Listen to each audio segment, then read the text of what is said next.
Uh, Good, whatever. Wherever you are in the world. Good morning. We're wearing all black. Just so Because because this is a funeral. This is a funeral. Oh, we are. We're I'm sorry saying for laughing. we're saying rest in peace to sleep. To sleep. Okay.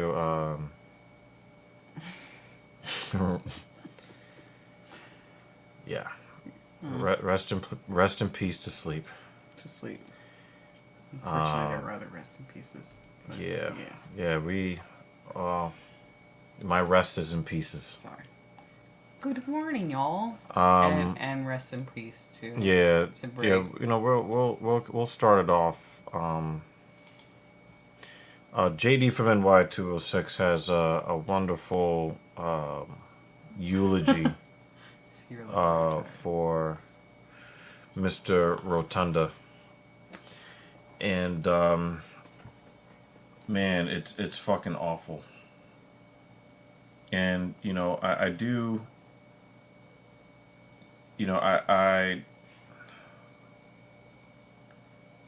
I just, I don't know. Like a lot of people say, don't make it political. The Rona took. The Rona did never stop killing people. It's not killing people in the same numbers that it was. But yeah, it's We did actually yeah. It hurts, man. on YouTube watching the clips. Yeah. I know we look super tired, but we're waking up. I swear. Yeah, it's very, very painful. The Rona is still out here killing people, man. And I try not to let stuff like this bother me. But yeah, it bothers me. Try as I might. I try to. I don't know, man. It bothers me. And this guy had a family. He had the kind of family he grew up with, and then he had the family that he made, and then he had the family that he went into the trenches with. To see them all standing up there on the stage, trying to hold it together. That part I didn't see. I was out of the room. I'm actually glad I did not witness that part because that's even more terrible. Yeah, like to see everyone out of character, the ones who are usually the bad guys. Yeah. Yeah. Are reminded that they're human on that stage, not just their character. I mean, we went to see a fictional movie that had us in tears yesterday. Yeah. And the theater was like, what the fuck is cutting onions for this film? Yeah, like I didn't know it was going to make me cry. Yeah, that. So, anyway. Good morning, y'all. Is this the first card where Dan has the most favorable... The first and the last. time zone? Yeah, the first and the last. Oh, man. Yeah. For those who are in the time zone behind us, and it's even earlier for you. Yeah, and it's really it really fucks me up because I did not remember. I didn't know at one point, but I did not remember that he was Husky Harris. And I just remember how forgettable that character was. And he just repackaged himself. I remember when Bo Dallas first came out, and he was like this narcissistic character, and he had like that, hey, you be like me, Bo Dallas, And you just think about all the people that are just fucking gutted by this.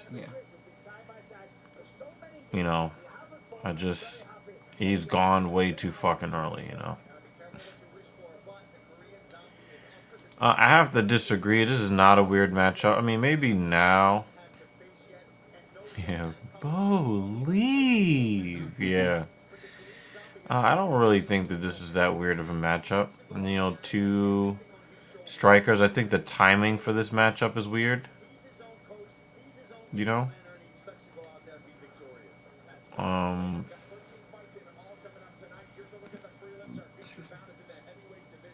you know.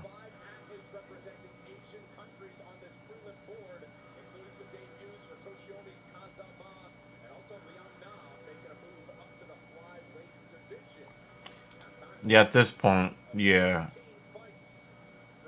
Oh, yeah. Absolutely. Yeah. Absolutely.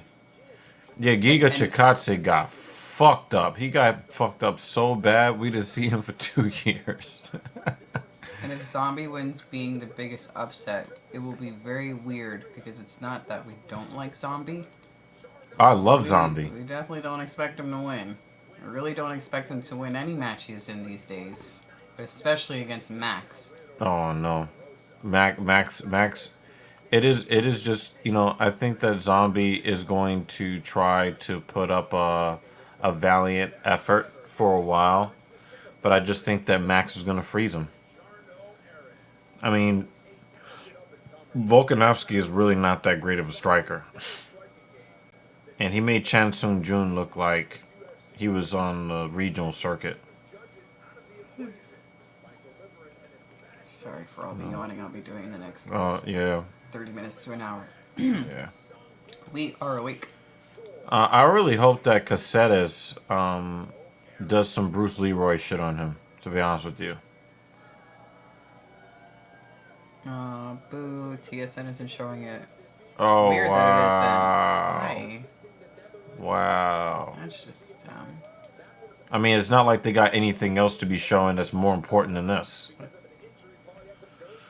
What, the fucking infomercials? Weird. Will they at least show the main card? Or just not this event at all? Are there like fucking events in Singapore? Weird. So yeah, about 3 hours ago, I was in the gym lifting weights, y'all. Damn, nothing at all. That's weird. Just dumb. And I came home and I ate. I had some, because there was no salad left, so I had some cereal and milk. She's gonna pick up some more today. And I set my alarm. Got about 90 minutes of sleep. And we're sitting here for y'all. So I think that sometimes we try to like Anthony Smith, and Anthony Smith makes that difficult. Anthony Smith makes that. And the thing is, he's supposed to be the Lionheart, and he doesn't make any excuses, and then this is just a bunch of excuses. Yeah, and the thing is, we're getting to be that age, man. We're getting to be that age where I'm 36 now. Yeah, It's tough. we're gonna be looking at, well, not yet, but Yeah, 36 and yeah, shit, almost exactly a month away. Yeah. You're gonna start seeing people dying. I mean, when we were kids, we saw people our age die. I remember there was this really nice kid at school, who died in a car crash. We fucked the same chick. I was like, oh shit, you fucked that guy. Rest in peace to him. I'm gonna go get my oatmeal. Because it is breakfast. When you're ready to eat something, let me know. Yeah, your protein shake would be great, to be honest with you. Okay. Give me a couple of minutes. Put some fucking ice in my system to wake me up. Yeah. I do want to thank the fucking 8-ass people that are here. Like, when I came up here, and I saw that there were messages that were actively being sent before I went live. I was like, this is a bad idea, but not a bad idea, you know? I really do appreciate you guys. I really do appreciate you guys. You guys are always making it worth us getting the fuck up and sitting in these goddamn chairs.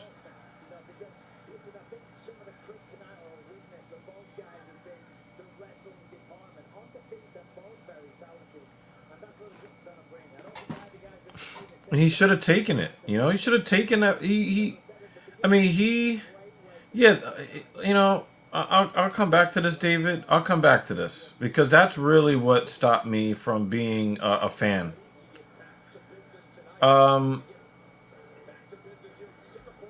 But Anthony Smith deserved the championship belt more than Aljamain Sterling via DQ.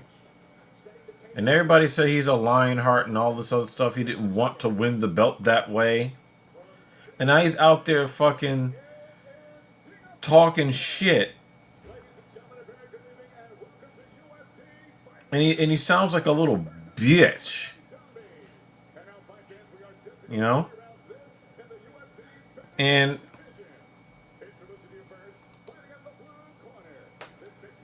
you know, he's spitting out chiclets. He don't want nobody to stop the fight, and then when everybody's like afraid for his life, we're all stupid. That's when he lost me as a fan. This little incident right here. That's when he fucking lost me. That's when he lost me. And then I'm like, well, if we're all fucking stupid idiots and we don't know what we're seeing, including professional fighters, referees, officials, right? If we're all so fucking stupid for caring about you and wanting to see the best for you, then fuck you. That's when Anthony Smith lost me as a fan. And then some fucking punk on drugs breaks into his house. He can't knock him out either.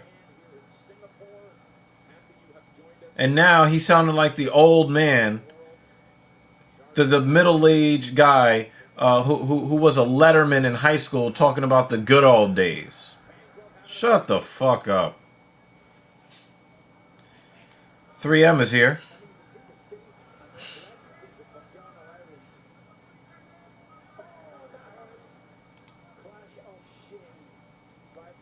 Oh no, he needs to get retired today. The thing is, again, I want to like Anthony Smith. Anthony Smith makes that difficult. And I like Superman Span. So that's easy rooting interest for me. Singwoo Choi versus Jarrell Evans. We are about 55 seconds into the first round. Thank you guys for spending whatever part of the fucking day it is with us here on the Talking Shit podcast.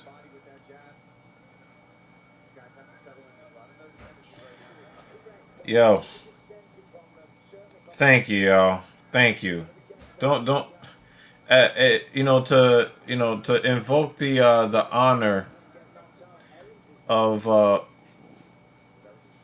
402 Thunder. Don't let us be up here sweating for free. You know, drop the super chats. If not today of all days is the day to drop some super chats. Know what I mean? So you know I appreciate y'all. I appreciate y'all. Thank you so much.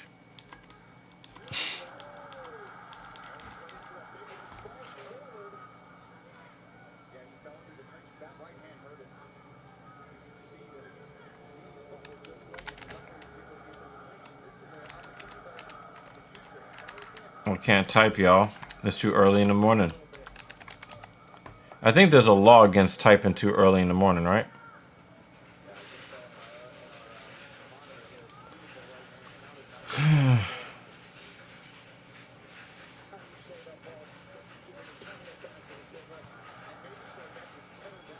I think Giga just got fucking caught. I think Giga just got caught.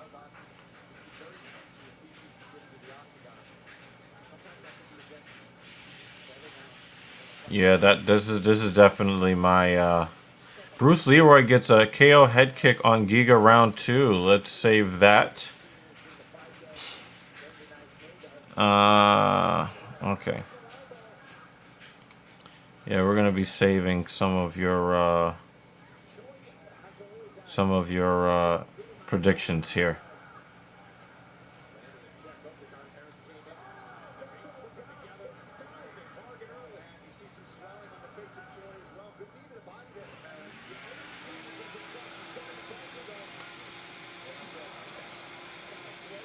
Yeah, I mean, it is an Asian crowd, right?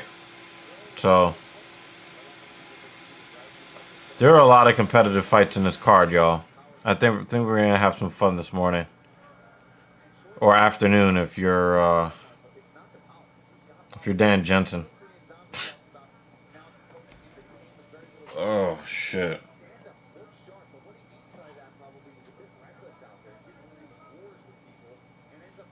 I might have. I think Cap mentioned it in passing. I might have seen an email. I'm not sure.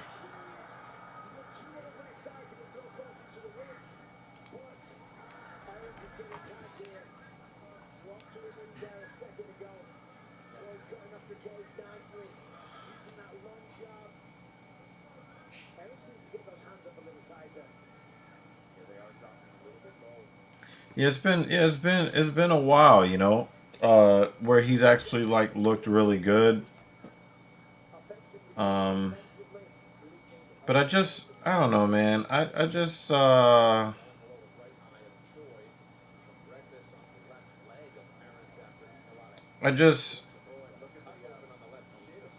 don't know, man. Oh, nice sprawl, Choi.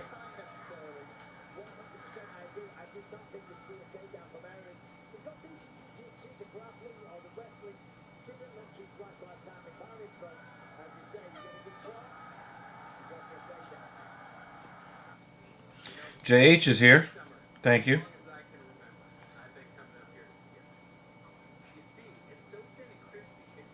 Yeah, I mean, it's gonna be one of the two, right? JH, it's got to be one of the two. I think it'll probably be the latter. Under adverse conditions, he tends to step up. Oh yeah, the frauds in Florida. Oh my god. Oh. Well, we had planned to go live on it. We go live on it. What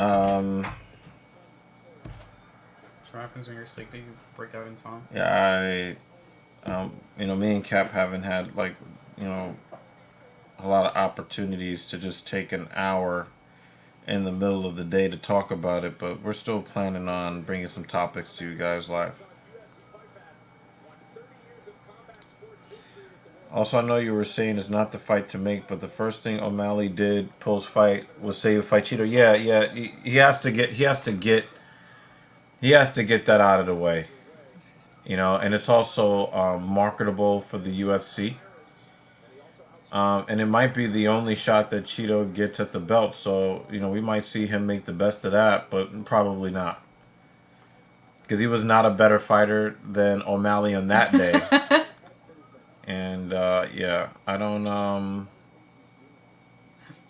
And I think that I think the gap between him and O'Malley is even wider than it was. Oh my God! Look at that cut on his shin. Yeah, that's for Dan Jensen. I'm glad David caught that. See how many more times he breaks out in song. Or if I just fall asleep right here in front of the camera. I'd say Sterling fights the winner of Sean versus Cheeto next year because all the other guys are injured. Did this dude get caught with an uppercut? I think he said it was an elbow. Yeah, he's in a lot of trouble.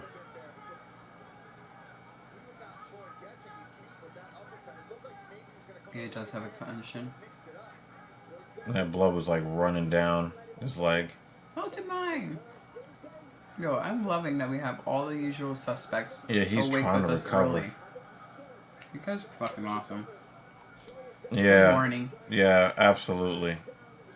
I'm so happy for Sean O'Malley, y'all. Oh, yeah. I am so happy for Sean O'Malley. Reaching.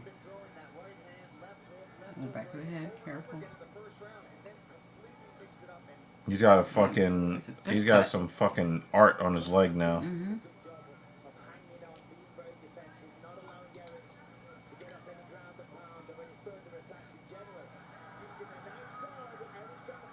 Which video are we talking about?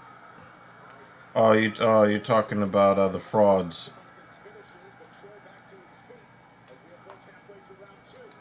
Yeah, I do agree with this. I do agree with this.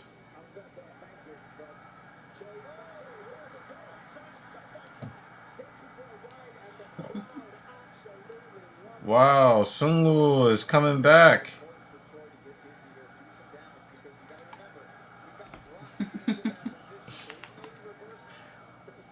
I put the whole scoop of pre-workout in here. That's why this shit is looking Oh, damn. unnatural. This shit is looking Like some unnatural. high seam shit. How much ice did you put in there? Like A lot of ice? 6 cubes. The cube!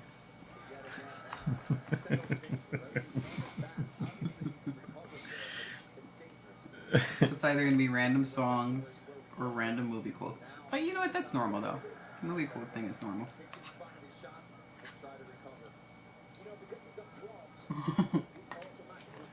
Yeah. Oh. All right. Yeah. Can you tell me when you sent that email? The title of this email. Or maybe my email is gonna tell me when this was. Yeah, it should come up.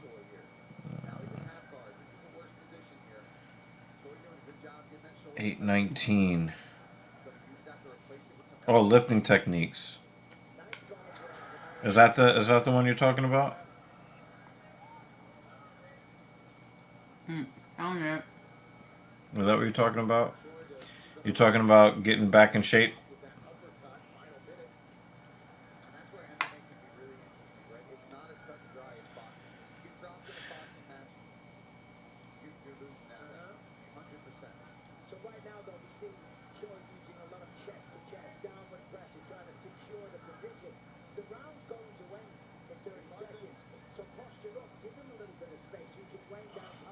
Oh, I think he sent you 2 messages. I'm only seeing. Let me check Let my me see. Yeah, laptop. she'll check it out. Might actually be something that we can put up on dog water for you guys. You know what I mean? Oh yeah. I know it was on Patreon. But there's a message from you from 8:19, which is like 5-6 days ago. And I remember looking at the email and saying, "Oh yeah." Damn, David. Getting in shape isn't hard. Just get your ass up and do it. Nah. It's not. Oh, you niggas said start curling those 7 kids you got. I'm finished. Oh, man. I need some protein. Fuck me.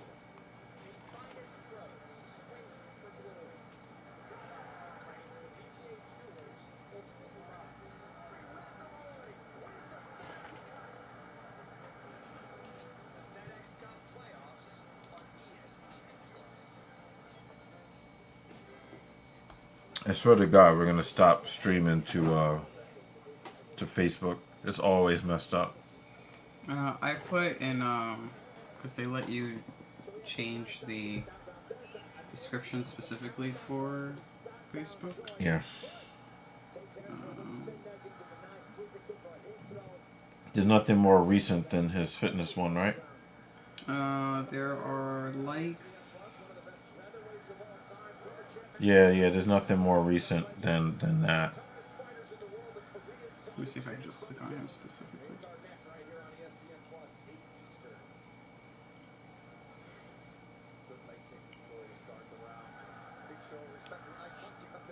Yeah, Yeah, it's the comments about lifting. yeah. So comment about lifting, but nothing more. After that, it's Oh, yeah. We'll come back to this, Jo. We'll come back to that. We're gonna come back to that. Oh my God.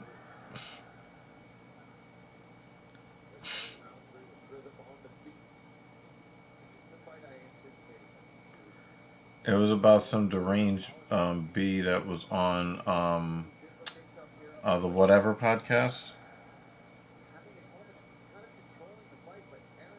August 23rd. Oh, there we go. I don't know why that didn't come out. Oh, it was a direct message. Oh, you know why? Because it didn't pop up here because yeah, Paul okay, commented. But that's what it is. I was looking for the little number on the messages to show how many. No, it was a unread. direct message, it was a Yeah. DM. No, That's I why know, it's but I different. think because Paul responded, we didn't see the number here versus here in notification. It showed we had unread notifications. All right, yeah. Sorry. Apologies. Please It's what happens when you tell have me multiple the people. time in the round. I'm way behind. 3:35 in the third round. 3:30, 3:29, 3:28, 3:27, 3:26, 3:25. I'm gonna send you this link, babe. Yeah. In Discord. No, it's fine. We got you, Jeremy. Found it.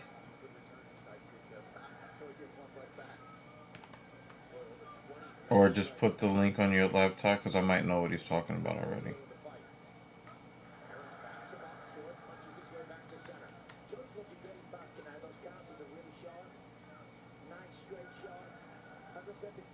This.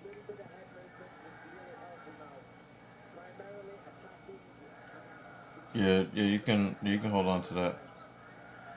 I do remember they had the guy that was bragging about abusing women sitting up there on that panel.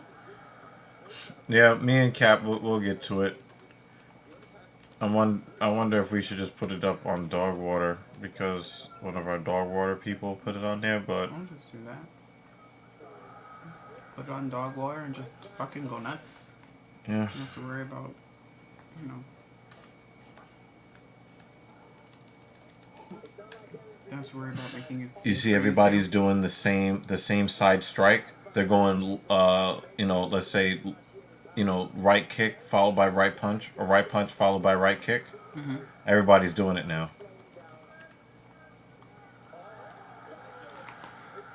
Oh, did he just fall? Did he just fall?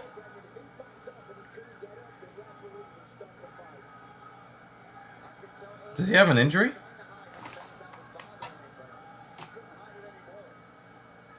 Oh man, I feel like I missed that. Oh man.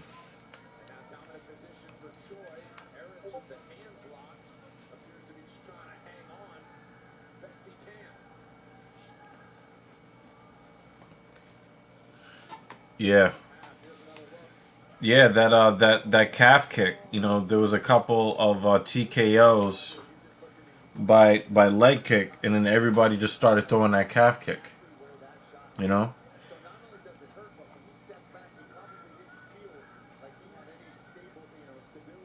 Would that be considered a knockdown? That's also a very interesting question. You have to see that replay.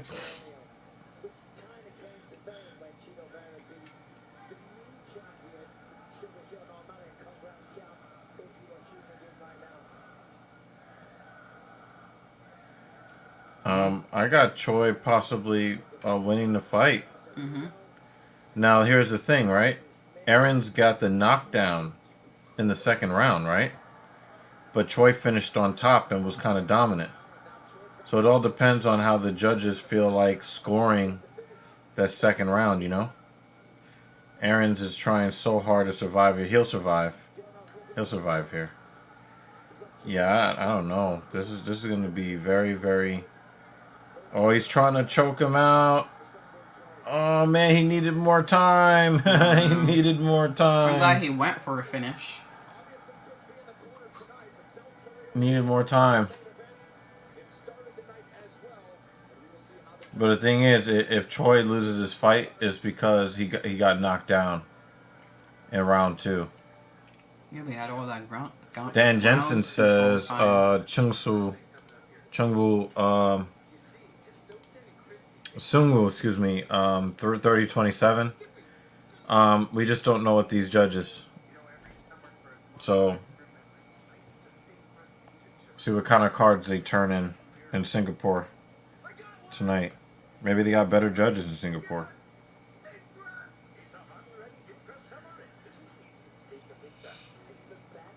I agree with Jeremy Lewis. Guys, don't have us up here sweating for free. You know, please support the platform. It's way too fucking early in the morning to not support the platform. Jay is super happy. That's alright, Jay. Because next week we get Bruce back. And I will enjoy that. Did you just say that we're getting a real announcer next week? Is that what you just said? I'm going to assume we're getting a real announcer next week. It's not a pay-per-view next week, which actually my wallet is happy about that.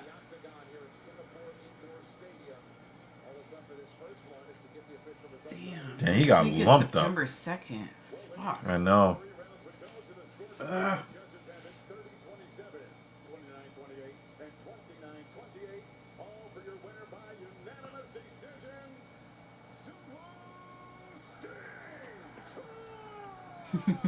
Yep. So we got 130-27 and 29-28. Kind of an early card next week, too. Not this early.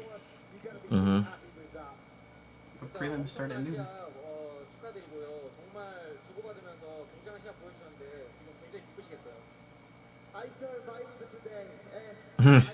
Fuck yeah, Jeremy. Oh, where? Hello? You are late to the coffee party. Yeah. Come on. Bisping usually looks, pretty sharp. He's not as elaborate as Bruce, but still pretty good. The fabric on that looks nice. Yeah. Kind of like It costs some money. a little glossy there. Not too shiny, but That suit costs some money. mm-hmm.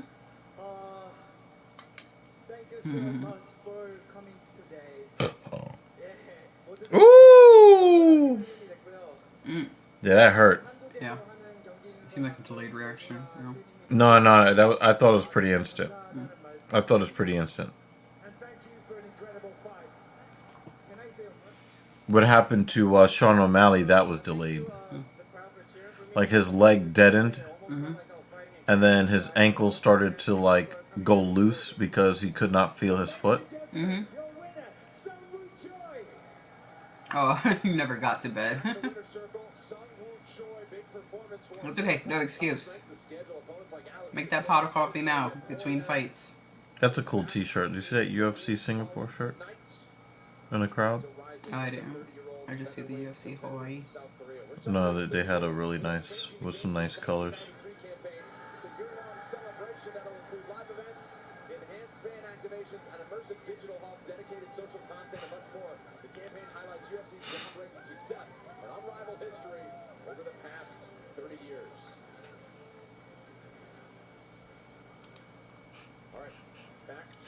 Dress Holy shit. Yeah, Dan is like, sleep? What sleep? I don't know what that is.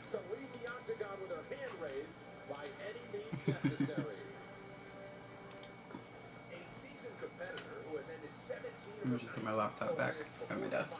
I don't need this anymore. Determined to halt J.J. Aldrich and secure her big UFC victory.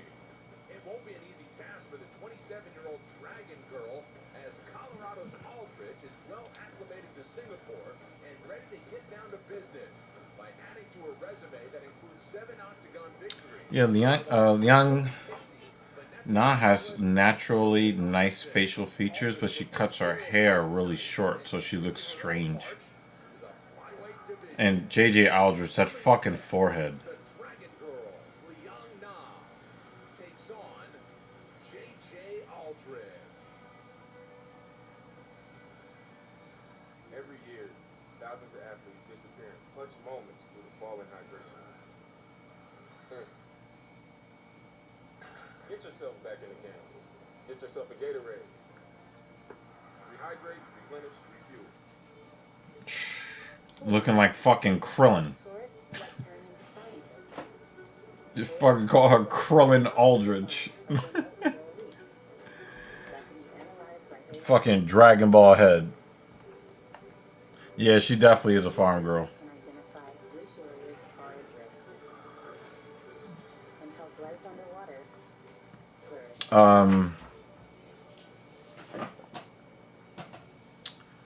Like the woman, her nickname is the preacher's daughter. Holly Holm. Yeah, Holly Holm is a farm girl too. Question for everyone: when Max wins tonight, what's left for him? Moving up is not an option. He got fucked up by Dustin at 155, and he's older now. And he cleared every contender. I think that he's got to clear every contender again and knock them down from Volk, and then force Volk to fight him a 4th time. That's really it. You know, like that's all you can do.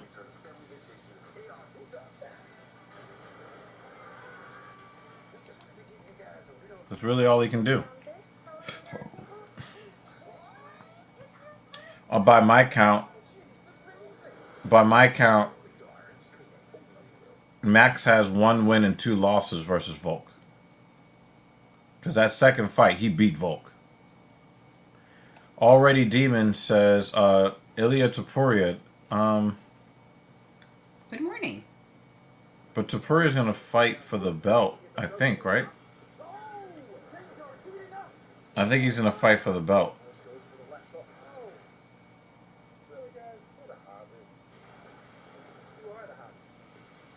But this is not bad. I mean, he hasn't fought Topuria yet. Yeah, I don't think he's fought Topuria yet. No, he definitely hasn't.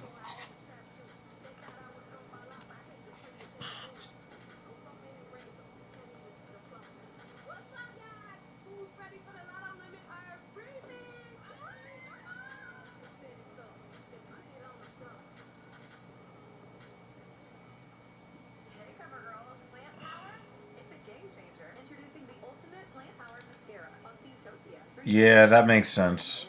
Yeah, I think this makes sense. But Topuria's got some fucking fire in his hands, though. And he's got fire in his belly. So, I'm not 100% convinced he can't beat Volk.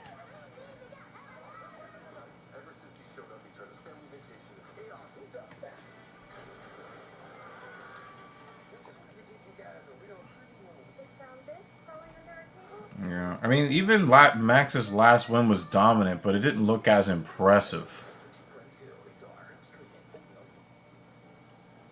as some of his other victories. I mean, you can't get a massive beatdown every time you go out there. A historic, massive beatdown every time. You can't do that, but...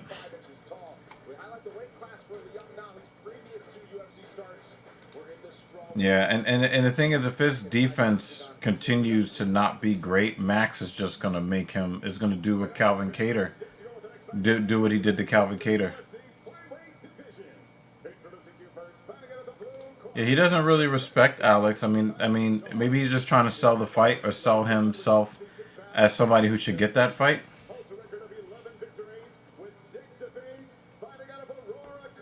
Oh, yeah, but Old School also, but I think Old School also in the sense that he's getting a little bit long in the tooth. Hey, we got Kratos. Let's go. Good morning. With 6 defeats, fighting out of Heilong Jing, China, she is the Dragon Girl, Leona! And your referee in charge of the action and I had to read that 3 times because, you know, I'm still asleep. Already Demon, thank you for coming through. I do appreciate this. Because I'm tired of shit.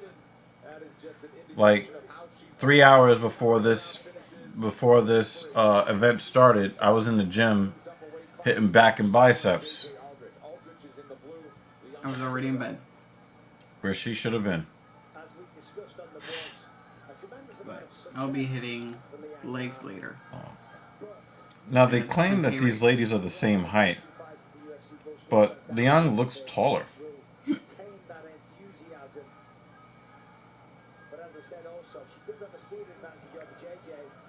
Nice straight left from Aldridge. Did Aldridge make weight? Because Aldridge looks Yeah, they both are at 126. much heavier than her opponent.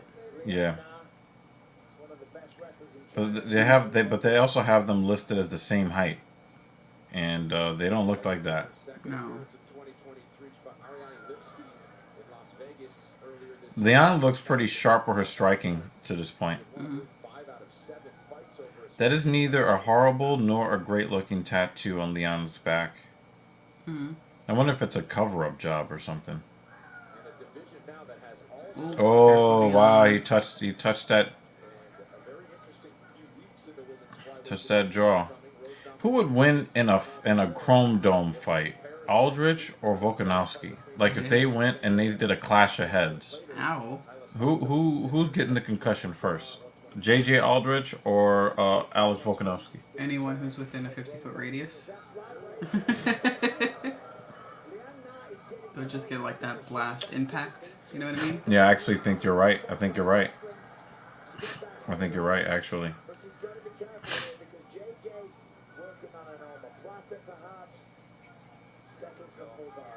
Ooh. Nice elbow from the bottom. Oh, she's trying to lock that neck up. Oh, she lost the opportunity there. Another judo throw. I'm loving how scrappy these ladies are. Is she gonna get this takedown? Yeah, Leon, good job.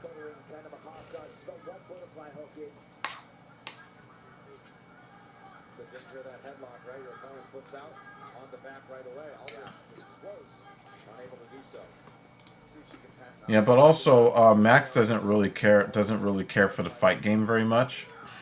He doesn't even like to watch other fighters.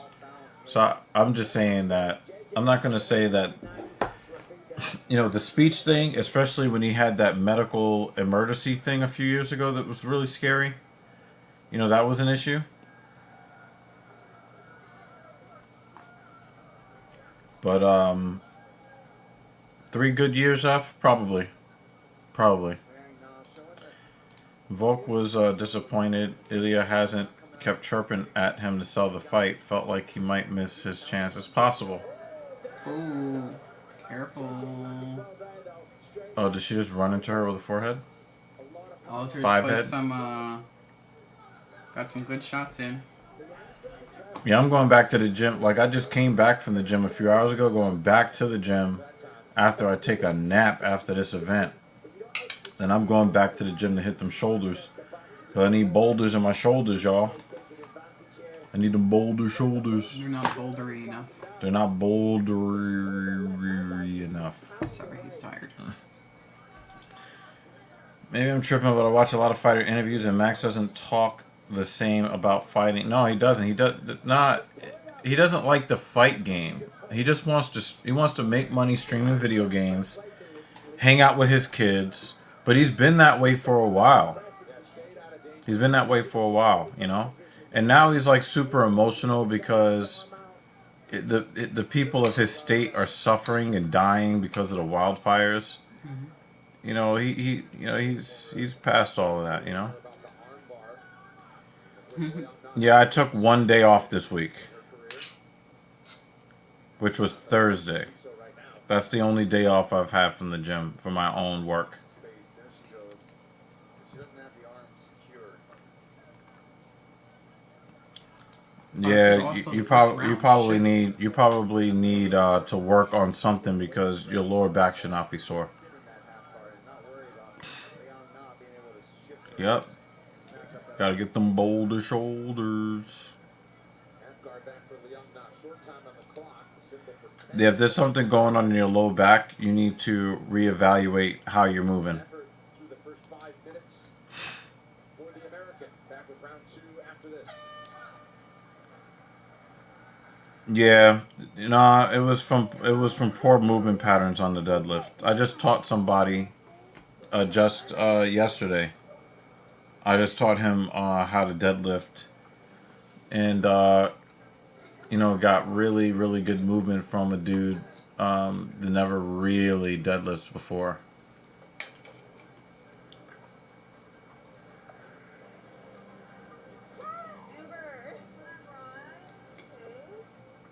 It's the best time of the year. There is nothing. Aaron Dursun asked, did Aaron's win? He lost 30 to 27, 29-28, 29-28. Can you look this up, please? Thank you, Adam Hurley. Can you look this up real quick? 1 second. And hello to our 2 new viewers. Welcome. Let me look that up for you. World Series International. Aldrich, what? JJ has one or two losses? It'd be nice if my phone. Oh, yeah. would. Yeah. That was annoying. Just put in UFC Krillin head. Summer with the best prospects And I don't think that's gonna help me. 8 p.m. Eastern, only on ESPN. Krillin head. 11-6. Dan Jensen says 11-6. Thank you, Dan. For some reason, I thought that she was she had many less losses than that. Right hook on the finish of that exchange. I'll stop bringing it up, in a similar vein. Cheeto is talking about how Ecuador is in disarray because of political assassinations and gangs controlling the country. I feel if the Sean rematch is the fight to make, he will capitalize on the opportunity. I think that you got to have more than just a love for your country to beat Sean O'Malley. Yeah, it's just not great. When you do find a woman that has 1 or 2 losses and 7 or more wins, you're like, oh my God, she's the greatest thing ever. You know. Yeah, you're talking about, yo, they could just grab my family and tell me to pay.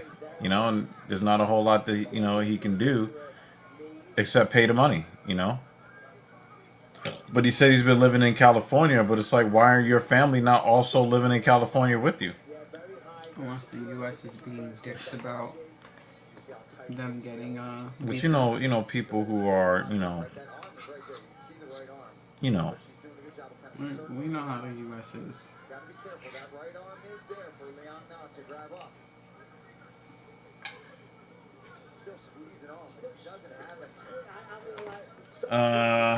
Just trying to roll through it here. There's nothing there right now. I could use your motivation, though. I don't have any people I trust to train and spot me, so I'm mainly just winging it, going off memory for what I did 20 years in high school. Yeah, let's see if we could get like if you have an iPhone or something like that. Let's see if I can help you out via FaceTime or something. We'll talk on back channels. Gotta make sure that we preserve your back, so you can continue to put your back into it when you go to shoot up the club again.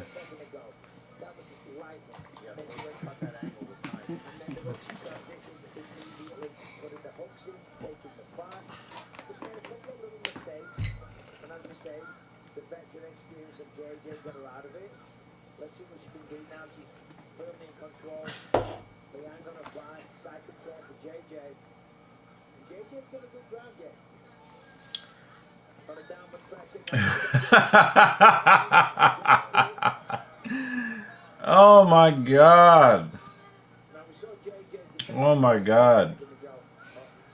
I put sovereign citizens on the same level as people who wanted to be virology experts that copied off of me in science class. Yeah. I don't watch boxing because there's just too much corruption in the sport. But I understand that Alexander Usyk is a very powerful, strong fighter. Boob shots there. But yeah, you know, plug those fights, Adam. Maybe somebody might have watched it, but could have forgot about it if you didn't say something.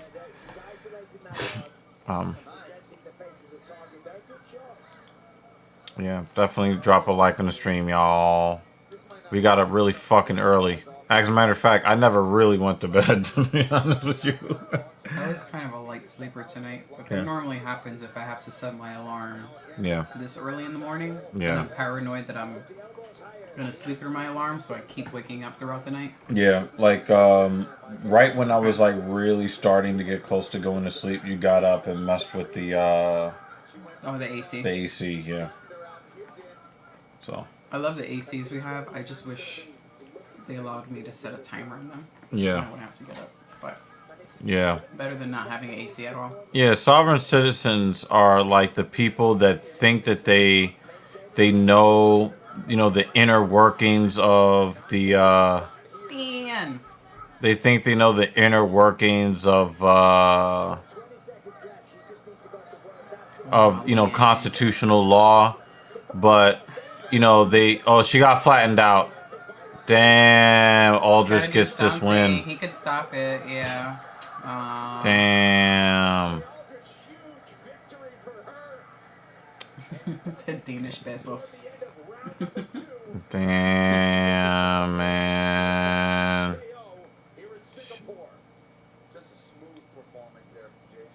Appreciate it, dude. I appreciate you, Dan Jensen. Always, always, always supporting the platform. With Nah, I mean, Frozen, like Elsa. Oh yeah, I want to talk about this later. I want to talk about that later. Oh man, we got a lot to talk about today's stream. Yeah, sovereign citizens are those guys that, you know, they're explain it like I'm 5 because I'm lost. they're D plus C minus students that want to act like they're fucking experts on civics and constitutional law. So sovereign citizens believe that they are outside the laws of the country. Okay. That you can live inside the laws of the country. Sometimes their arguments are that you know, they never agreed to, you know, these to follow these laws or whatever because they were born into it, and they go into all this bullshit about birth certificates and how, you know, your name is in all caps and that means one thing, but then you have a second name which is like your real name, and yeah, you don't need a license to drive cars, and you don't need a license to own weapons, and you know, they don't have to, you know, they don't have to comply at traffic stops and all of this fucking garbage. And how do they make themselves known as being affiliated with this group? Yeah, Or they you yell at the cops. I'm a sovereign citizen. You can't Okay. pull me over. You can't do. Yeah, it's like, oh So my it's just God. a self-proclaiming thing where they could just throw out the term sovereign citizen. Yeah. And then like, you know, straw names, right? Yeah, but like, you know, again, they want to be more important than they actually are, right? And do you know where they end up? In jail. Oh, I don't agree to these. You know, I don't comply. I don't agree with these court. Oh my God! Did she break her leg? So the young now getting extra medical attention here. The moment in the spotlight belongs to J.J. Aldrich. Or maybe it was her ankle. Yeah, and the thing is, they haven't earned it. Oh yeah. Yeah.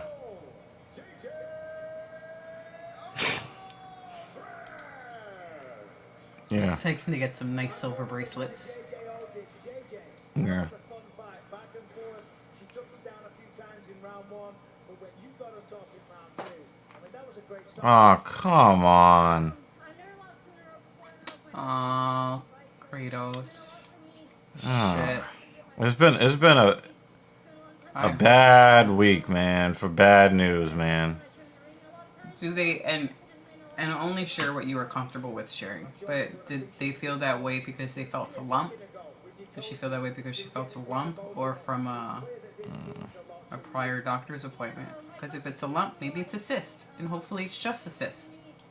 I I hope it's just that. I do believe that it is not a good thing for the Federal Reserve note to, the United States government had people bringing lawsuits to force them to produce the gold that the money was based on, and then basically said, no, we don't have to, go fuck yourself, and the reason is because we said so. I don't think that's cool. But yeah, it doesn't matter what we think is cool or not. Especially my black ass. The cops will kill me quick. So, even though it might be like an unlawful arrest, I'm not going to try to find out whether it was unlawful or not from beyond the grave. You know? So, Godspeed, Kratos. Again, we talked earlier about Gotcha. Okay. we talked earlier about Bray Wyatt. Please keep us posted. Also, Terry Funk lived a full life. 79 for a wrestler Yeah. is like 99 for everybody else. Yeah. Yeah. Keep us posted, and hopefully it's not what we all suspect. Oh.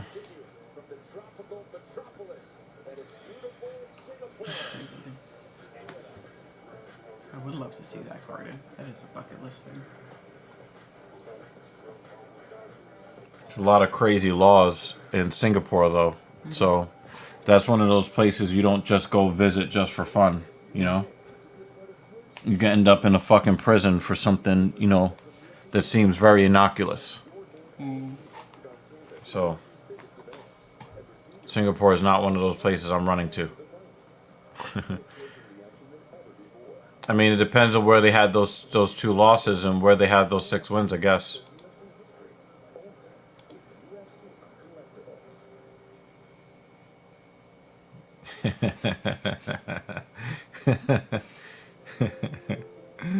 It's all true. Yeah. As we saw what happened to George Floyd, you don't have to be a bootlicker to be underneath the boot, Yeah, Dan is definitely not a sheep. Dan is his own man. Mm-hmm.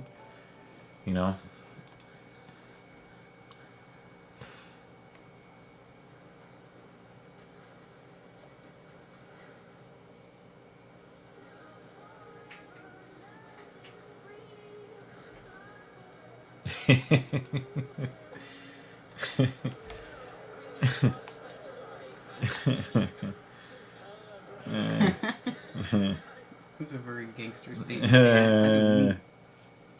He would get that phrase right. Yeah. Right? Like somebody else we know. Yeah. She catches us by surprise with some of the New York or Brooklyn statements, and we're like, wow, that was really good.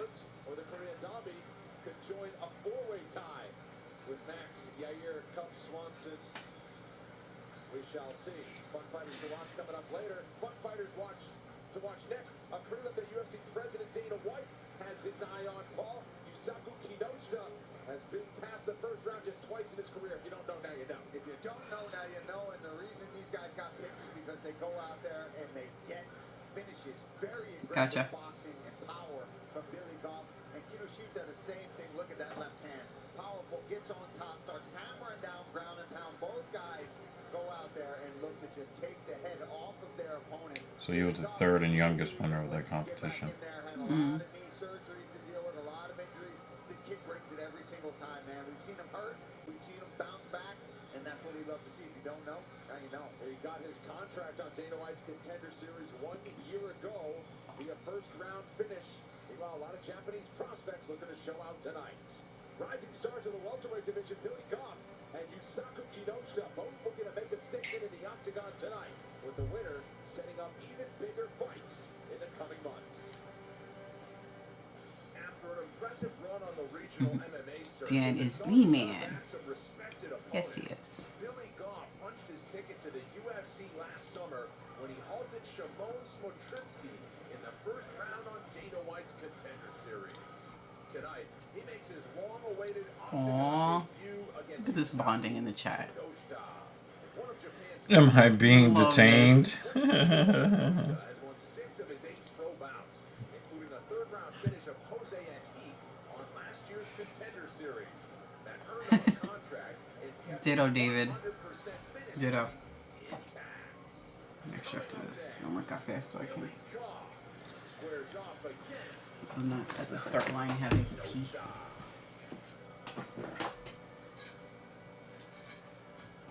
Saku Kenosha told me this week that back home in his gym in Japan, he did not have training partners in his weight class. So Heidi Androl is very nice looking. Contender Series, the 23-year-old She looks older, headed to South Florida but Henry Hookton Co.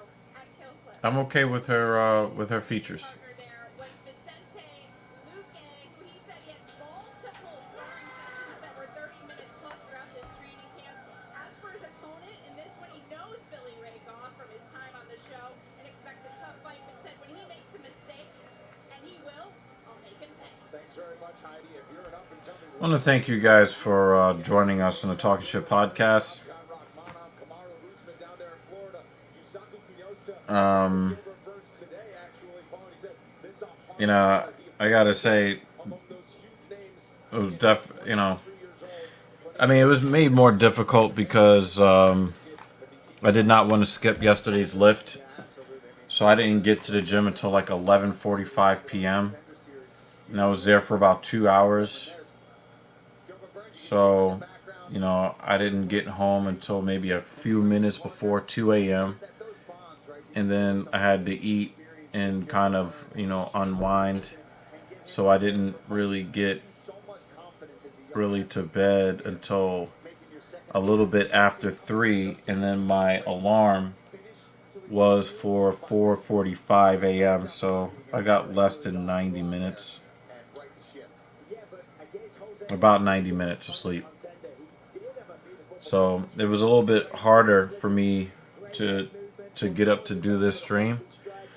But I'm here. Very fast, very aggressive, and of course, got the finish. It was a beautiful slit and ring. Probably if I saw her again. You know how I love them Latinas. World-class people and world-class coaches. You know. You're only going to get better because when you're getting pushed through the limit every single day, you've got no choice. You have to up your game. It's been I think Burns is sleepy. last though. That's what it is. We all sleepy. Yeah, let's see what he's got.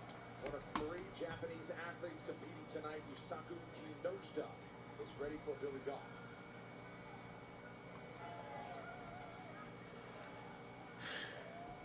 And here is Billy Ray Goff, as he wants to be known, born in Mississippi, but he grew up in I'm about to say, he sounded like some backwater regional scene, has several welterweight titles. Billy Ray Goff. That sounds like the name of somebody that, you know, committed a crime that everybody knows about nationally. Kinoshita brings, and will be able to turn it into a highlight reel performance of his own as he makes his debut tonight. Yeah, that's right. This man has certainly done his homework. What you're talking about there, he said, listen, when Kinoshita, he throws a lot of head kicks, right? But he slips. Yeah, I gotta, you know, again, I gotta thank you guys for joining us too, because, you know,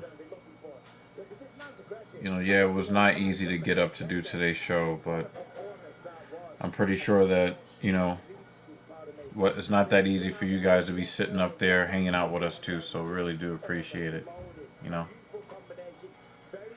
And like I said, I got a whole scoop of pre-workout in this bottle. See how green this shit is? I said, "Did you any good?"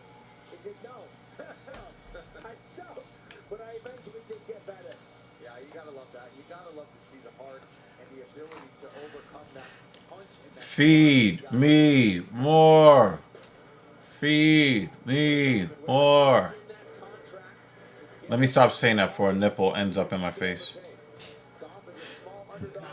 Wake up, it's feeding time.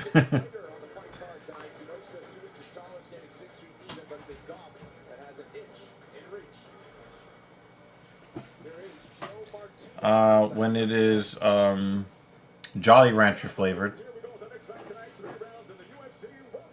you grab my pre-workout or show them? Show them my pre-workout. Yeah, the one that makes it green. But I think that's the only one that's there anyway.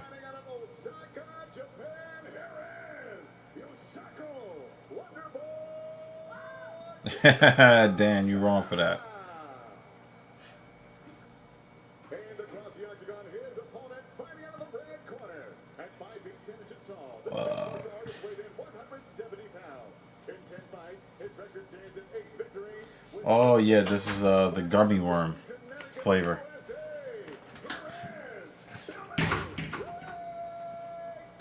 Yep.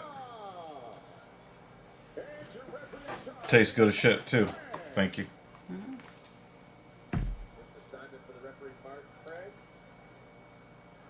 Tonight here in Singapore, Red De La Cruz and Christie are with us. Alexa Grasso is she's sexy, but she's gonna lose that fight. Here in Singapore, Alexa Grasso is gonna lose that fight. Saki Kinoshita is in the white.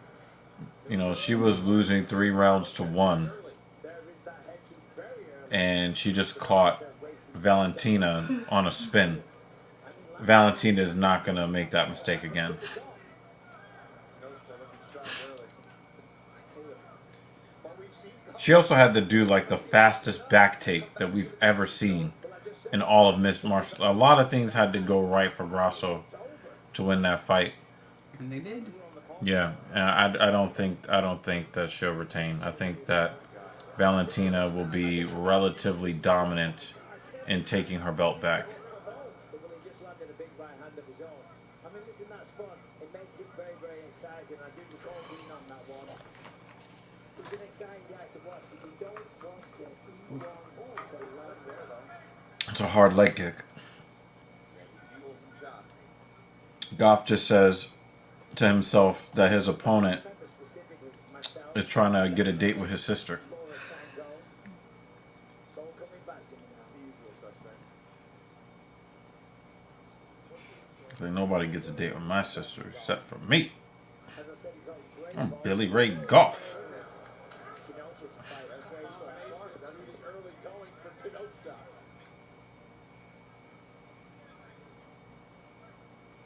Oh, nice straight left, and then he missed his timing on the right. Kinoshita. Ooh, stiff right. That was piston-like right hand. And every time he cuts off the cage, could have defended that though. Got to get those hands a little higher.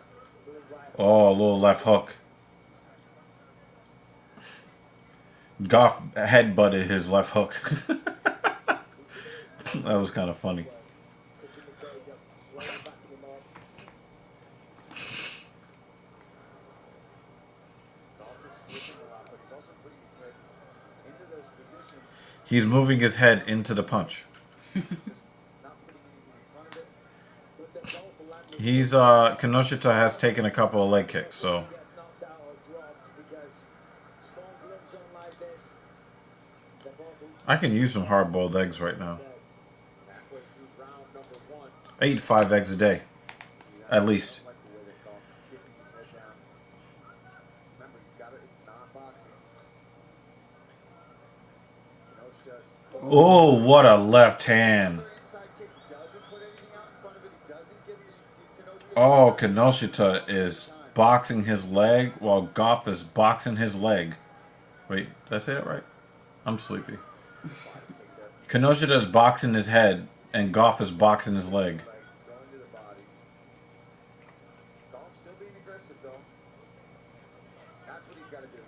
Didn't Aldana just recently fight for the belt? Of course she's gonna be ranked.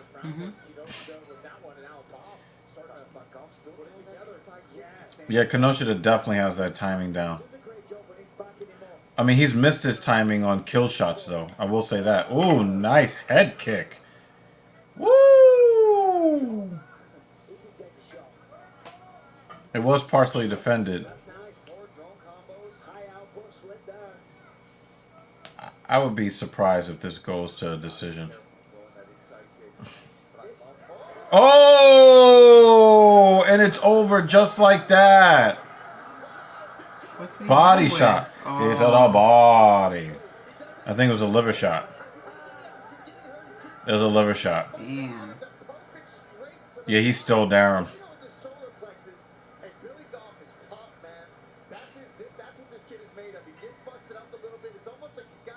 He's mad. It was a fuck. Went to the liver.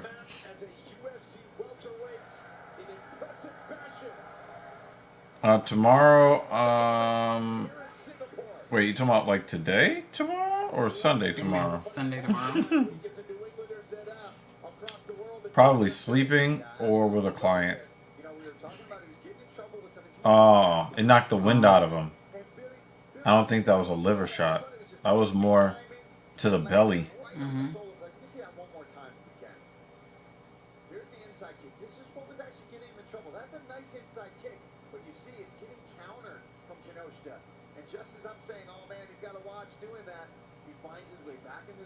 Just like he did on the Contender Series. That's why Dana White had this one as if you don't know, now you know. Because we knew this fight was going to deliver. Here's that punch straight to the body. That's on the arm. What's on the arm? Here comes level change. Oh, knocked the wind out of him. Shit, yeah. Yeah, his diaphragm seized up and there's nothing you can do about it.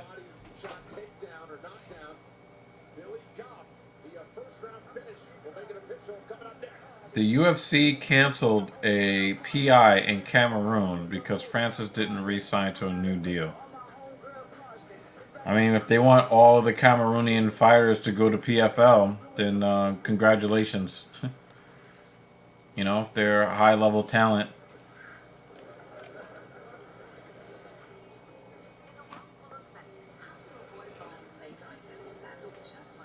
If Dana wanted to play that smart, he would have set up the PI in Cameroon and then taken all of the next generation Cameroonian fighters and be like, oh, Francis who? But if he wants the best physical specimens of Cameroon to go to other promotions when they go to fight, you know, great. The London event is on Sunday. Yeah, I don't know. I don't know. I will be at work, so I won't even be home for that. Tuesday's catch up on all the latest MMA talk with DC and RC is Daniel Cormier, Trace Barnes, the Super Bowl champ Ryan Clark. Find the show on YouTube, ESPN Plus, and at midnight Eastern on ESPN2. Let's make this one official with Joe Martinez. Ladies and gentlemen, again comes officially 3 minutes 49 seconds. Round number 1. We have your winner. And then he has a tattoo that says "Trust Your Gut." Kinoshita should not.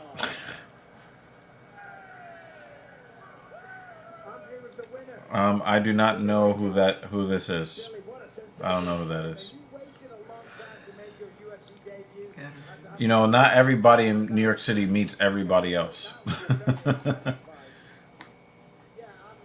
We're also just so like focused on where we're going. You probably pass a bunch of celebrities and don't even know it. Yeah. So I mean, we've focus passed on one going. a couple Sundays ago, and you were like, "Oh my God, that was so and so." And I was like, "For real? Oh, okay, well, keep walking." Oh, it was the actress from one of the actresses from And then an actor. Succession. Yeah, she was with an actor from some other show or something. From Phantom of the Opera. That's where I remember him from. I was like, that's them. He's like, I don't know, I didn't see them. I'm starting to work on my mental coming in. I'm feeling better every time. I'm a little more relaxed. Those first shots, Wrestling YouTuber. not bringing me as much. Yeah, I agree with this, man. I agree with this. I do agree with this. Figure out what I gotta do to come in here at 100. But you know, the UFC, they're gonna lose their advantage. They are gonna lose their advantage. Now you're healthy. So how consistently would you like to fight in the octagon? And when can we see you back in here? Listen, I wanted to I couldn't tell you. I've never been to LA. backyard. I took this fight because there's nothing else offered. I will fight anybody. Whoever's ready for Madison Square Garden in November, I want it. NYC is very livable. It's just expensive.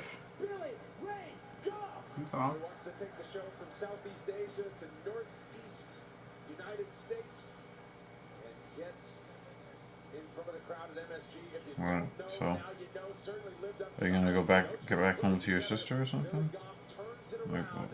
what's going on here? With double knee surgeries behind him, healthy mind, working with a sports psychologist at the UFC Performance Institute, and it all added up to a first-round finish here tonight.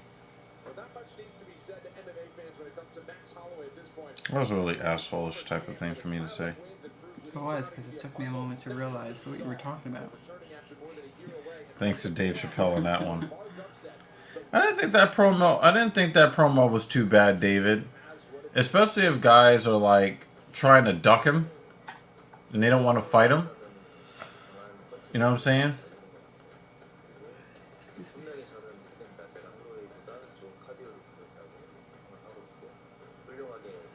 You know, but the thing is, if everybody's trying to avoid him, right? If everybody's trying to, you know, he's like, hey, nobody wants to sign on the dotted line.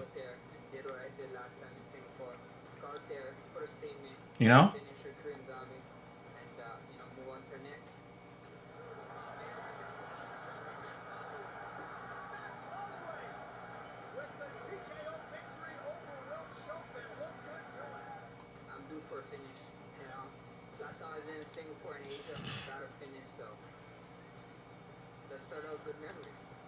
For me, any fighter that tests positive for performance-enhancing levels of anything, and the reason why I say it that way, because we've had a couple of fighters test positive because of tainted supplements.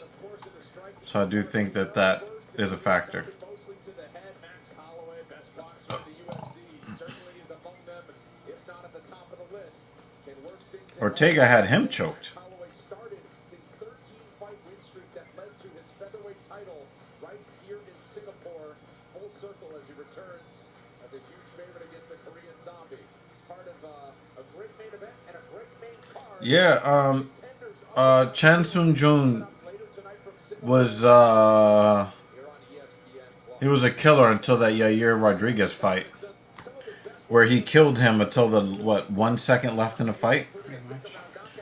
Last few seconds. 5 years ago, looked to recapture that form when he steps into the octagon.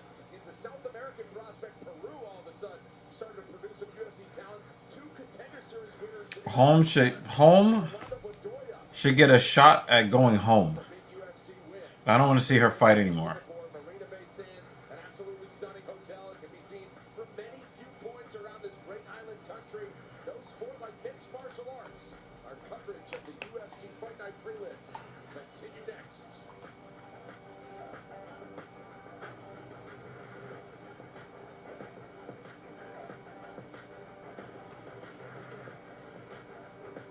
That's not bad music.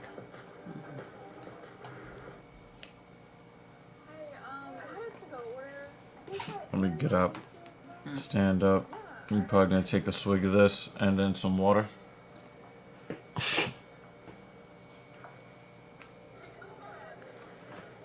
Oh, fuck. You can do it. Creaky, creaky. You think a man that looks like this creaks?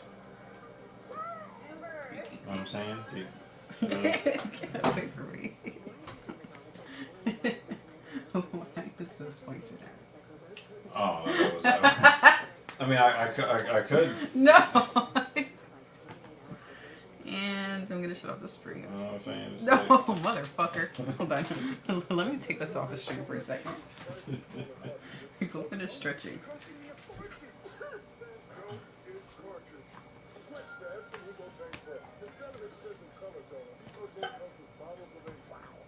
Go make some coffee. Everyone, if you have not already gotten your caffeine, or whatever keeps you awake, caffeine, in the form of tea or coffee, pre-workout. Stay awake. I'm not drinking any more coffee until I get back. Do all New Yorkers sound like Italian knockoffs? Not all. I would say, I feel like people from Long Island sound like that. There are different accents depending on which borough you're in. Yeah, depending on the borough. There's a Brooklyn accent, there's a Queens accent, Long Island accent. My Brooklyn accent comes out every once in a while. Not always. I don't have a very thick Brooklyn accent. Some people have a super thick Brooklyn accent.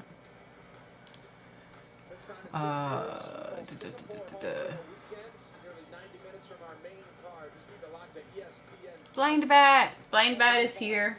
Good morning. Thank you for joining us. Hope you're doing all right. I know Blind Bat loves coffee.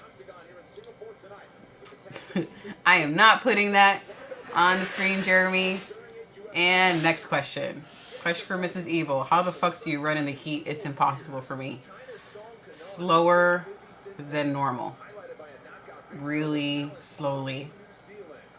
I have I'll show. So I actually have a 10K race today, so I'm gonna leave when the main card starts, and then I'll come back before the last 2 fights finish. So I'll show you the bottle that I use to run outside, but I normally put electrolytes in it. And I will carry that even if I'm only running outside for 20 minutes in the heat. Because my mouth just feels like a cotton mouth in the heat. So I would say the usual, what people normally say, try to get up as early as possible. And if that's not possible at all, carry water and or electrolytes with you, and understand that your pace is going to be much, much slower than normal, and your goal for that run is just to complete it. You're not going for time, you're not trying to beat your normal pace, you're not going for speed. Your goal is to finish. Go from start to end. If it's for 20 minutes, 30 minutes, 3 miles, or 4 miles, just complete it without passing out. And when you get home, lots of liquids. So it's just to go slow. And accept the fact that it's going to suck. That's all. It's not really magic. You just accept that it sucks and drink a lot of water. I know. Jumping jacks, jumping jacks. No, I don't know if jumping jacks would work. Do I like Long Island? I don't know. Long Island's like over there. I don't dislike it. I just don't have a need to go to Long Island unless I'm visiting like my cousin who lives in Long Island. Well, you guys saw she didn't want my fluids. Jeremy caught that.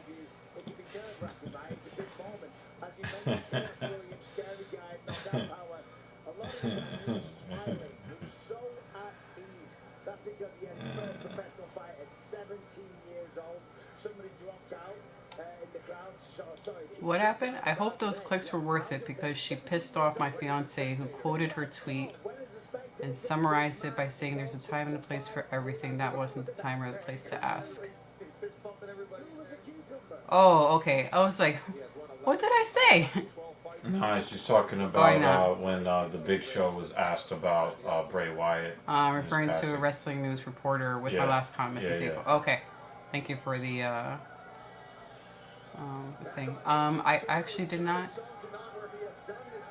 see that, but it seems like Dr. Evil is more familiar with that. Don't Queens, Brooklyn, Manhattan, Long Island, NYC get along? Or is it petty drama? You know what? We talk shit, but we get along. In the end, we really don't give a fuck which borough you live in. Yeah, and I mean, back in the day, maybe people cared. No one gives a fuck about that, really. It's just sort of a running joke thing. Or the only Yeah. time we care is because I'm in Brooklyn and my friend might live in the tippy top of the Bronx and it's going to take them 2 hours to get to me. Or more. Or more. Just like beyond that, we really don't actually care. It's just something to talk shit about towards each other. Jeremy. Yeah, no, I said I wasn't going to put that on the screen. And it's pre-workout. That's what it was. Suck on that pre-workout, y'all. Yeah, buddy. Anyway. You're going to do a 10K during the card and come back? Yes, David. So my race officially starts, it's 6:26 a.m. here. I will leave at 7:15. My race begins at 8 a.m., which is when the main card starts our...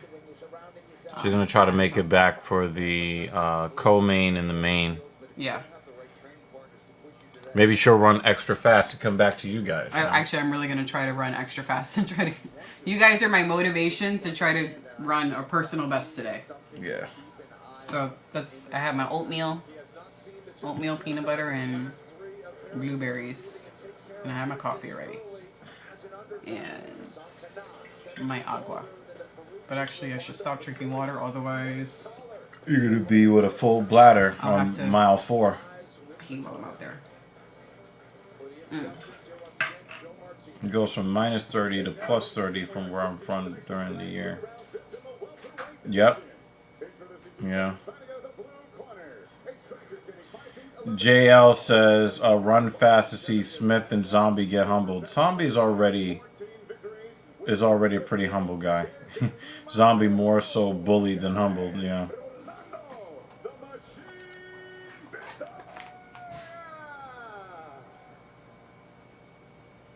And across the octagon, his opponent fighting out of the red corner. A striker standing 6 feet even.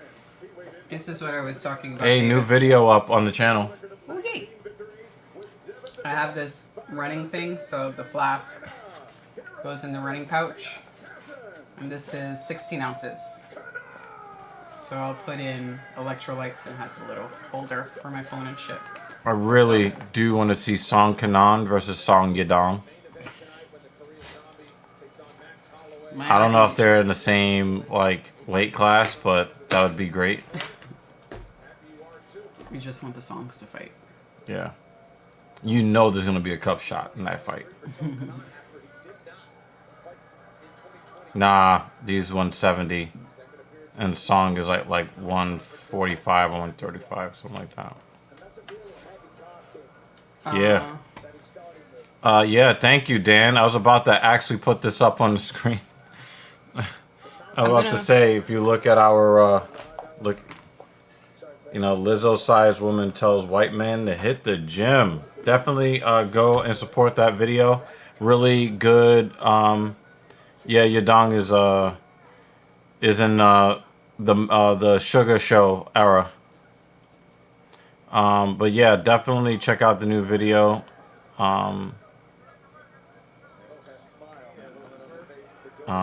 Yeah. Doc, did you see the school fight that ended with one of the kids that shit himself through his jeans during the fight? No, but that happened during a UFC fight a few years ago.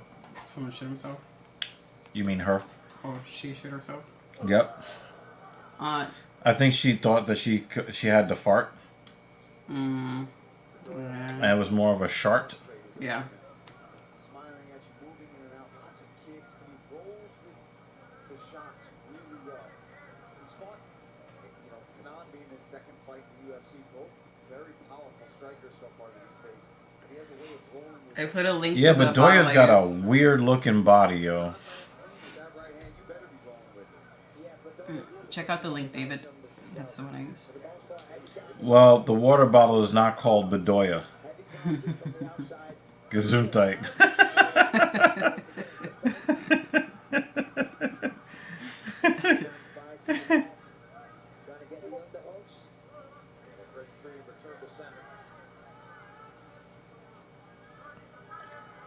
Captain Paul is on the Discord right now. He's awake. Yep. Shit, he should join us. He could be your co-pilot while I'm out. Yeah, I was gonna say. Yeah, I'm gonna text him right now.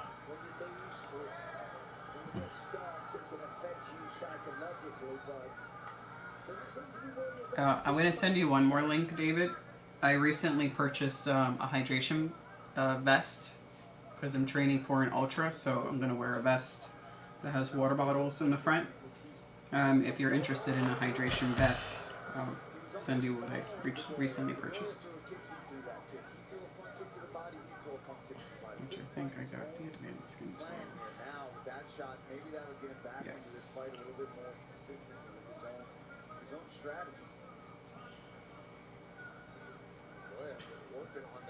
Sometimes guys smile when they're getting hit and they're uncomfortable. Does he have a constellation on his back? Look at his back. I think those are just... I know, it looks like a constellation on his back. Oh, wow. That was a big combo for you. So I hate running, but that's why I do it. Shit is hard. And I don't get runner's high, but after I'm back at home base, it feels great that I put the work in, yeah.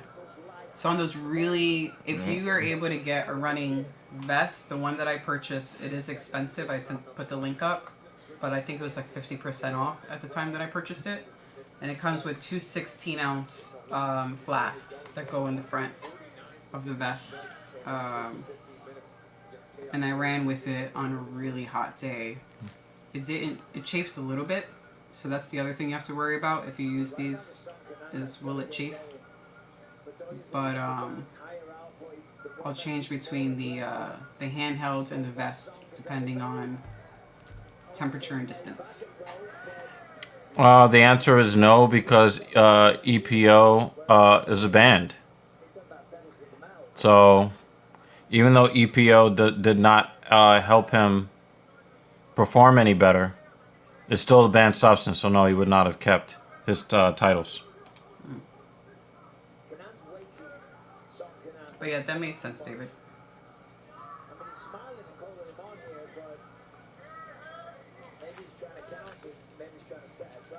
Have you done any runs yet beyond the 4 miles? I know 4 miles is your sweet spot. You usually stick to that distance. Maybe when it's not 100 degrees, you get 5.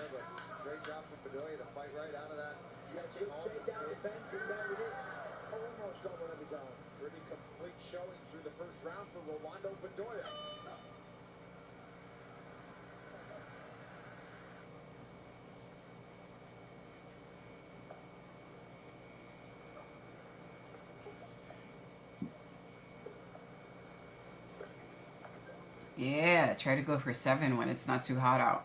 Excellent. I like it.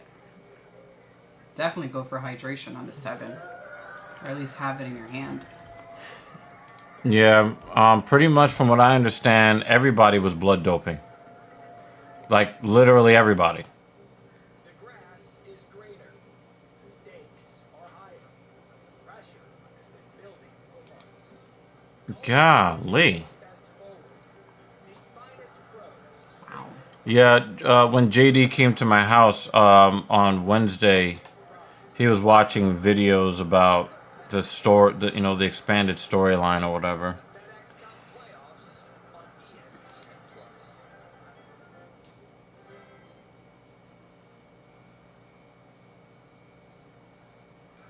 UFC megastar and all-time middleweight great Israel Adesanya back to defend his title once more. This time against the always game high-pressure action of Sean Strickland. Plus, Tachi Ivasa versus Volkov in a massive I think Strickland is just going to get embarrassed. from Kudos Bank Arena in Sydney, Australia on ESPN Plus. Pay-per-view. Oh, Song went in there a little blind. Landed a couple of left hands to start round 2. Allowed Bedoya to coast to a clear 10-9 victory, in my opinion. Yeah, absolutely.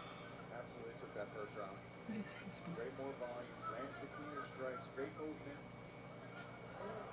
Haha, he landed a short left hook on the break. They look more than like a mush than a punch. Moosh. Put Wow, David Banner is turning his fucking life around. Let's you. go. Now Let's just fucking chase go. the workout. Came to the right stream, sir. Ooh, that's a big leg kick from Bedoya. Proud of you, dude. It's excellent. Is that Kanan's left leg swelled all the way up? His leg looks fucked up. The shin. No, his fucking quad. It looked like he's like. Oh wow, he rushed. It looks like he just has big quads. Nah, his left quad looks swollen compared to his right. Like it actually looks, and you can tell like that leg is beat up. I don't see any. That leg is beat up. The thing is, your lungs are designed to keep particles out of it so that it can take in air, separate the oxygen from the molecule mix, and then send that oxygen into your bloodstream. There are a bunch of different mechanisms to try to keep particles out of your lungs. So smoking anything is bad because you're actually putting hot particles into your lungs, which is exactly the opposite of what the lungs want. And also, when we think about what you need during a workout for your muscles, as I am learning during my certification training, is oxygen. You need oxygen. And those particles do what? Block oxygen. Block oxygen.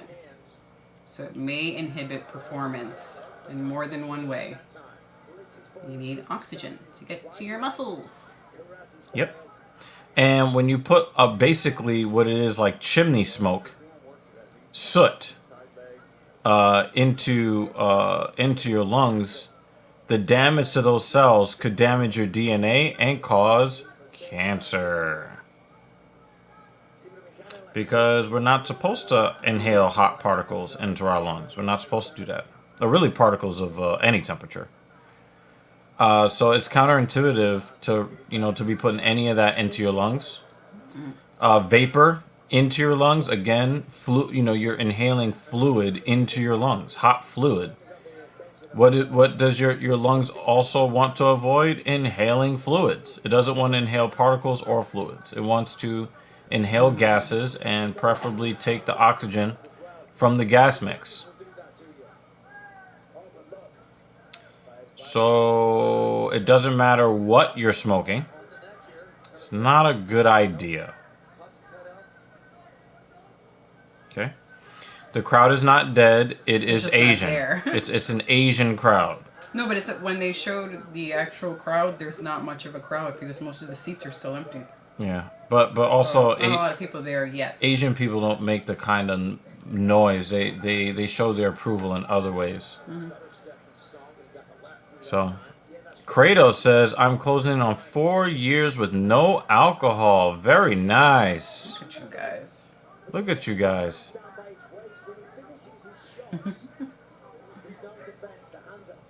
Well, the thing is, a lot of times people are just rationalizing it because they need people to co-sign their behavior. But we know that it is not a health supplement. It's not a health supplement. You know? Okay. And the thing is, I would rather Coke be legal and cigarettes be illegal. I think somebody asked me about this in the last stream, and I'll just kind of reiterate. I believe that people should be able to put into their bodies whatever they want to, but I draw the line at whatever you putting into your body affecting other people. Mm-hmm. So if people smoked and didn't exhale fucking poison into the faces of other people, mm-hmm. or in the vicinities of other people, then I wouldn't care what you smoked, because I think there's enough knowledge out there where if you're smoking in 2023 and you're under the age of 50, whatever health ailments you get is on you, and I don't really have much I don't have much sympathy because there's too much knowledge out there, you know. But at least with coke, when you snort when you snort the cocaine, it just goes into your brain. There's no secondary, you know, chemicals that come out that affect somebody else, right? I mean, obviously, you know, if you're pregnant or breastfeeding, you know, that a poison, you know, that, you know, again, but it would that would be affecting somebody else, right? So you know, I just believe if you want to do drugs or drink alcohol, you know, I think that your responsibility is to make sure that it doesn't impact anybody else. And as long as the drugs that you're doing doesn't impact anybody else, do whatever the fuck you want to do. Now, you know, if you're out there smoking or whatever, you're putting stuff into your body and you get cancer from the shit you was doing, you're just not going to get much or any sympathy from me because you made a choice. Oh, shit. Oh, his phone keeps ringing. What the fuck?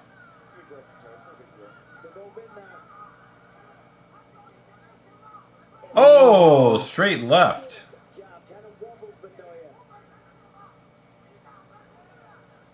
That was a soft left hook from Song Kanon. What is a Kanon? And how do you song it? You guys are stuck with him for a couple of hours while I'm gone. I'm sorry. Yeah. Yeah. And the thing is, like, 3M, if you love it, do what the fuck you want to do. Do people, you know, ask me my opinion on it, and, you know, yeah. Oh yeah. Oh yeah. I'm not the world's most violent guy, but I'm ready to fight in situations like this. Certainly the power is on the side of Song, without question. Glover versus Yuri was in Singapore? I don't remember that being there. Hmm. Are you saying 155 is in the future? I kind of disagree with this. The vapors that blow, you know, like funny shaped clouds, I actually think it looks kind of cool.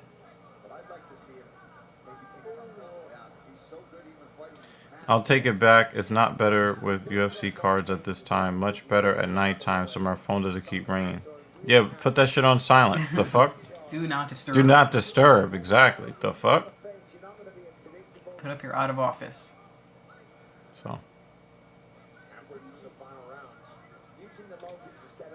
You know what, Doc? I need a crutch right now, okay? Why you gotta make me feel so judged? I stopped snorting coke.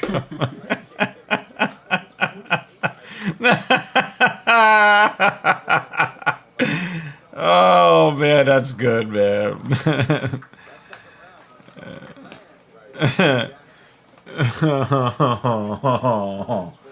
Hey Dan, me and you live in the client's equal money life. For real. We live in that life. There was one that called him during one of our streams. I was like, sir, I know you're working, but we're working.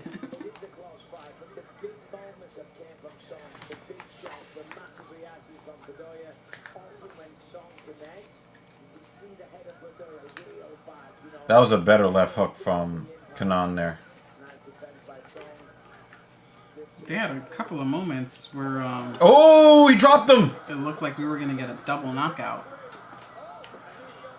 They were just catching each other at the same time. You look like a backpack when I drop it when I get home.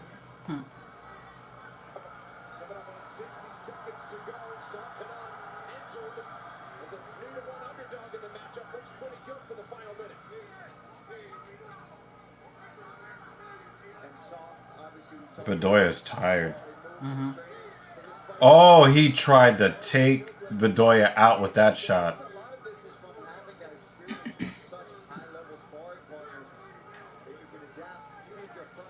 He's tagging him with that left hand. Oh, teep kick out there. Why haven't you used that more often? Oh! Several takedowns unsuccessful each time. Final 30 seconds now. And you can see the improvements from Son. They make the shots tonight, those straight punches, very fast, technical, a lot of power as well. I was about to say, what's wrong with that camera? It's turned their whole bodies pink. What was wrong with that camera? Oh, nice elbow on the break. Jinx.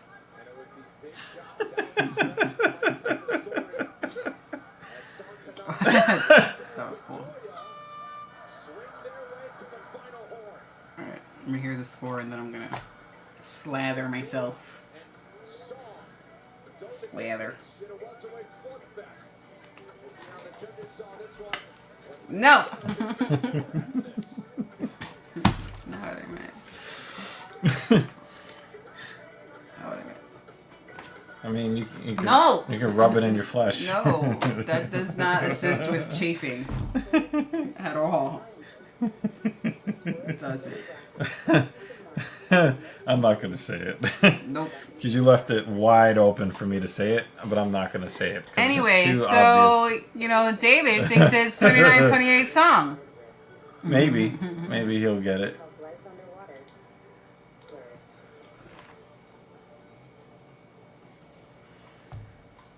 I just want to use the bathroom before I go. Yeah. I haven't done the thing.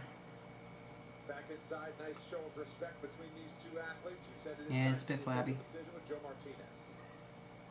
Yeah, he looks like Kelvin Gastelum. All three judges scored 29-28 for your winner by unanimous decision, the assassin, Song Kanal. All right, they got it right. They got it right. He stood there so chill. Kanal back in the win column, entered as the underdog and took the first round to get the train going out of the station. Yeah. But once he did, rounds two, Dan Johnson says So Ung. landed some big shots, none bigger than the knockdown. Yeah, so we bought like different types of tape to put on her body so that the all the things that she carries on her rubs on the tape and not on her skin. I'll actually bring it over. This will be a mini running Yeah, like a test. education live Yeah. stream. Give me 1 second. Let me show you guys what I use. Back inside Singapore Indoor Stadium, UFC Fight Night, presented by New Amsterdam Vodka. Powerful striker is set to close the gates for as long as this one may last. Henry Brasfield, thank you for following us on Twitch. Always gets the I appreciate you. plan. Maybe you appreciate us for streaming super fucking early. A matchup with clear fight. And we appreciate you for appreciating us. Ronnie and Mikhail Olechechuk know how difficult and important it is to secure a win at 185 pounds. But to begin marching towards the top, both battlers know they need a big W tonight. Owner of 3 post-fight performance bonuses in his first 4 visits to the octagon, and Joe Kawani's striking Back is to, on a sorry. different level than most. And he aims to show it once again in his bout tonight with So, just really quickly, before I go get ready, what I'm going to do is use these to make sure I don't chafe. So, David, just in case you need recommendations, we purchased climbing tape. It's what rock climbers use on their hands to help with chafing or Or like their fucking skin being just from their skin being torn. from So, rock climbing. Huh? This was really cheap at, we have a store called REI, but you can get it at any running store or outdoorsy store. But this is climbing tape, so I will apply climbing tape to, I will just say sensitive areas. Dudes, you can also use this on sensitive areas. And then I have this one, it's called Squirrel's Nut Butter. Yes, you may chuckle. Which I think is mainly a coconut oil and cocoa butter based stick that you could just apply to different places so that it doesn't, prevent chafing. That one actually works really good. I'm actually going to double up and put the squirrel's nut butter and then put Aquaphor on top of the squirrel's nut butter. I tried that the other day. It worked out pretty well.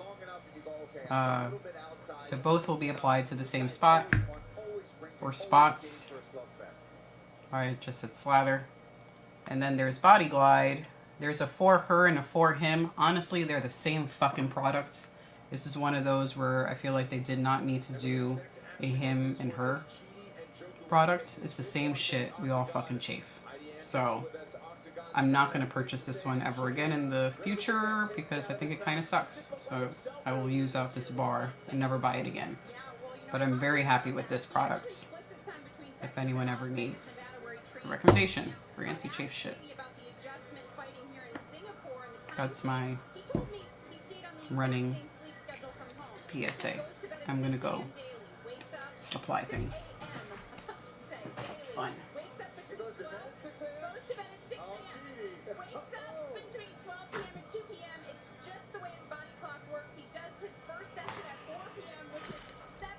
I think Adesanya just fucking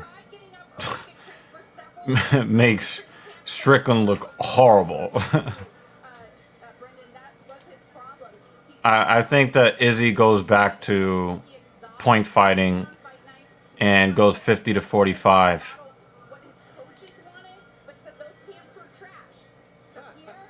Oh my god. Oh my god. Come back, Jeremy. Come back.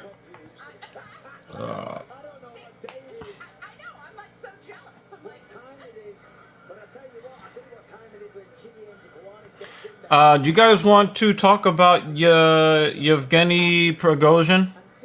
Anybody want to mention that? And your thoughts on the plane crash?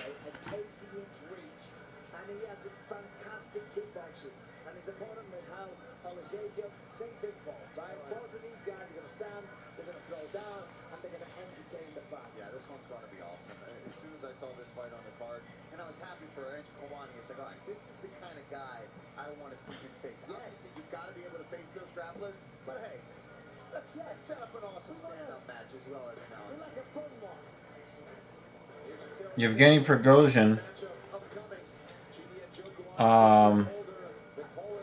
was the one of the founders and the leader of the Wagner mercenary group, which was an unsanctioned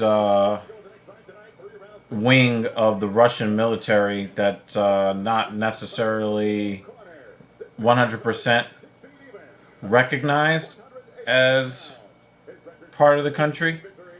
And basically what they do is they serve Russian interests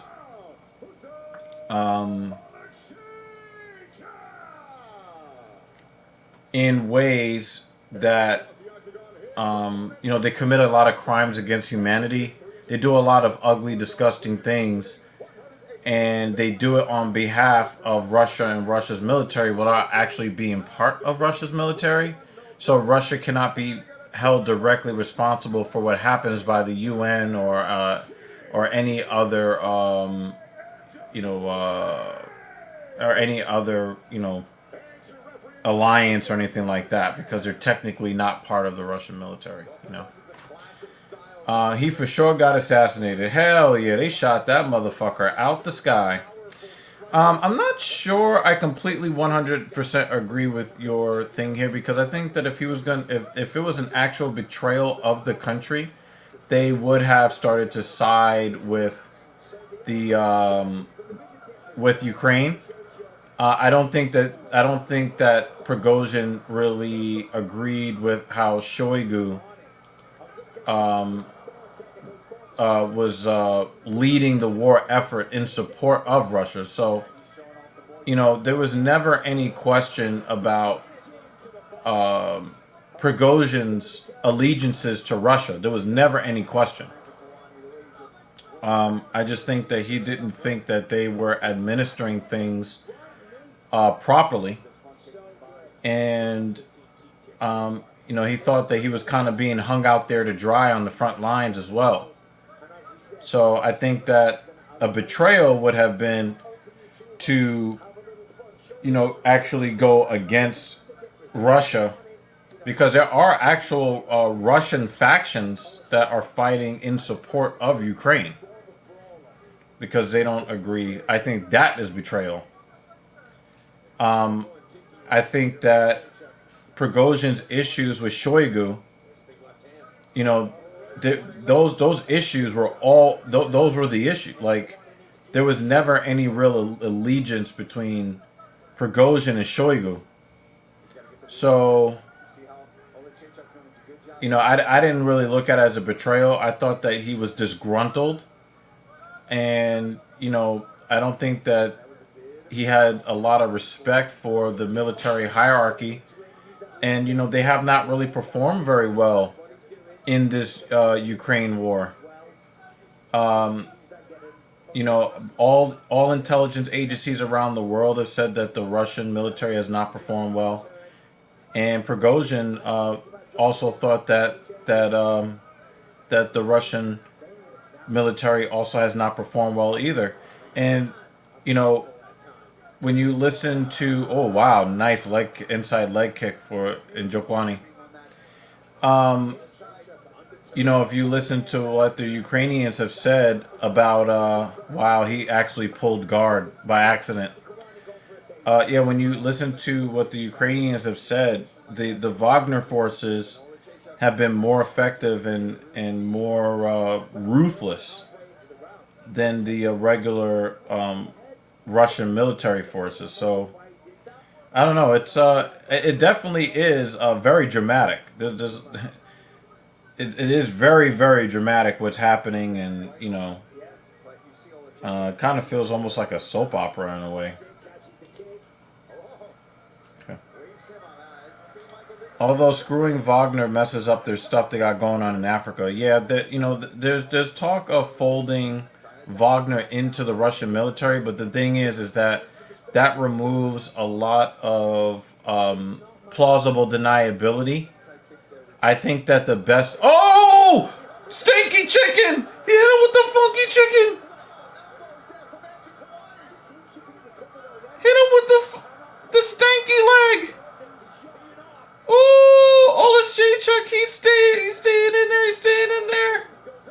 He's sticking in there! Oh! He's firing back! He's firing back! Oh! Ooh! Oh! Oh! Take down Oleszejczuk! Oh! GMP. GMP. Big GMP here. Wow, and Njokwani's in a lot of trouble. And he's turtling, and they're going to stop the fight. Wow. Wow, wow, wow, wow, wow. Wow. Wow. Wow. What a fucking fight. What a fight. What a fight. What a fight. What bugs me so much, red gloves were wearing blue and blue gloves were wearing... I had this problem last week. Yeah. But you can't go marching against your own country. Putin called it betrayal. Yeah, I know Putin did call it betrayal. I don't think that he was marching against his country. I think he was marching against the ineptness and the what's the word I'm looking for? The incompetence of the Russian military.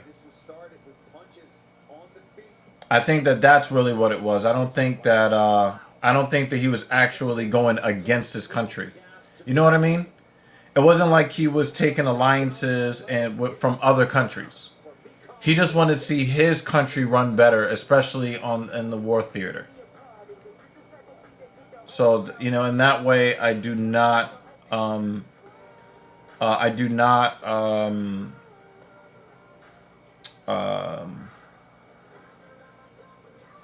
don't, in that sense, I don't look at it as betrayal. 3M says they were pissed the Russians bombed the Wagner group after telling them to go into Going to where? So they marched on Moscow to show strength. Putin paid them to stop and just killed him before the check clears. I mean, that's at least partially true. But the thing is, you know, Wagner really felt like they were performing much better on the battlefield than the regular Russian forces, and because, you know, Shoigu and his guys felt like they were being shown up, they did not properly outfit them with ammunition and supplies. And he was getting, you know, kind of pissed off. He felt like they were getting left out there in the cold, and, you know, didn't feel like they were using their assets to the greatest extent that they could have. So I think that, you know, you get a bunch of these guys that are all trying to suck up to Putin. You know, everybody is so eager to prove themselves to be the most competent and the most heroic. You never saw Shoigu on the battlefield with his people. But you saw Prigozhin on the battlefield with his guys, and they actually loved him. You don't hear about anybody in the Russian military professing their love for Shoigu, but everybody loved Prigozhin on his side. Like, they were very loyal to him. So it's just it's crazy. It's crazy shit going on.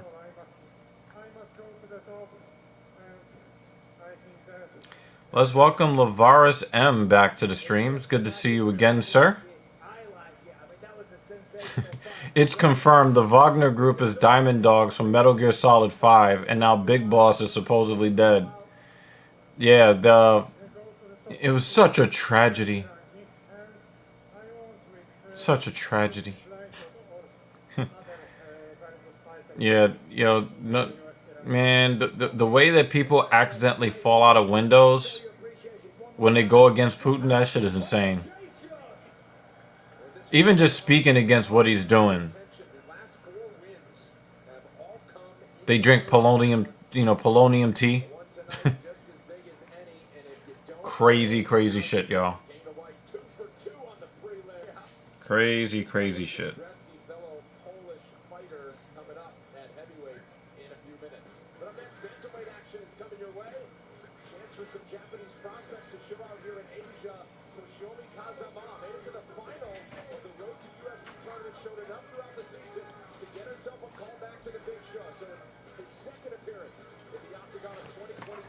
Yep, lots of big windows. Yep. They were in Ukraine where they got bombed, but I think a group in Crimea was the ones that marched on Moscow. I mean, they actually took a base. And then from there started to march towards Moscow with very little interference. I think Russia just got caught with his pants. I don't really know if Putin is really that smart. I just think that Putin, whatever Putin lacks in intelligence, he makes up for in brutality and the willingness to kill people brazenly in the open. You know, if you look at all of the rich and powerful in Russia, how, you know, they get rubbed out. Like somebody in the yeah, he's ruthless. He, you know, I mean, here in the United States, right? Here in the United States, if Trump wanted to get rid of, you know, Hillary Clinton, he can't do it because it's too public. It's, you know, she's one of the most recognizable, famous or infamous faces in the country.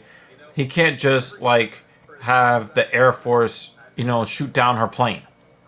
But in Russia, that shit, woo! That FSB life. You know what I'm saying?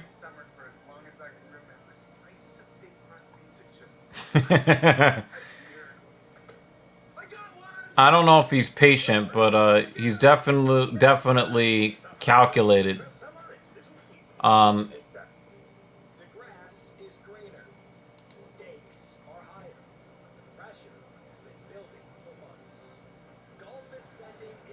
Although, from what I understand, the balloons that were flying over the Midwest, where our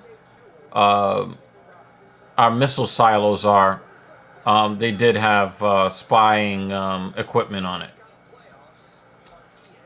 And then right after they said that it wasn't spying equipment, they found the spying equipment. They sent another balloon. They're like, haha, yeah, we're not doing that. Yeah.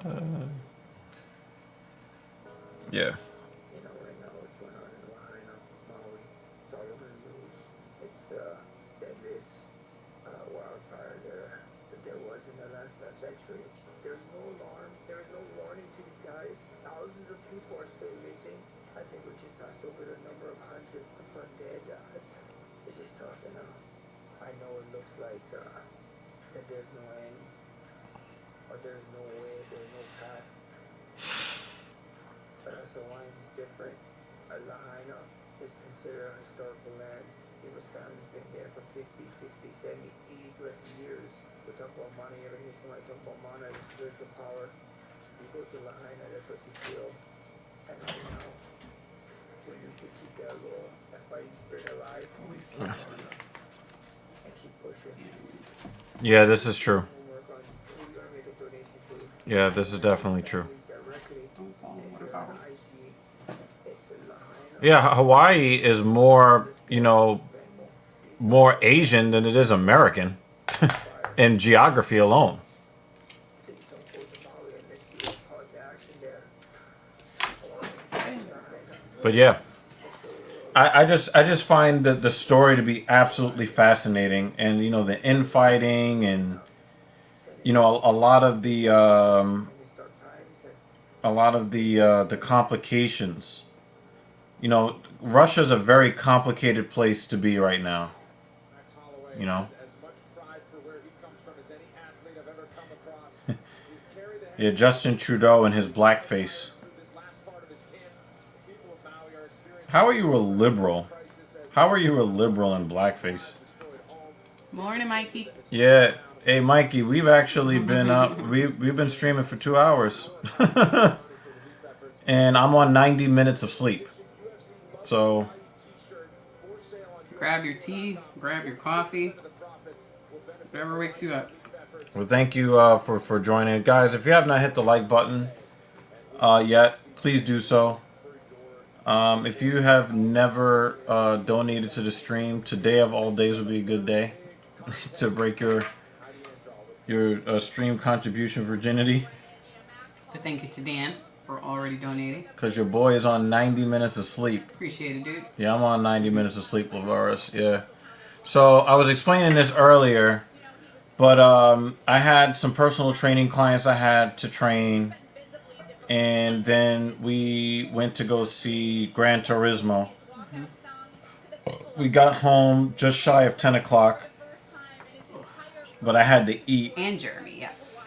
Yeah, I had to eat before I went to the gym. I didn't actually leave to go to. I didn't leave to go to the gym until like 11:45 or something like that. 11:35 p.m.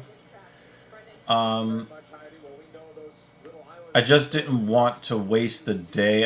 I skipped Thursday. So Thursday was the first day that I took off for the week, and I didn't want to take off 2 days in a row, because then I would be a little bitch, So what I did was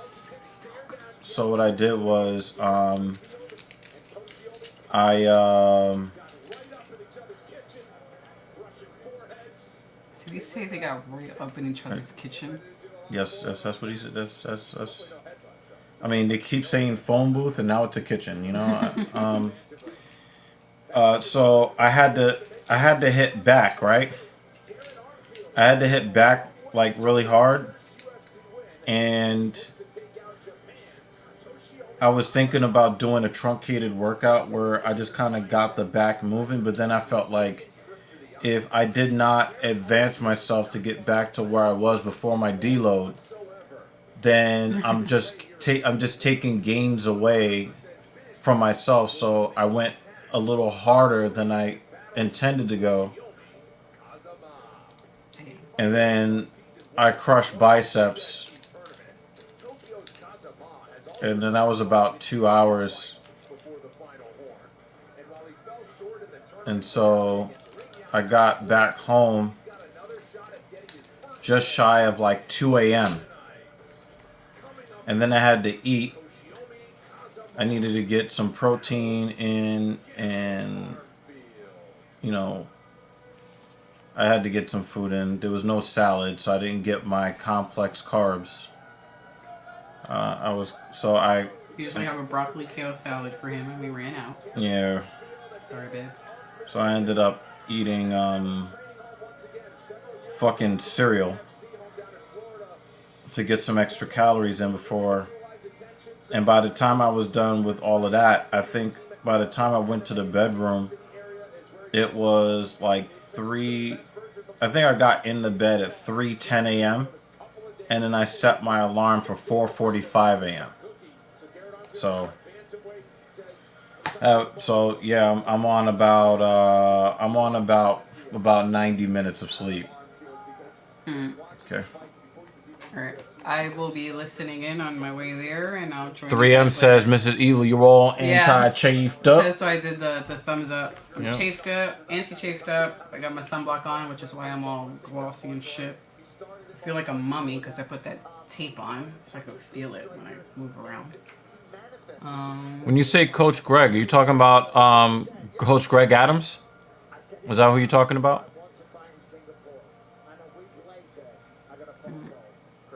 Or are you talking about the free agent lifestyle? Yeah, I think that this is what we will see. Beardy.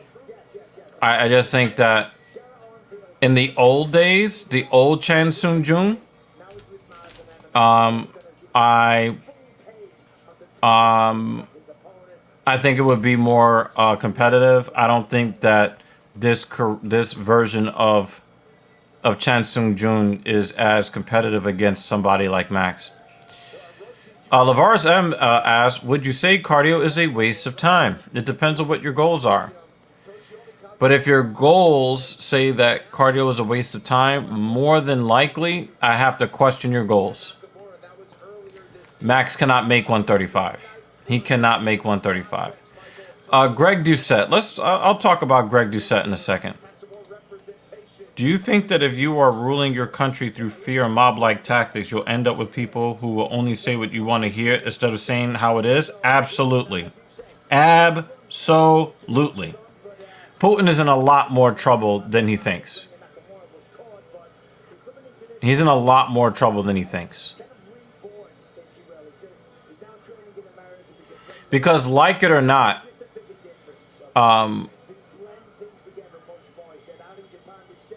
Prigozhin might have marched on Moscow, but he was fiercely loyal. He was fiercely loyal to Putin himself. Even all the way to his grave, he was still very fiercely loyal to Putin himself. Let's talk Greg Doucette for a second. Greg Doucette largely gives out accurate information for the most part, but then there are a couple of messages that don't necessarily agree with. There is one guy that I subscribe to, and that's Dr. Mike Israetel and Renaissance Periodization. But they both give out the same bad. Joni Shreve also gives out the same bad advice, advocating for diet soda instead of advocating for people to drink water. You know, I get that, you know, they're coming from a place of, you know, what, you know, of likely compliance with different, with like lifestyle changes and stuff, and how, you know, people that drink soda really struggle with the transition from not drinking soda. But, you know, there is evidence to show that diet soda is just really bad for you. And, you know, us being in the fitness industry, I I just think, these guys are making the argument that there's nothing wrong with diet soda when there just is, and I don't like that position. I would much rather them say that, you can use this as a tool to lose weight in the interim, to acknowledge it as the lesser of a different evil, whatever they think it is. But to say that there is nothing wrong with it and all that stuff, I have a huge problem with that. There are a couple of other things that I don't necessarily really agree with Greg Doucette on, but by and large, he gives out good information. My biggest criticism of Greg Doucette is that no matter what the situation is, he is always trying to sell his goddamn supplements, and it irks the shit out of me. It irks the fucking shit out of me. And the thing is, yes, it does technically have 0 calories. But the chemicals that it has are carcinogenic. And also the sweetness that you get hit with still does kind of mess with your sugar insulin balance too. So, are you gonna lose weight on it? Would I rather somebody? Again, we're talking about the lesser of evils, right? So, would I rather somebody ingest aspartame instead of sugar alcohols? If those are the only two choices, I choose the aspartame over the sugar alcohol. Sugar alcohols are just free radical introducing, DNA damaging nonsense. And you will see some supplements out there, especially protein bars, that have sugar alcohols in them. Stay away from them.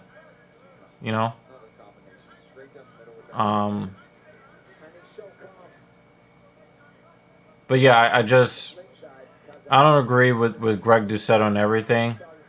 But, he's very knowledgeable about anabolics, SARMs, HRT, TRT. Obviously, he was at the pinnacle of the sport as an IFBB pro. I just don't like... Oh! Straight left from... Oh, Armfield giving him the arms. Putting the arm in SARMs. Oh, my God. I think he's got his hands in his glove. I think Kazama... Yeah, it's about to be a wrap.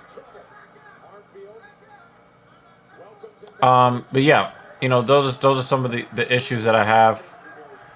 Bradley Martin is he's a doofus, and I hope that Mighty Mouse beats the shit out of him. I don't have to hope, because I know that's what's going to happen. Especially when Demetrius Johnson would not even have to cut weight. Man, ugh. I think there was a coup. No, there was a coup in Niger earlier this month. Oh, Kazama's getting his head boxed. God damn.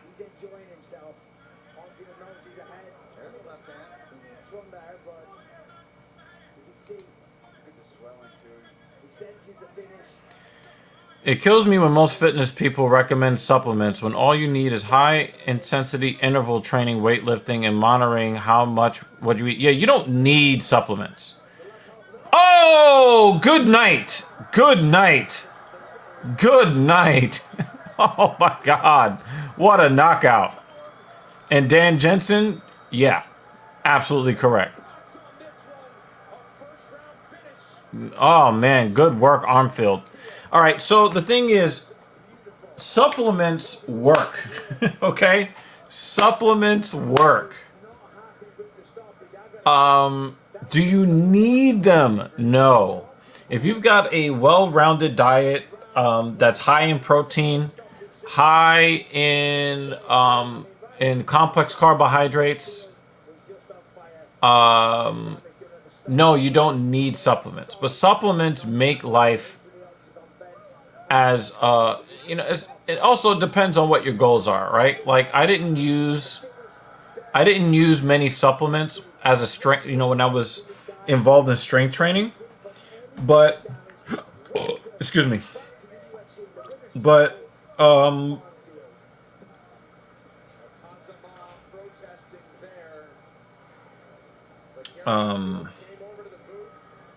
shit, lost my train of thought. When I was strength training, I used protein and weight gainers and pre-workout. I did not use creatine of any kind at the time because I did not need. First of all, when you're strength training, you're getting up to 5-6 minutes of rest in between sets, so you have more than enough opportunity to regenerate the ATP needed to get through your sets. And your sets are going to be, usually when you're strength training, you're not doing more than 5 repetitions per set, right? So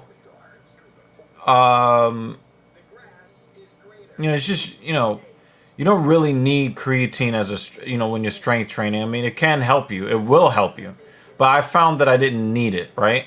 But now that I am putting on size, I'm putting on muscle, creatine is essential.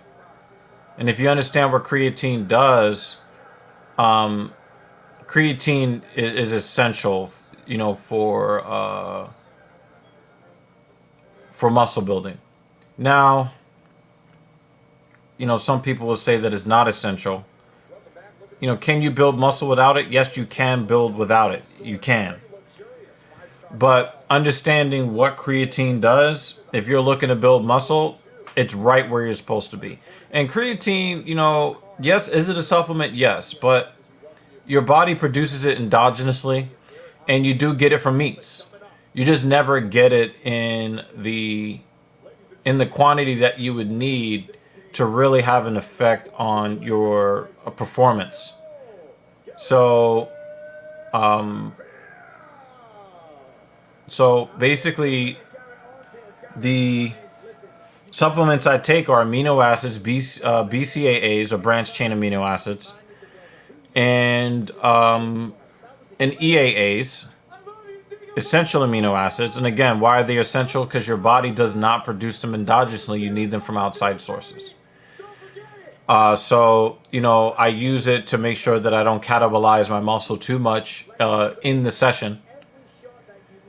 And it's very, very helpful for keeping my muscle belly healthy, and not tearing down the muscle so much so that my recovery time actually goes towards growing new muscle tissue, rather than just simply trying to recover from the damage that I did, right? So I use the protein. I think the ladies put collagen because I need healthier skin and hair. So they do put collagen in my protein shakes. L-carnitine and L-glutamine for immune support, gut health, and recovery. And I use pre-workout, especially when I'm not motivated. And I use the creatine so that I can regenerate ATP quicker and have lesser rest periods, and to be able to perform more repetitions per set. That will help me get closer to anywhere between 0 and 2 reps in reserve, so that I can continue to keep growing So do you need supplements? No. Getting lots of sleep, not letting people stress you out, and eating a well-rounded diet that covers healthy fats, long, long-chained polysaccharides. You're talking about green leafy vegetables, lots of fiber, and good lean meats from a variety of sources. And you're training as hard as you can when you're in the gym. You can get good results without any supplements. Absolutely. Okay. Jay says, I had saw a protein bar that had 500 calories and 100 grams of sugar in it. It was fucking insane. Let's talk about that for a second. So 500 calories, right? Your macronutrients are going to have associated calorie numbers per gram. So, for every 1 gram of fat, there are going to be 9 calories attached to that. And for proteins and for carbohydrates, for every gram, it's 4 calories. So if you're saying that there are 100 grams of sugar in it, and it is 500 calories, right? 100 grams of sugar translates to 400 calories. So 400 of the 500 calories are sugar. That's a high amount of sugar, okay? Now, if there's no fat in it, then you're left with 100. You're left with 100 calories worth of protein if there are no fats and no alcohols in it. So at that point, you're looking at 25 grams of protein and 100 grams of sugar. I'm not going to say that there is no use for this, because 25 grams of protein is about what most people are going to absorb in a sitting. Most people. But 100 grams of sugar, what the fuck? If you are running, if you're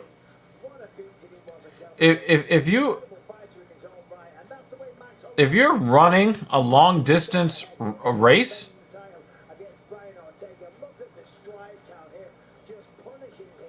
yeah, like if you're running a long distance race, you can use that bar. I don't know how many people would actually be able. I don't know how many people would actually be able to I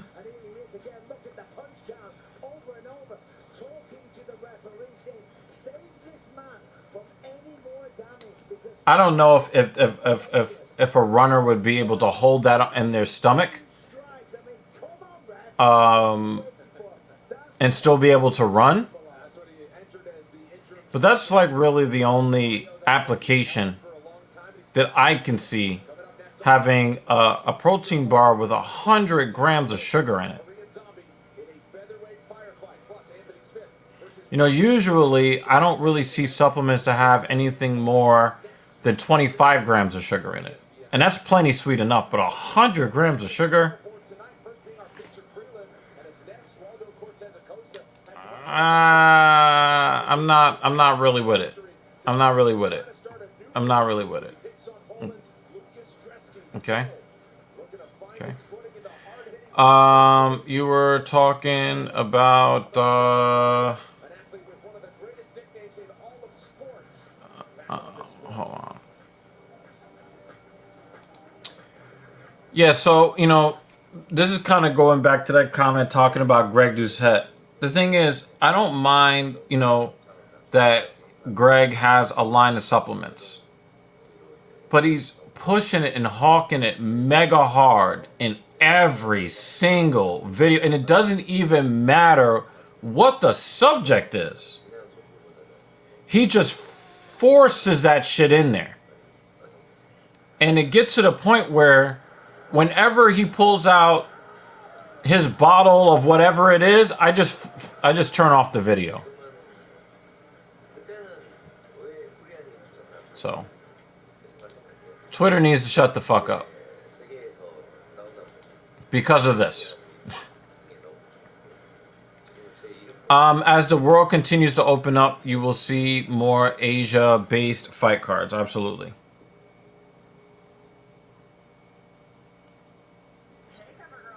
Yeah, the fight was going where Kazama was about to get put in the grave. What do you think about the one-eyed Dagestani fighter being on a card in Abu Dhabi? I did not know about this. Also, when you urinate, you're getting rid of waste from your body. Drinking more water rids more waste from your body. Yeah. I don't remember what the context is, but yeah. Yeah. You know, I drink crazy amounts of water. Now, when you use creatine, I'm using creatine hydrochloride. You know, you do need to drink more water than if you don't take creatine, but I'm happy to just down copious amounts of water. I'm happy to do that. This is false. Absolutely false. SARMs, no, SARMs do plenty of damage. Plenty of damage. Do I get my, oh yeah, but do get your electrolytes every day. Yeah. That is something that Mrs. Evil can tell you a lot about. Okay?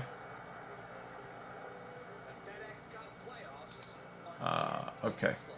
Interesting you said that. Evil, is building tendon strength in your mind when you work out or sticking strictly muscle growth? This is a good question. I like these questions. Very, very good question. So, this is one of the reasons why using SARMs, you know, androgen, you know, modulators and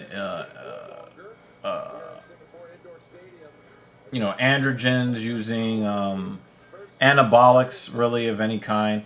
You know, this is why it's not, you know, really preferable for your long-term health. You know, when you take that class of PEDs, right, you're able to produce a lot more force for a lot longer in the muscle belly, and the muscle belly will get stronger. But what does not recover at the same speed as the muscle are your connective tissues. So you're going to be more susceptible to muscle tears at the tendons. The force that you produce with your muscles are going to make you more susceptible to tendon and ligament damage, because they do not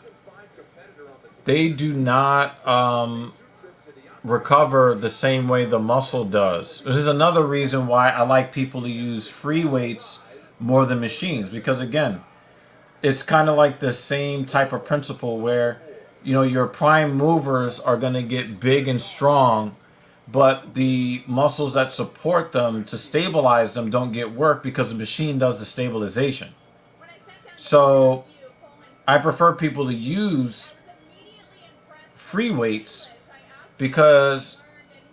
and to do unilateral movements too. I know that some coaches don't really believe in doing unilateral movements and contralateral movements, but I'm a big believer in them because I think that it's really good to make sure that the stabilizers are able to support the prime and secondary and tertiary movers, which happen to be much larger muscles. So that's my take on that. But the thing is, there's no way that you can strictly think about muscle growth, but also neglect the health of your connective tissues, because when they tear, you can't build any muscle. You're on the shelf.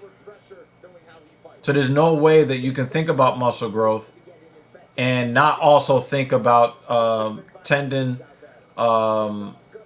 elasticity and what's the other word I'm looking for? I almost had that. I almost had the word. And resiliency. That's the word I'm looking for. Jake Miller is here. TikTok has been recommending so many supplements. I feel like almost all the supplements that you see being hawked, absolutely smoke and mirrors. Like you're talking about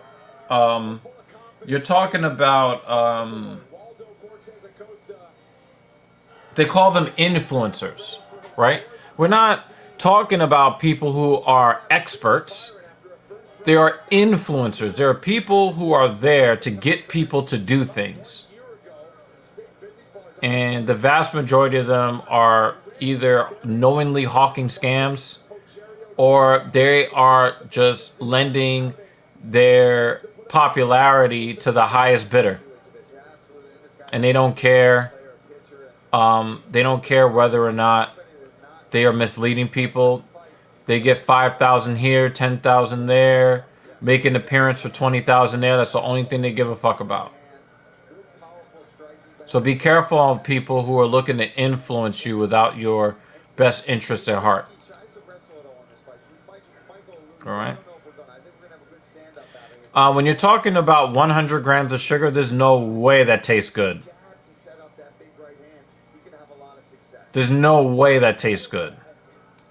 No way. Mrs. Evil says 100 grams over time, but not 100 grams in one sitting. Yep. And it would be an ultra marathon too, yeah. The running gel I'll eat today has 13 grams of sugar plus electrolytes and caffeine. And that's for a 6-mile race. Right?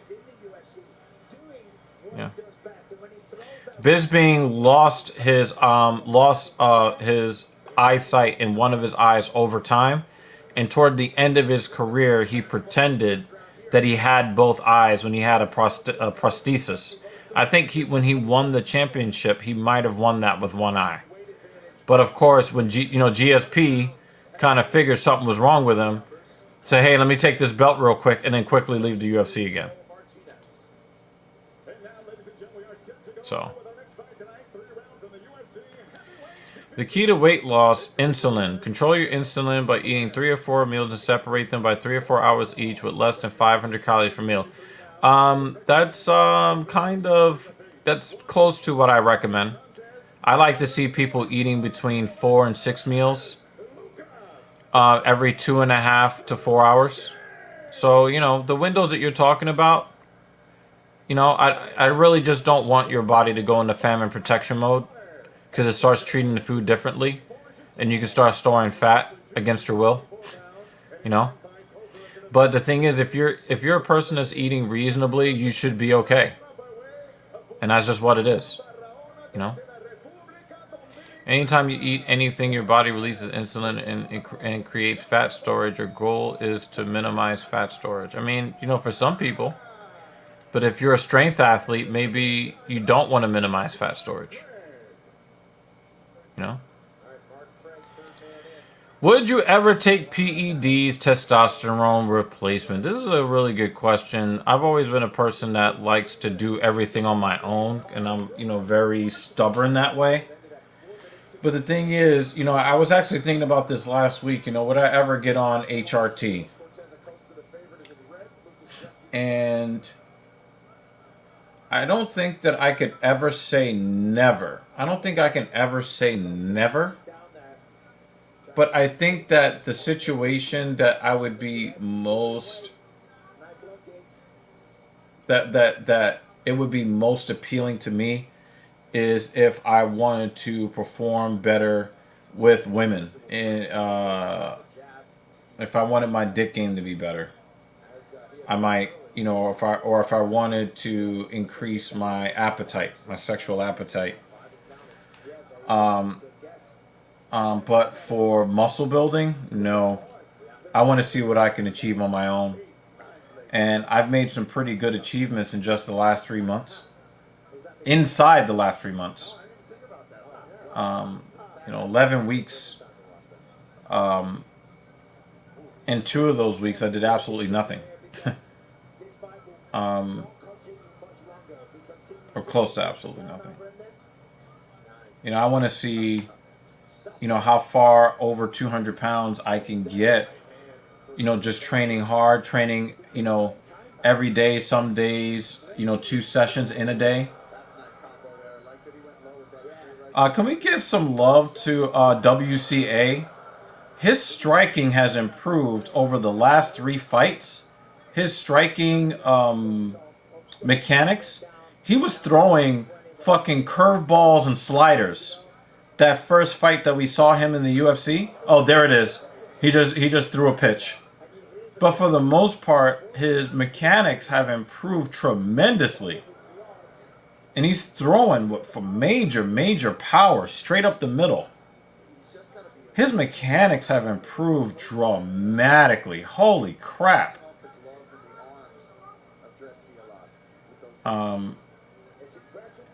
But yeah, I can never say never. But for the purposes of like muscle building, my instincts say no. It ain't for me. It's not for me. And the thing is, even the most successful guys, they are still largely experimenting. Because most of the compounds these guys are taking are either A, not approved for human use, or B, is just straight up illegal. And you're not even supposed to be in possession of it. And I don't want to get mixed up in all of that. Oh, nice catch. And nice right hand. Oh, there he goes. He just threw a fastball. Oh, he's stinky chicken dude. He killed him. Oh my God, WCA fucking killed him.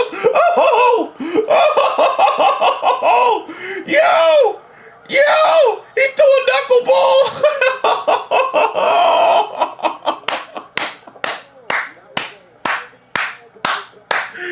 Yo, WCA, let's go. He's my favorite Dominican on planet Earth. He is my favorite Dominican on planet Earth. Yo, the chicken dance. He catches the body kick, gives him 2 right hands, throws a fastball, and boom, big right hand. Oh! Yo, the way he hit the ground, he looked like Prigozhin's airplane. Look at him. After Putin shot it down. Boom! Oh, shit! Give him $50,000. That is one of the funniest knockouts of the year.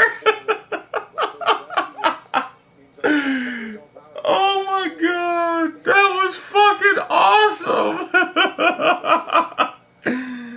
Oh man. Oh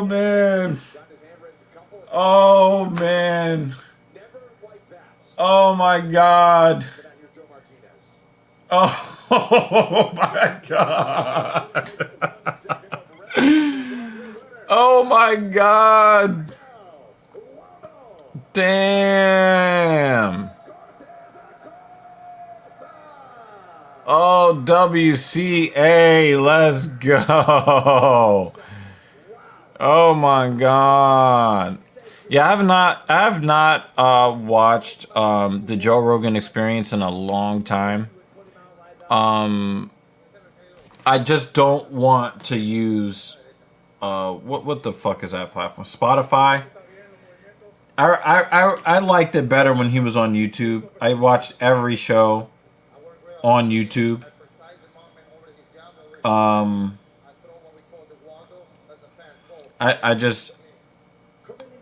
don't like the format. I think I watched the Joe Rogan Experience one time on Spotify, and it's like Mrs. Evil like actually pays for like the highest level of She pays for the highest level of subscription, and you still gotta watch commercials and all of that. Fuck that. You know. Okay. Yeah, TikTok is pretty fucking toxic. It is. You know. Yeah, I don't know if this is true. Do your research on this. Do your own research on this. I don't know.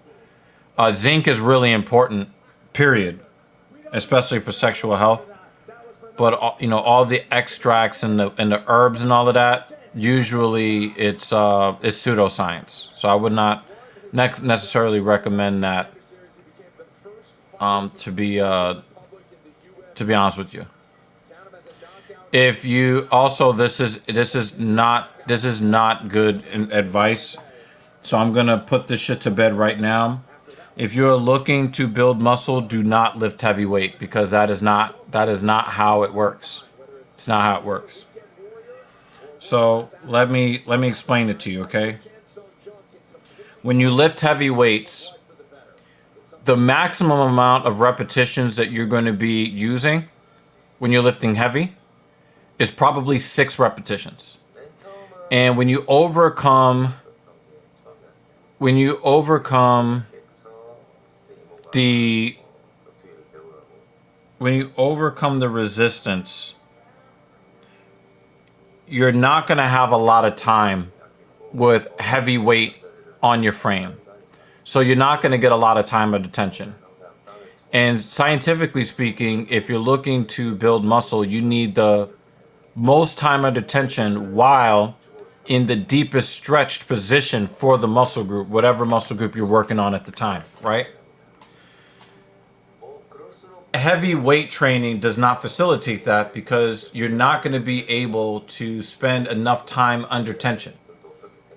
Now, does a strength training program help you build muscle? Indirectly. If you have a program for a particular mesocycle where you lift for strength, primarily lifting heavy weight, you can raise your strength ceiling so that the amount of repetitions that you can do at what would be anywhere between 60 and 80% of your 1RM. If you are lifting at your 90 to 95% of 1RM and you raise your strength ceiling, then if your numbers go up for your 1, 3, and 5 rep maximums, then obviously your 10, 15, and 20 rep maximums are also going to go up as well. So you always want to lift the heaviest of the moderate weight that you can lift, and always continue to keep progressively overloading so that you are always moving forward and never kind of, getting comfortable. You never want to be comfortable. Pain is the name of the game. When I'm talking about pain, I'm talking about muscle belly pain. I'm not talking about joint pain. You're looking for a big pump, and lifting heavy weight will not pump you up. It won't do that. If you lift lightweight a lot of times, and if you lift moderate weight a lot of times, with special attention paid to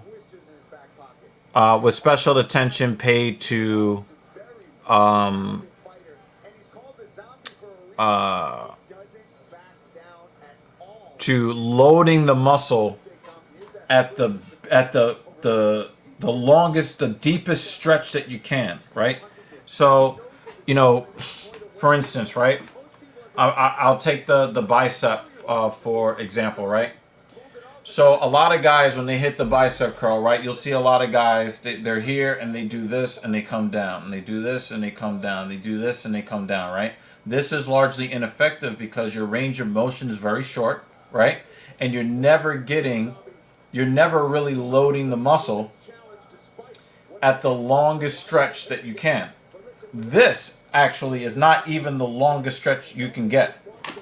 I'm going to actually show you where that stretch is. Close to the longest stretch that you're going to get is not actually here. It's actually here. right? If you know anything about the way that the bicep, about the biomechanics of the bicep actually starts all the way up in the head of the humerus, right? So if you want to get the greatest stretch under load, which is why I like to do like these cable curls with my arms behind me, you get the greatest stretch because you're stretching it at the top and you're stretching it at the bottom where the bicep kind of terminates here on the forearm, right across here. So you can, you can get like a little bit of a pump here. You see guys doing this bullshit right here. But if you really want to get some size, you want to stretch all the way and hold that tension at the bottom. And so you get these kind of curls here. Also, you get a bigger squeeze to the top when you go outside your biceps. So if I could just kind of show you here, you get a good squeeze here, right? But if I show you inside here, you get a better squeeze outside the bicep, right? So that's another biomechanical thing where you can get a little bit more value out of this when you come all the way through here with your biceps, with your hand outside the bicep. But the most growth is going to come from loading it in the greatest stretch. And this is like the second greatest stretch.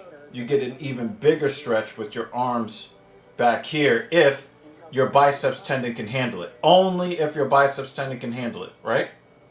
So you always want to make sure that you're lifting the heaviest weight that you can lift for 6, 8, 10, 12, 15, 20, 25 repetitions, right? The heaviest weight is not going to allow you to do that. The best you're going to do in most cases is going to be 5 reps, and you're just not going to have enough time with that muscle stressed out in the stretch out under tension, right?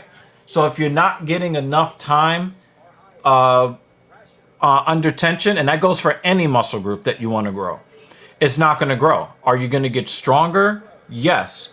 If you go with if you go with a strength training mesocycle and then you follow it up with a hypertrophy cycle, will you be able to build more muscle because your strength ceiling is higher across the entire board? Yes, but that's what I mean by you getting the benefits indirectly. But if you're looking to build muscle now, you're not lifting at the 1, 3, or 5 rep maximum. You're just not going to do that. So hopefully that helps out some of you guys. All right. All right. All right. Yeah. So. Yeah, I definitely, Lavaris, understand something, okay? There's no such thing as too soon, only relevant.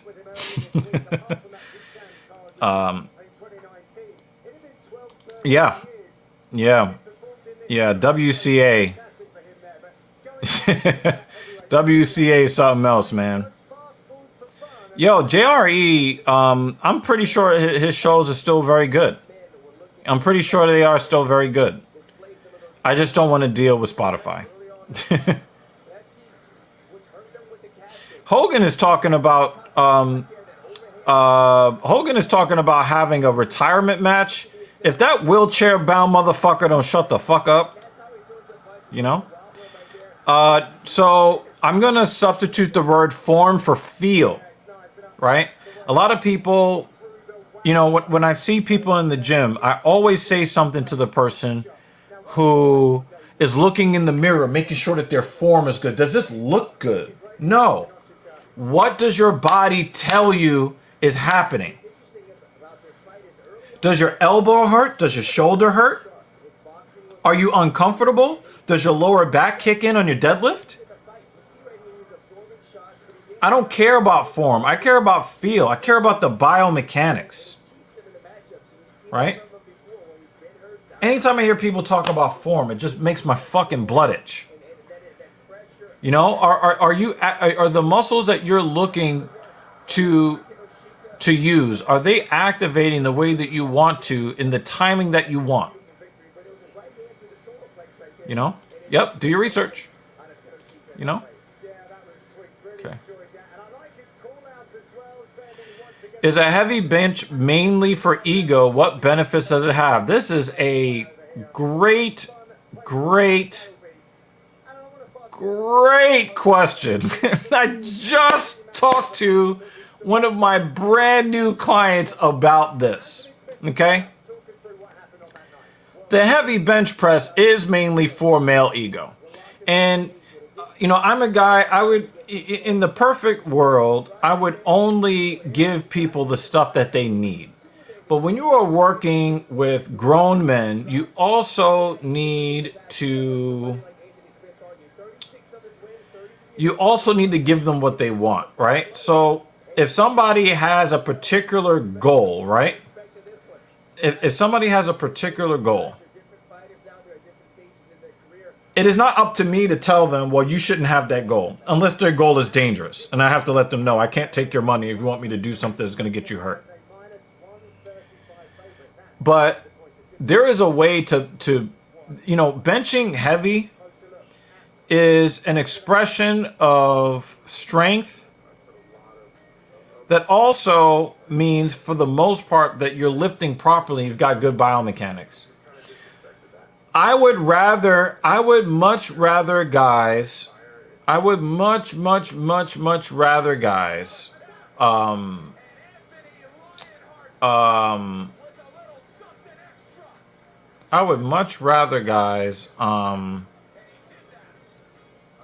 use dumbbells.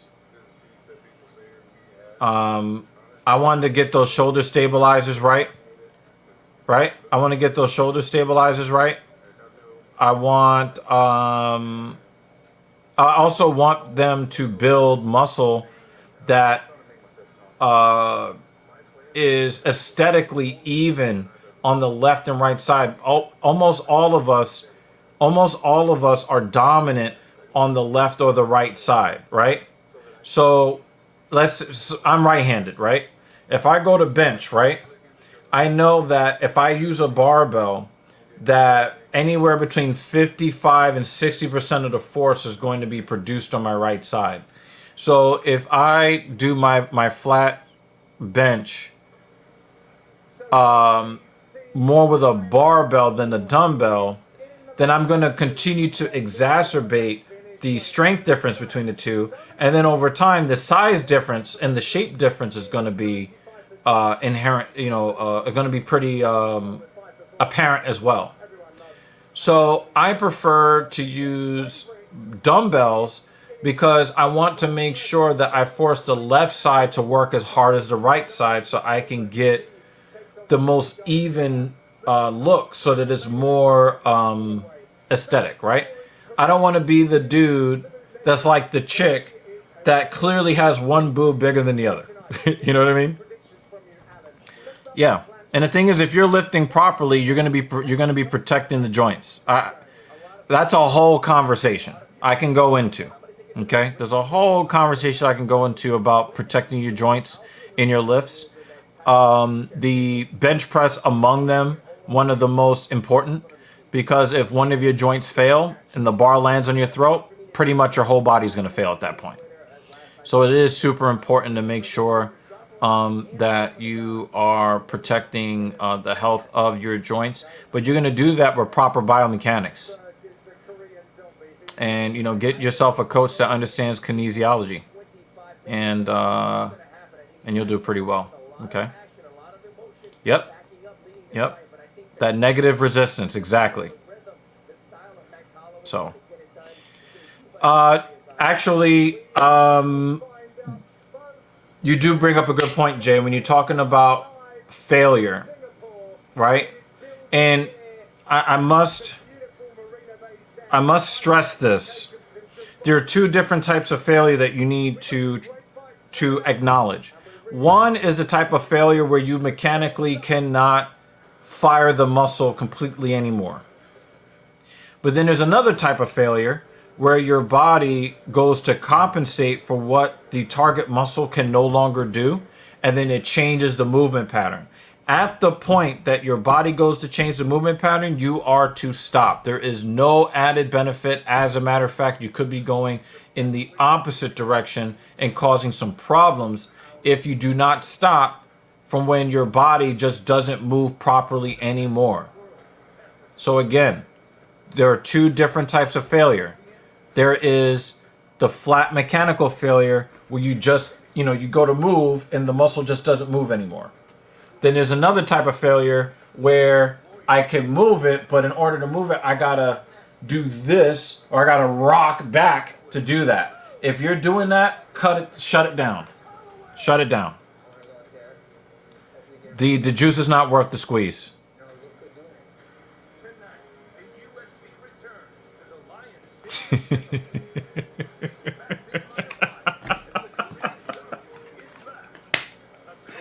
I think this is the comment of the stream. Oh my God. R.I.P. Paul Mooney, man.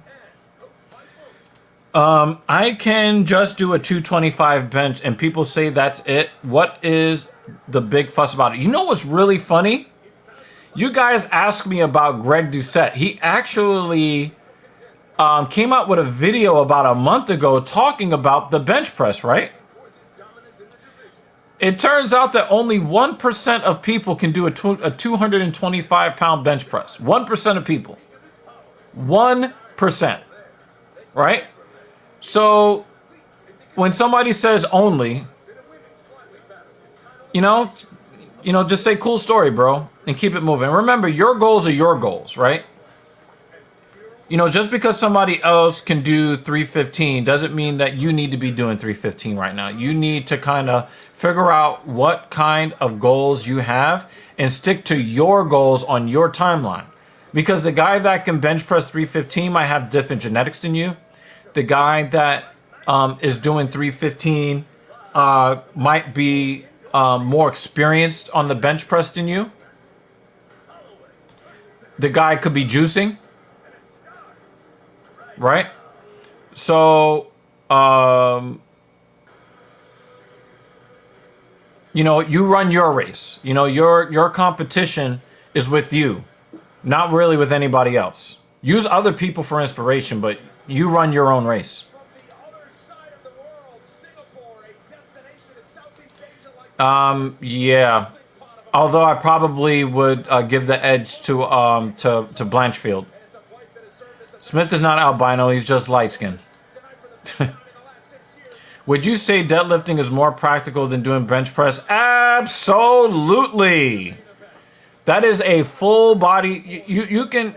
I just taught a guy how to deadlift just yesterday. That was the whole session. Absolutely. But sometimes if something heavy lands on you, you need to push it off of you or die. Then, maybe bench press is more practical. I guess it depends on what you're doing and what you're using it for, But for the most part, bench pressing, for the most part, is a male ego thing that impresses other men. Most women don't know what the fuck you're talking about. Oh, I can bench press, blah, blah, blah. Most women don't know what you're talking about. But I will say, I am looking to date a woman who actually knows what the fuck that is. I definitely, I would love, I remember a few years ago, I dated a Pilates instructor. I actually was texting with her a little bit about, the other night. I love those fitness professional girls. I really, really do. I really do. Some of them are a little arrogant, but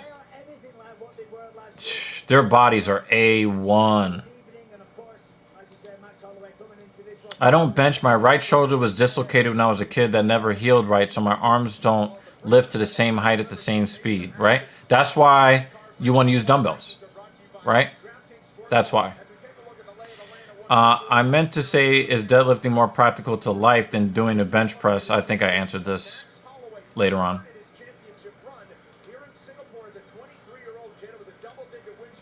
I mean, to a certain extent, we're built differently, but everybody pretty much, your skeleton pretty much does the same shit. You know, the elbow articulates the same way for everybody. The shoulder articulates the same way for everybody. The wrist articulates the same way for everybody. The hip, knee, ankle articulates pretty much the same for everybody. The spine, all of those joints in the spine, pretty much the same. With some outliers, some special conditions, some genetic anomalies and abnormalities. But for the most part, but the way that you've learned how to move, you know, over the years, that does have an effect. So, you know. So the only two exercises you need are squat and deadlift. Oh, I'm uncomfortable with this. I will say that this is not the worst founded premise. I think that you need to move in all of the planes. I think you need to move in all the planes. But if somebody said I can only do 2 and have it be the most useful, I probably would say squat and the deadlift, but I would probably prefer the squat and the pull-up.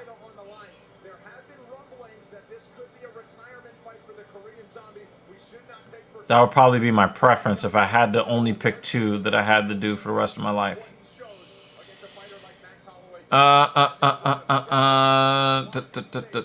Yep. And squats are a foundational exercise. Absolutely. David Banner says, I do dumbbell and body weight lift because I work out at home, and that's one of the reasons I say form over numbers, self-taught and self-made. Okay. Okay. I feel like if I hold myself accountable, it's better for who I want to be. And that, again, your goals are your goals. Absolutely. Yeah, and everybody hits, everybody's numbers are different. Everybody's in a different place in their journey. Absolutely. Yeah, I used to neglect the overhead press to my own detriment. When I used to neglect the overhead press, I had a lot of shoulder joint problems. And then when I really started to take my overhead press and, my flies, really trying to get those 3-dimensional delts, rear delt, side delt, front delt, a lot of my shoulder issues melted away. The heavier I lifted with the most volume, the more healthy my shoulder joint has become over time. So I'm very, very thankful that I developed the discipline to do the lifts that I don't love. I don't love overhead press, So I think I got to all the comments. Yeah, so.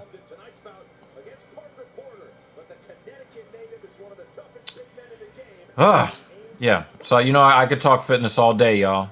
I could talk fitness all day. But, I feel like I am the best of both worlds when it comes to, guys that want to get stronger, guys that want to get bigger. Right? The guys that only care about getting strong, we can work out together for a while. You pay me some good money, good. If you just want to get big, kind of the same thing. But if you want to get strong and big, work with me for a few years. I got you. I saw on TikTok a man got laughed at using an assisted pull-up and thought of quitting. Why are people like this? Because the people who do all the laughing have not accomplished a motherfucking thing. Not a goddamn thing. When you see people laughing at other people trying to improve themselves, the first question you should ask that guy is, do you even lift, bro? Because there's usually guys that sit around, haven't touched anything in years. Oh, but yeah, I bet you I could do better. Shut the fuck up. Shut the fuck up. Fuck off. That gets me heated.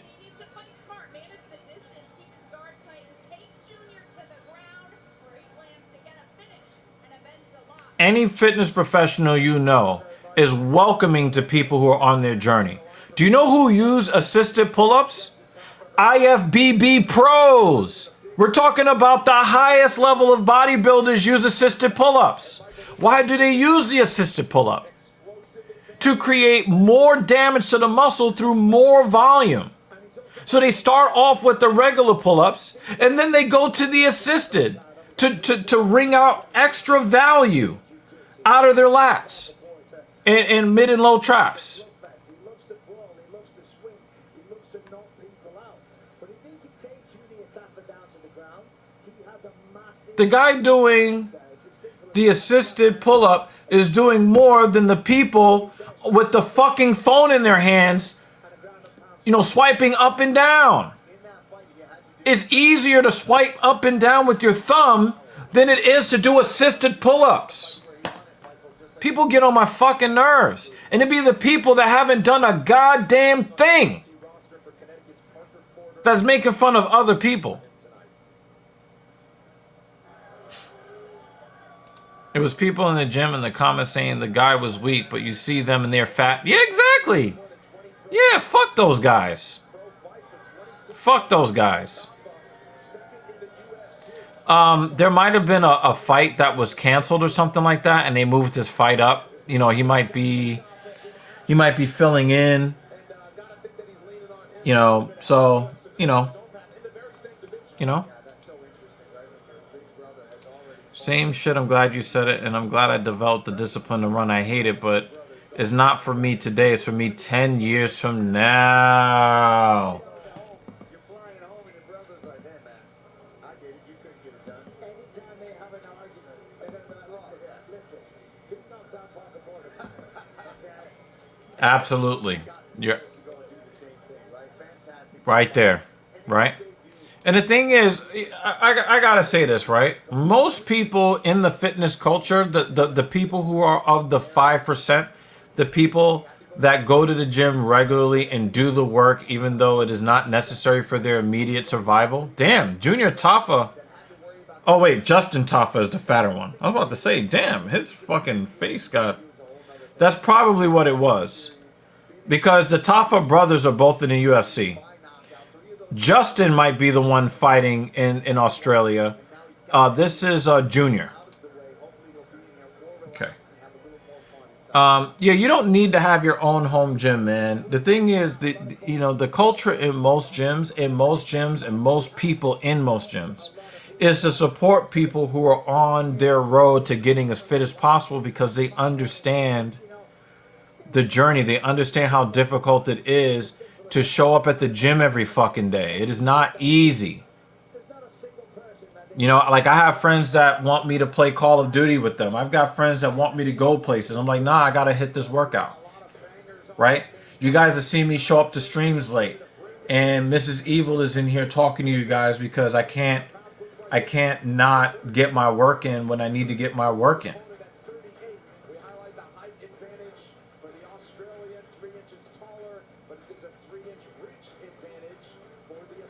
You know, so, you know, most guys who live in this lifestyle are very supportive of other people trying to live this lifestyle. You know? There is no better. It's just each one has their pros and cons. You know? You know, private ones, you know, are best if you have a trainer. You go in there, you get your work in, it's quiet, you move in, boom. You know, commercial gyms probably have more girls in spandex, which may not always be the best thing for you, especially since a lot of these chicks are just looking for the next Me Too moment.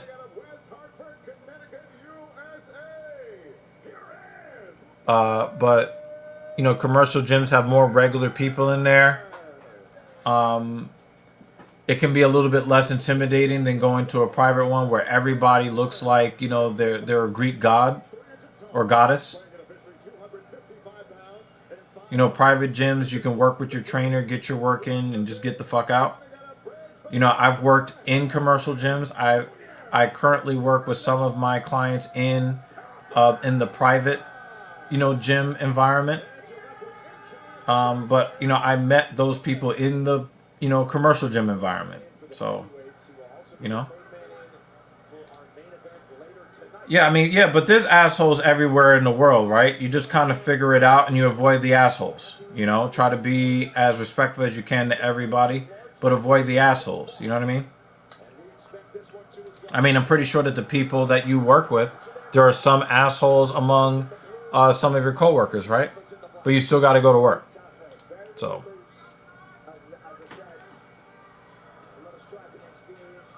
see what Junior's got here.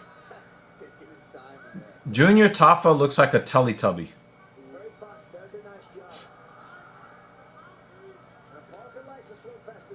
Like, he has the face of a guy that will fuck your girl, but then he has the body of a Teletubby.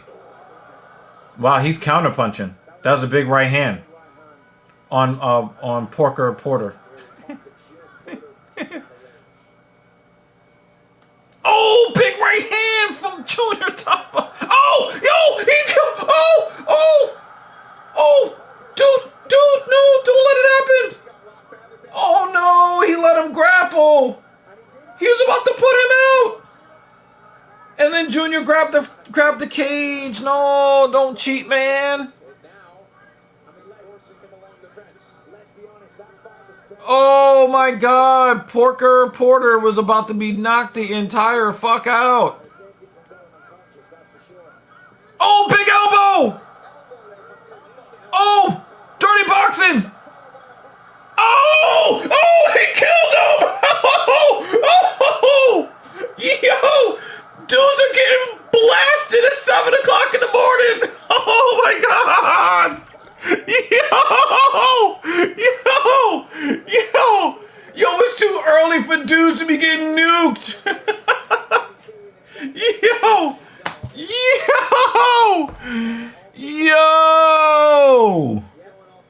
Yo, dude. Yo, damn, son. Ooh! Ooh! Ooh! He turned Parker Porter into Porky Pig. Oh!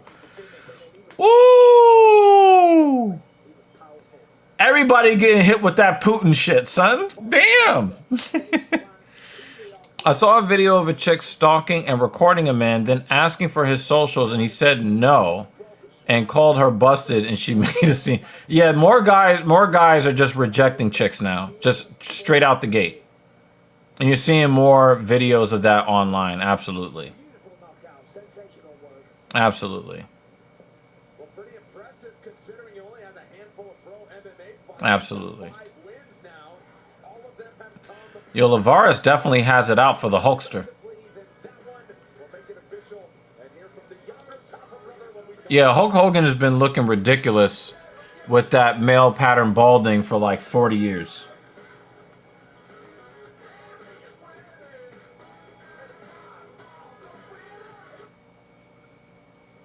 What if finding a new job wasn't such a leap of faith? I think I'm right for this. I think I'm right for the job. You're perfect for it. What if you knew you'd be paid fairly? Because you could literally see what the job pays. What if your schedule worked for you in turn and them? And what if the promise of better work No way. was something that found us? I got the interview. It's everywhere. Every corner of the city. Blue is the color of summer. The color of champions. BMW's pure frozen gray paint looks so fucking sick. A new era of tennis is here. If you haven't felt the power of blue yet, you're about to. The U.S. Open starts August 28th on ESPN. Oh, man. Yo, dude. In fact, I don't know if you know this, Lavares, but we had a UFC fighter. We had a UFC fighter have a Booker T moment a few months ago that had me fucking dying laughing. Dying laughing. Trying to remember which black fighter. Ladies and gentlemen, the end comes officially 1 minute 24 seconds. Round number 1. We have your winner by way of knockout, Junior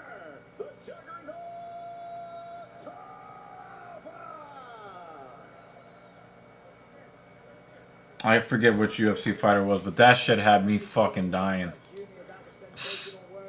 Yeah, I'm pretty sure he's very, very, disappointed. Yeah. Yeah. Yeah. You wrong for this, Lavaris. You wrong for this. But as long as the dudes that are clapping her cheeks are 8 feet tall and worth over $10 million. Hey,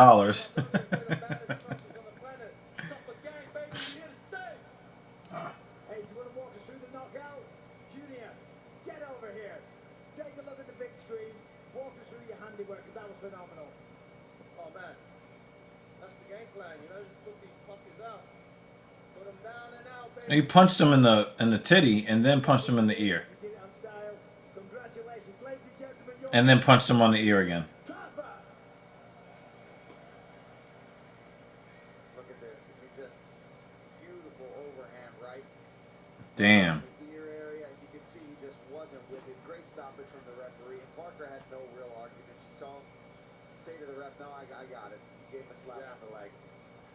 Big night for Junior Tapa. And he has off and running. Damn. We had some fucking nuke jobs. On all the latest MMA talk with DC and RC. At this fucking rate, Mrs. Evil is not going to get here in time. Find the show on YouTube, ESPN, I think our race already started, though. on ESPN2. Yeah, hell yeah. Flyweight matchup for more. Here is Heidi Androff. That's probably why he wanted to cry, because he has that... He has a getting punched in his fucking lady peck and having that shit jiggle in slow motion on national TV. That would make me want to cry, too. The people's main event. Don't let fucking Bruce Bobtrotter see you say that shit. They'll have your head for that.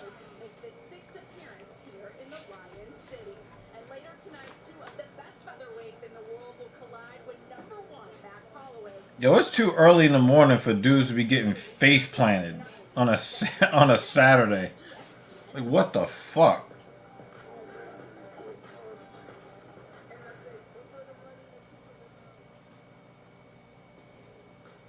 Take the roles offered, or chase the one you want.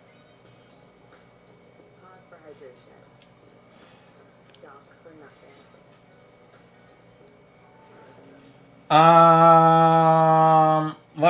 I'd have to see. Wow, Aaron Blanchfield is your favorite? Wow. Wow. I thought a more Nordic-looking woman would be more your speed.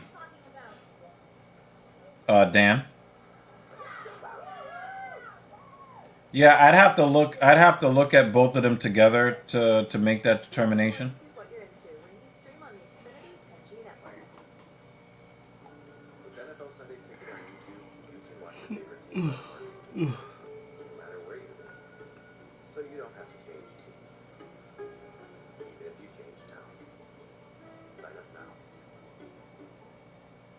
You know, every Russian Ronda. You better stop with that, Jay. You just stay fucking trolling. so thin and crispy, it's Keep trolling. for skipping.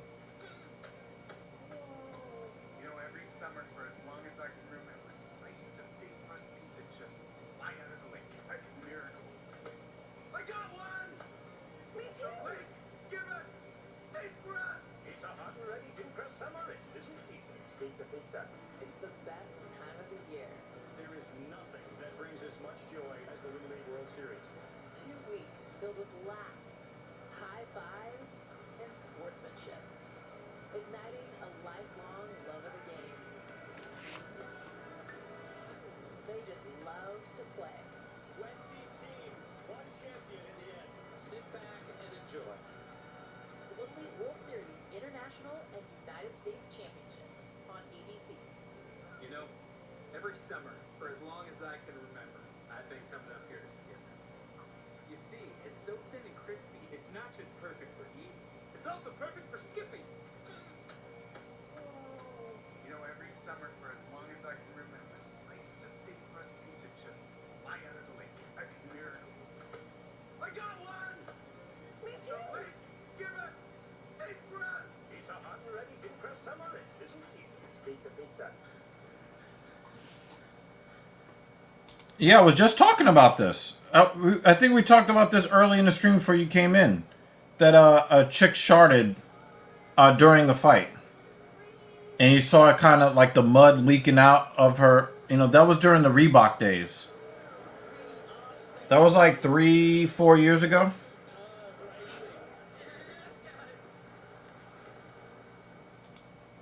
Probably both. Probably both. I still like In the Club, though.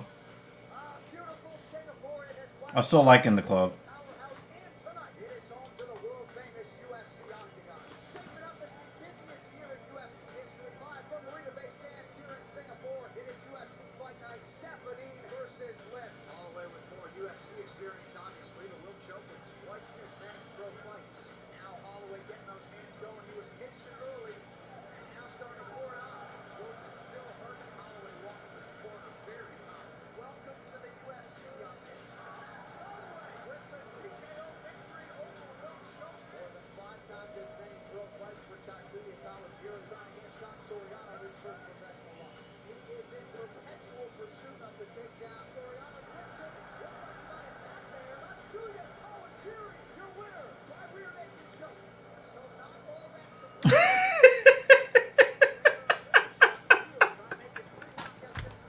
No, she kept fighting.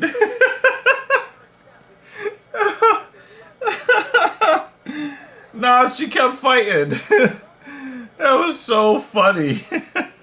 Oh man.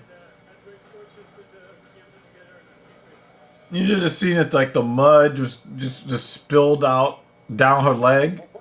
Made a fucking puddle on the mat. Oh my god.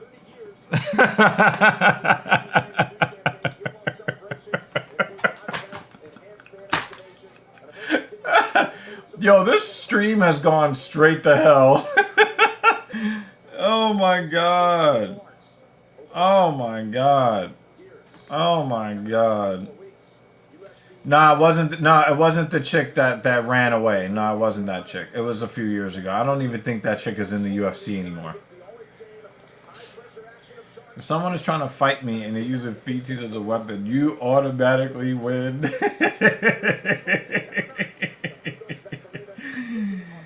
Oh man. Here's a look at the lay of the land. First 5 years in existence, this Mm. was largely dominated by Valentina Shevchenko.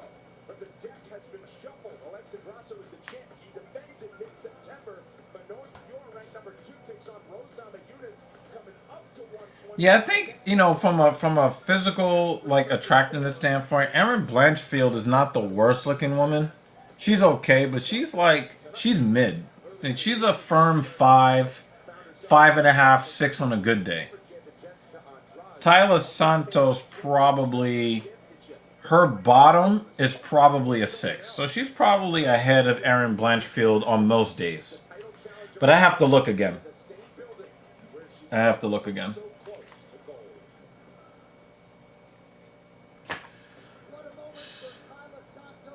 But the thing is, you see Tyler Santos after she's cut weight. So her face is a lot more angular. I think that her face is probably a lot better shaped, a lot better looking when it's not drawn in. So that's another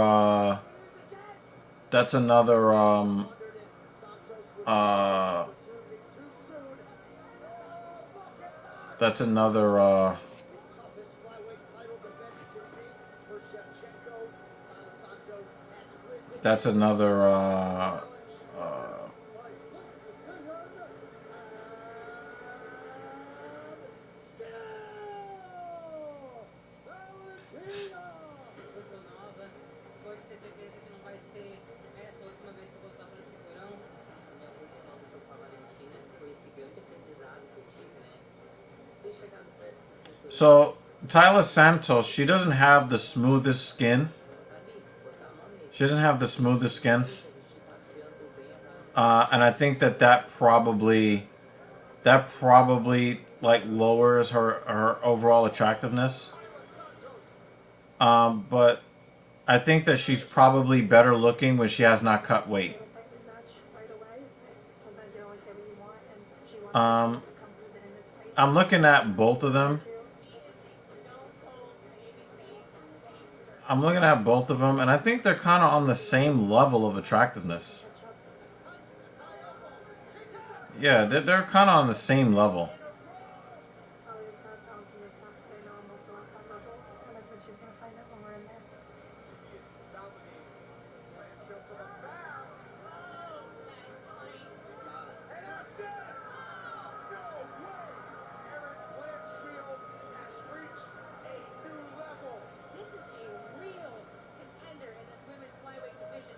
You know, they're both in a really good physical shape.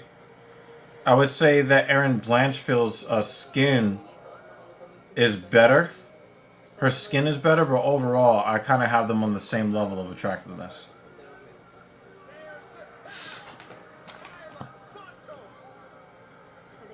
I thought Valentina won that fight.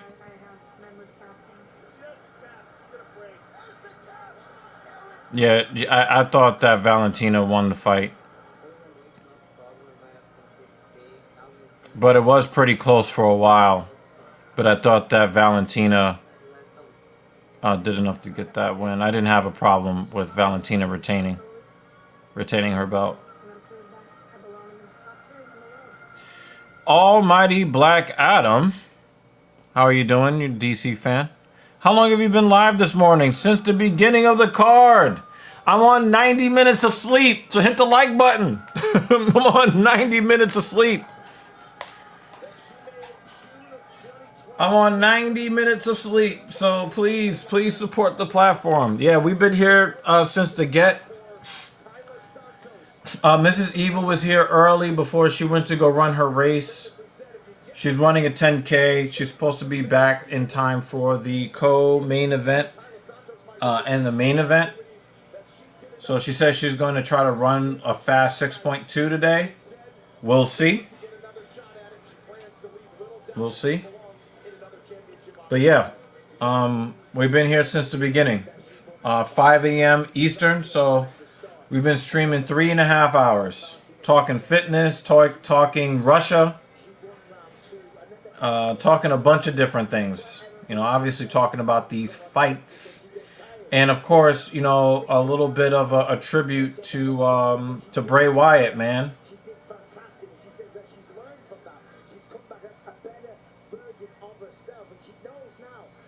So, you know, condolences to Bray Wyatt and his family, man. The towel is where you're supposed to spit. What is she supposed to do? Spit on somebody's face? Yo, you so stupid. You so stupid.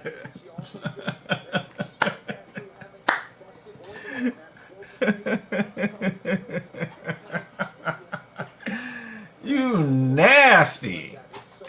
Nasty.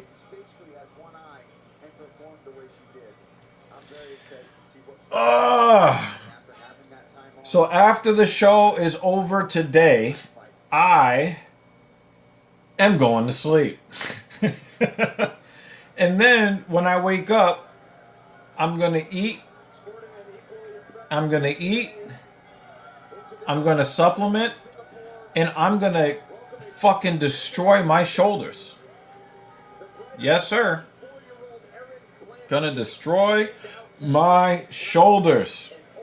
And then I'll probably go back to sleep after I get another protein shake in. Nasty. Nasty.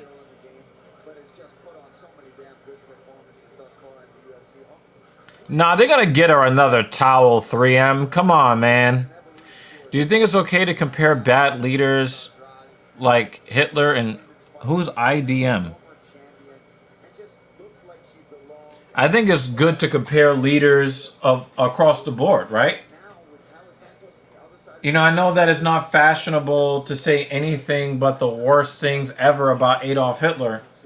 But one of the things that we have to examine is how he came to power. He did not come to power through a military coup.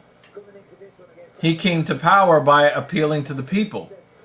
So it is important to examine the social and economic environment when he was coming up and when he was getting closer to power, and then figure out how he was able to be so effective.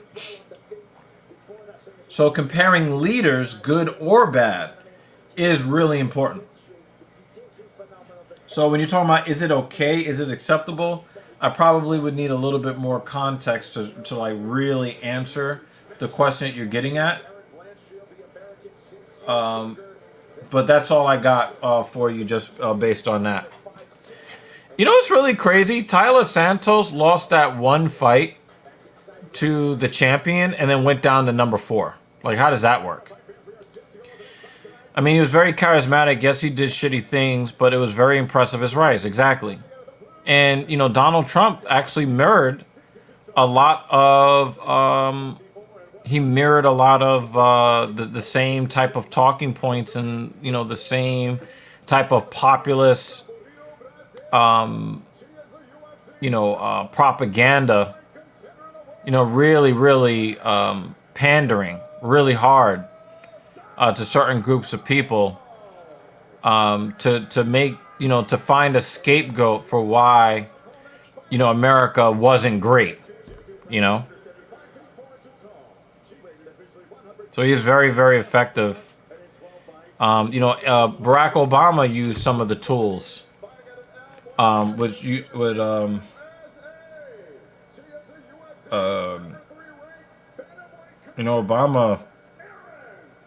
used some of the same tools that Adolf Hitler used as well.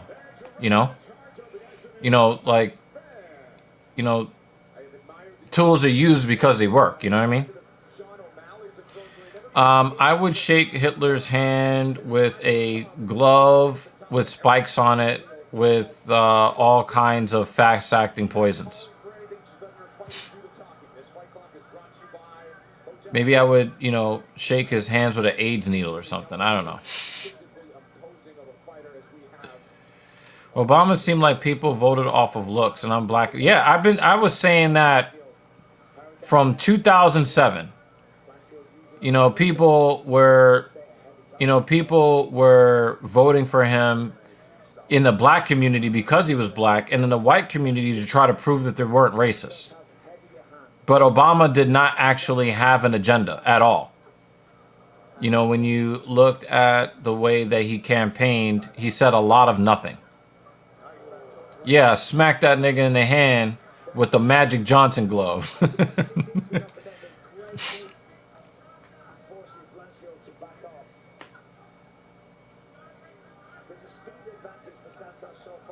Oh, counter right from Tyler. She's trying to end the fight right now. Blanchfield knows she's in a fight now. For real, for real. It looks like Tyler Santos has a marked reach advantage over Blanchfield. Yo, I saw that, yo. Pause. He's over there dreaming in college about getting his cheeks clapped. Nope. Flag on the play. Flag on the play.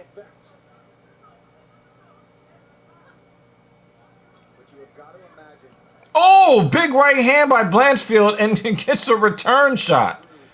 This is definitely the hardest fight of Erin Blanchfield's career. Tyler Santos is giving her that work. Uh-oh. This might be the people's main event. I think that was Banner's play, right? That was what Banner said earlier. Yeah, this might be the fight of the night. We'll see. This is one of the highest level fights that we've seen since Joanna versus Zhang Wei Li.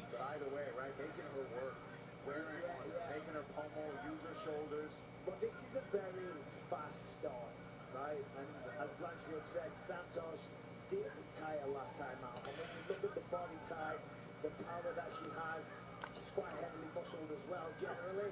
Oh, nice elbow from Tyler. She's like, you're not going to step on my feet. Santos's top is very loose. That might play a little bit of a role in her comfort in clinch situations and on the ground. Nice straight left hand from Santos.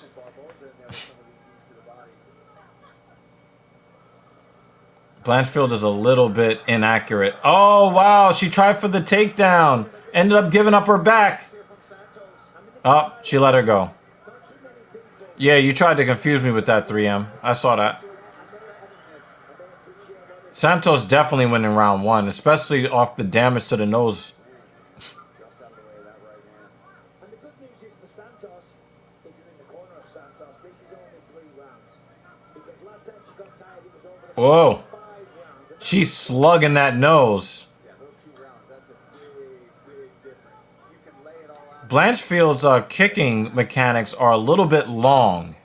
for Dallas, That 4th round is really when you start going, why the hell did I sign up to do this? that's why they call them championship Looks like Blanchfield did a good job trying to check that calf kick. or loss. It looks like Blanchfield's nose is broken. Santos is flying now. I mean, Blanchfield's still there, keeping her honest, having some success. Oh, big right hook. And the clinch.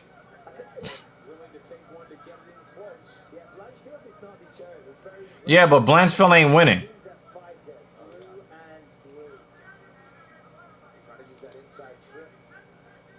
Blanchfield is not very accurate. And when you speak to Blanchfield as well, she's so calm. She's not very accurate today. Very intelligent approach to the game. And that's why she's been so successful. Final 15 seconds of round number 1. Great first round. She withstood some heavy Did they get their marching orders from Dana? draws in her last time out. We'll see what round 2 brings, but a big first round for the former title challenger, Tyler Santos. Well, at least they gave her that credit, right? You know, every summer, for as long as I can remember, I've been coming up here to skip. Tyler Santos definitely won round one. It's not just perfect for eating, it's also perfect for skipping. I don't think if you're Little Caesars that you should try to sell your pizza by saying that you can skip it on a fucking lake.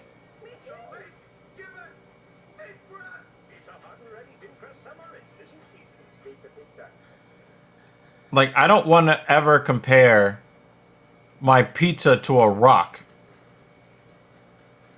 Just saying.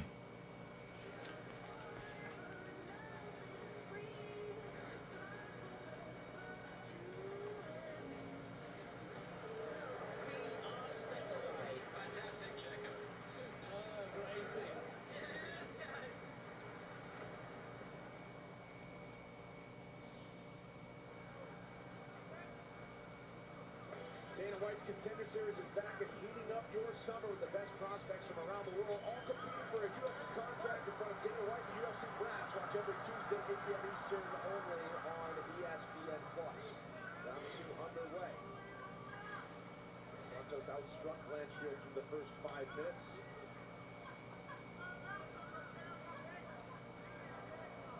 There's just a little bit more venom in the strikes of Santos right now. She's throwing the bad intentions. Right under I think that the really punishing the mid-side.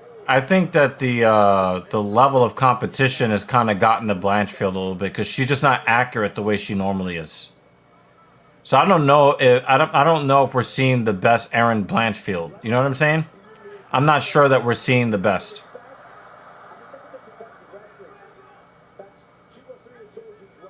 To me, she doesn't necessarily look lost in the feet. She's just inaccurate. And she's trying to find a way inside because she definitely has a disadvantage here. Oh, she's got the body lock. She's got the body lock here. Most people right now would be flat on their back. She had the hands together. She tried to pick her up, but she can't pick her up. He's like, you see the same commercials as me. Oh, man. Yeah, here we don't just comment on the fights. We comment on these stupid-ass commercials, too. And the thing is, Little Caesars is known for being cheap pizza, too. Which is shitty pizza.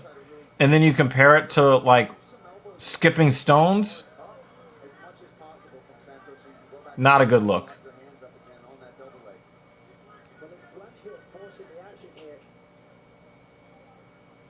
No, she's not. No. There's a reason why Blanchfield has a broken nose. There's a reason why she's the one with the broken nose and Santos doesn't have a mark on her. You know, the thing is, Blanchfield is at a reach disadvantage, which is why she's trying to stay on the inside and she's holding on to this body lock. I think the referee is probably going to think about, okay, now she's making a little progress here. She's really trying to get this fight to the ground. She's having a tough time finding her range against Santos because Santos is more accurate than she is right now, and she's longer. And she's doing more damage. And, wow, okay, Blanchfield's on top here. So she's in that full guard now.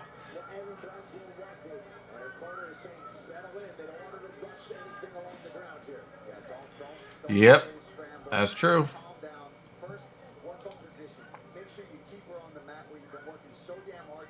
So Blanchfield can win this round if she can maintain this position and maybe get some GMP. I think that Blanchfield could still win the round if Blanchfield just kind of lays and prays here.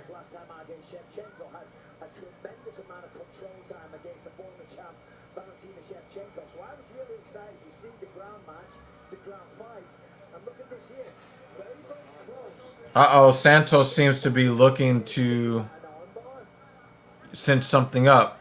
All right, now we got Blanchfield in half guard here. Yeah, she's going to have to, and I think she realized she had to. Oh, she's in side control now. With 70 seconds, she can get something done here. Oh, she's got her back. Nah, you're going to see a twister once every 5 years, all right? You know, there's only been like 3 twister finishes in the entire history of the UFC. So, come on. Santos was in trouble there when she gave up the back, but she got back to her feet, regained the position, but she's still, you know, there's still a lot of,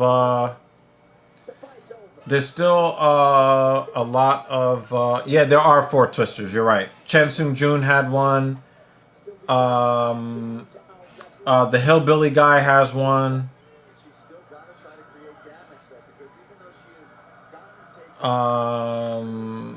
The black guy that lost last week got one 2 weeks ago, and I forget the other one.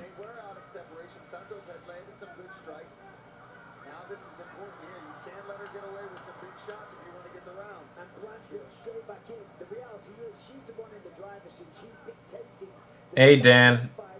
You know, I gotta say, you know, if Blanchfield thought that she was winning on the feet, she would not be so desperate to fucking wrestle. For as long as I can remember, I've been coming up here to see it.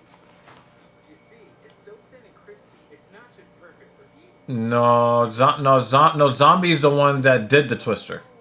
He never had one put on him.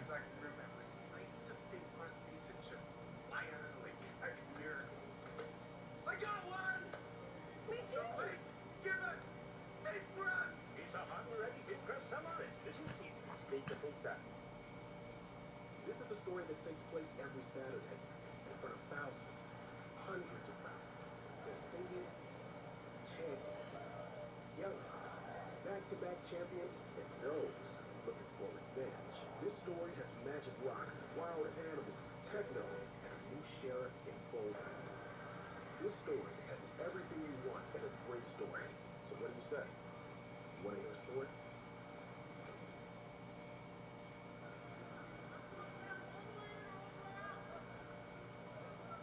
Back and ready for round 3. Erin Blanchfield grappling her way back into the fight in round 2, largely with control time. And now throwing big strikes is Tyler Santos. Live odds look like this. Blanchard started as a small favorite, -130 as they head to the final 5. But you gotta think it's one round apiece. Santos got off to a tremendous start in round 1, countered nicely by Blanchfield in 2. All right, man. Lavaris, well, I hope you come back next week, man. Get the takedown. But Santos made a mistake. We hope you come back next week. It was a lot of fun having you here again. Blanchfield is in on the takedown. Thank you for hanging out with us today.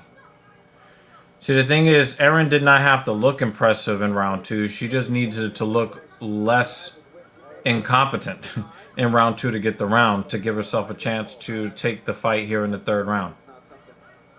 So, The damage that she got in the Valentina fight. Like an eye, it looks like. Right. Yeah, probably an eyeball. That's the same eye, so you just hope that it's not something to do. now it really looked like the fight was going to be really, really exciting in round 1. It's definitely less exciting at this point. So, that was kind of like a letdown. Listen, whatever she had done, I will never believe. A year later, whatever it was, hold on a minute, I did do my research. She did not have surgery, and it's fully healed. You're out of your mind, Carl. You understand that the producer speaks to all 3 of us sometimes. Yeah. Listen, I've got knowledge. I can tell you off the top of my head. That fight was knowledge. 31 days ago. don't even know this is important fight, guys. Coming up on 3 minutes to go. And the fight still hangs in the balance here. It really does. Relentless on these takedown attempts. And she is starting to wear a little bit, but I think she just needs to get a little busier with the strikes to get into these takedowns. Oh, man, Santos' defense is really held up. Yeah, Santos definitely is getting gassed. She's definitely getting gassed. This style of fight, going for this many Now, the thing is, Erin is not doing that much, but she's doing more than Santos. So, she's on the offensive, and Santos is on the defensive. So, this is kind of boring to watch at this point. But, you know, We go again. She keeps doing a great job of getting her hands locked. But what Santos is doing so well is that when your hands are locked on the lower part of the legs, underneath the butt, you have that leverage, right? To peel it, pick up your opponent, drive forward. But what Santos is doing so well is pulling those hands up past that to the lower back so she can defend and then start to dig her under those. Unofficially 0 for 12 is Erin Blanchfield on takedown attempts. You gotta watch that neck. Blanchfield is throwing some elbows there. Yeah, but this is very close. So Santos needs to go forward now. Because if she doesn't, you know what Blanchfield's gonna do. Press forward, shoot takedown, pin her up against the fence. Great job there from Blanchfield. Listen, the cardio is insane. It's wild. It's insane. She's starting to land these combinations up top. It's because she started to slowly wear on Santos throughout this fight. Because early on, you saw the kickboxing advantage was clear for Santos. The physical strength is next level for Tyler Santos, but as Erin Blanchfield told us, the deeper the fight goes, I will still be there, and I believe she will fade. Santos doing a great job getting that feed, but again, you don't score points for playing defense. You don't score points for getting defense, no. But it's kind of, she's negating a lot of what she's doing. But Blanchfield is fortunate. yo, Zhang Wei Li Tremendous. Breaks away. did not look like a human being. She looked like a monster. Blanchfield at this point Completely, hustling there. almost completely neutralized the power of Amanda Lemos. But she's forcing the Extremely, extremely impressive performance. But Wei Li also dominated her in the wrestling too. You know?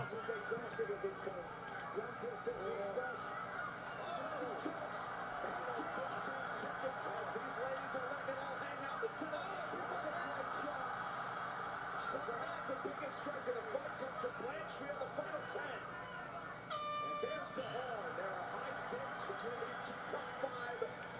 Dude, I don't know. I don't know. I think that she took, those losses to the bald chick. I think she took that shit personally. And now she's just marauding. Actually, Waylise made a joke about fighting Sugar Sean O'Malley. That was pretty funny. Yeah, I mean, Aaron Blanchfield won, but I was definitely underwhelmed after round one. That was pretty underwhelming, gotta say.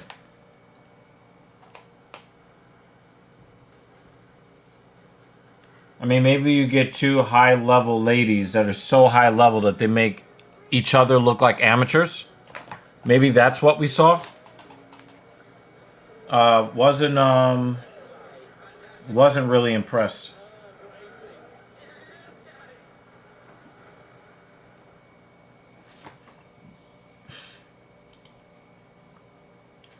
Santos got wrestle fucked to death in rounds 2 and 3.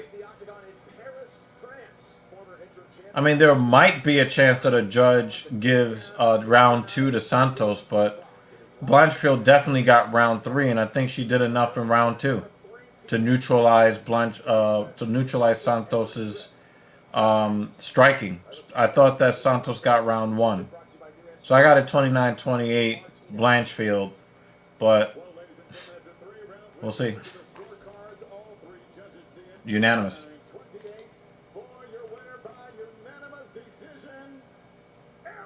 Yeah, there it is. That is probably the worst performance that she's had in the UFC. She was outclassed on the feet. Completely outclassed on the feet. So she's like, fuck it, I'll wrestle fuck her to death. I'm not saying that I don't buy her as a champion just yet, because Tyler Santos is the real deal. You know? But she wrestle fucked her to death.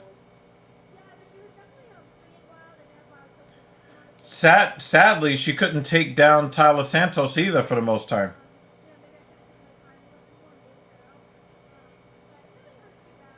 You know? Well, it was a great fight, and the pace was ridiculous. I mean, your cardio was something special. Now, that puts you at 6 wins in a row in the UFC. Let me guess, what do you want next? Oh, I want a title shot next. I want the winner of Valentina versus Bronco. Well, I think that you've earned it, but I don't make those decisions. Congratulations on a sensational victory. Ladies and gentlemen, your winner, Aaron Blanchfield. Well, cold-blooded once again. It's a 9. Damn, her nose got fucked up.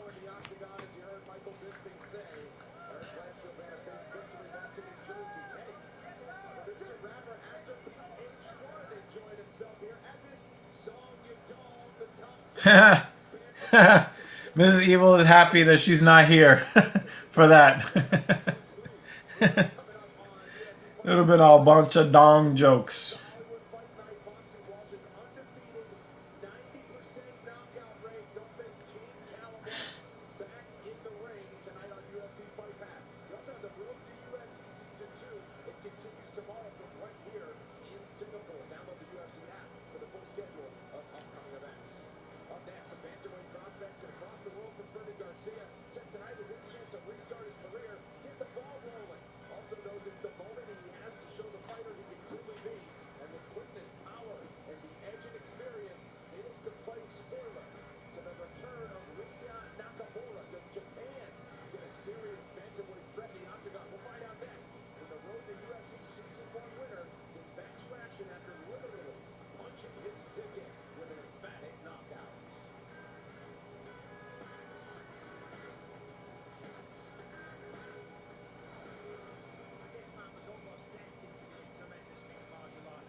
Chan Sung Jung fights in the main event. So we've got how many fights left? We've got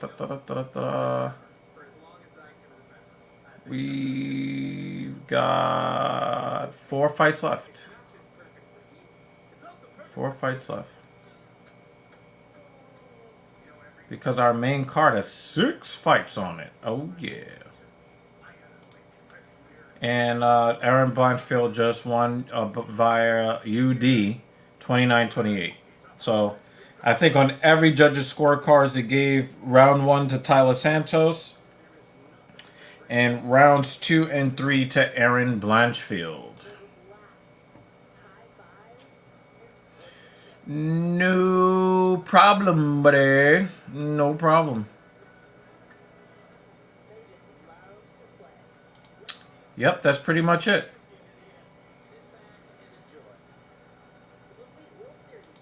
She did not look complete in this fight, but she was at a physical disadvantage too. Yeah, definitely not impressive. Well, if she does get the title shot, you're going to see her in a 5-rounder.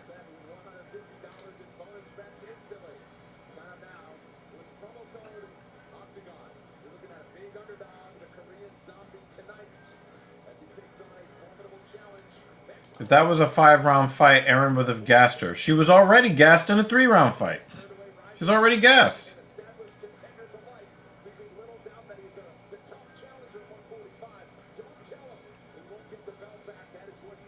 Yo, why does Max Holloway look like Uncle? He looks like the old uncle at the barbecue.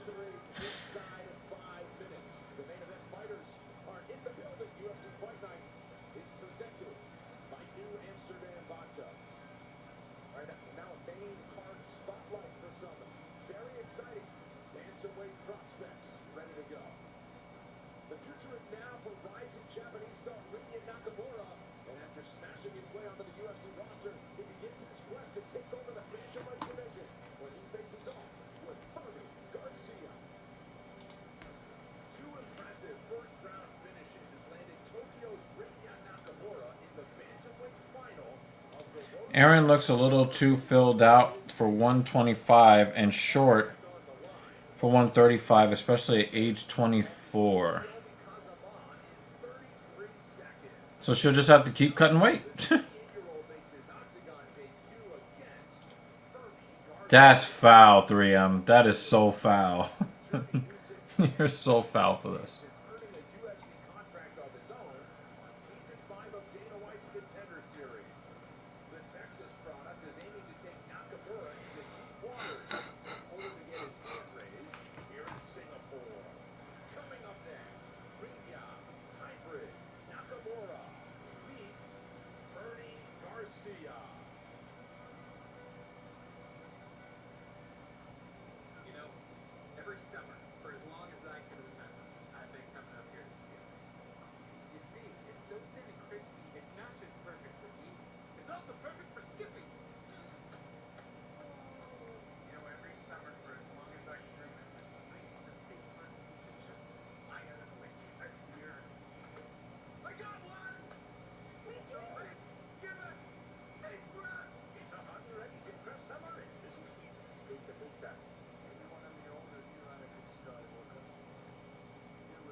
Zombie wanted this matchup because he got frozen against a wrestler. And he wanted I think he wanted a striking matchup. Wonder Boy thinks that Usman is going to want to strike with him. You know? You see, it's so thin and crispy, it's not just perfect for eating, it's also perfect for skipping. I'm rooting for Span. You know, every summer for as long as I can. Yeah, Wonder Boy is my favorite fighter. I do question his mindset and mentality, turning down fights and all of this stuff. I know that he wants to get closer to the belt. He has fought people downwind of the belt. So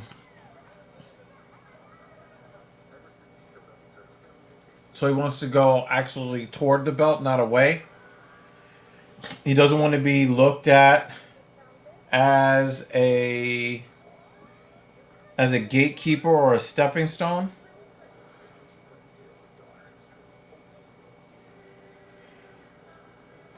But I think that he should have taken the Ian Gary fight. I think he should have taken it, but it's his career, not mine.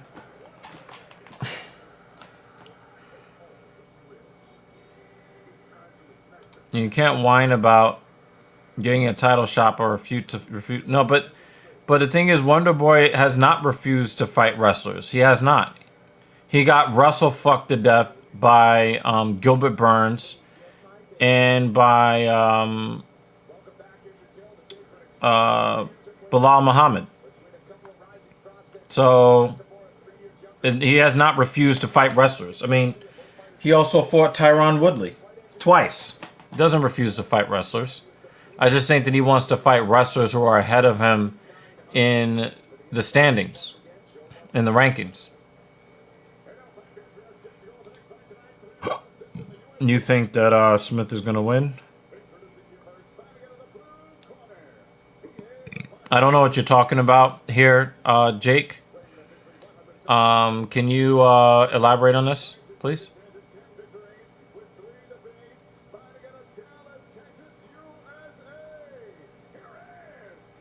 I wanted the Ian fight solely to see how he tried to make Wonder Boy the bad guy. Yeah. Ian Gary is such a fucking fool. Wow. A wrestler from Japan who's a 9-1 favorite. Crazy.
Nice body kick from Nakamura. It looks like Garcia countered with a left.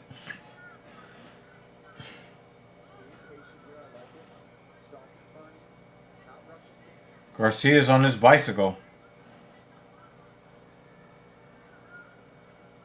Garcia out of Dallas, Texas, safe side out of Florida MMA in his corner tonight. He came off the Dana White's contender series 2 years ago with a first-round knockout win. You've seen Nakamura there, baiting those takedowns. Garcia said he's a victim of them at the first. Good defense by Garcia. That's not a takedown yet. Now it's a takedown. His butt's on the mat. But he's fighting. He just punched him in the quad. Push the head to the other side so we can start that more of a base. Because if he keeps getting up this way, looking, Well, you see that foot, see that left foot, he's trying to get out there. It is, I mean, that's really good. Sorry, Paul. oh no, you're right, and that's exactly what he needed to do. Oh, what a slam by Nakamura.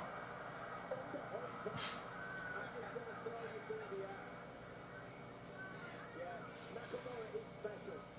But now, let's see what Garcia's got up his back. You've seen in the past he has struggled to stand. And there's no defense from the center of the arch as we know. He acknowledged his deficiencies after his last appearance against Brady Easton on the feet. He has proven to be powerful and aggressive, but he did get taken down a lot. He said, I have been working on my takedown defense so far. Just gotta get back up here halfway through the But here's the thing, Brendan, there's takedown defense, right? That's all well and good, but as a UFC fighter, somebody at this level, you've got to understand, okay, that's the first line of defense. You're going to end up on your back. You might slip throwing a kick. Oh, he's got an arm trapped. You've got to know how to scramble and how to fight to get back up to your feet. Is even more important. Garcia's got an arm trapped. Oh, okay, not anymore. North-south. Back to side control.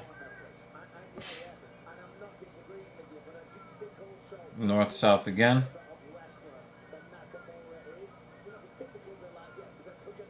Trying to step over the head here. I can only imagine the downward pressure of Nakamura, somebody that has that level of wrestling. Yeah, especially fresh early in this first round. And Nakamura goes north-south now. He's in side control. Maybe swings all the way over to the other side. He's going to start looking for one of these arms. You can get that reverse triangle. He's going to drop that one arm just like he did there. He's going to isolate it. But we're going to look for that left arm of Garcia. Yeah, it does seem like that, right? You were wondering if he's going to also maybe think about a triangle from that position.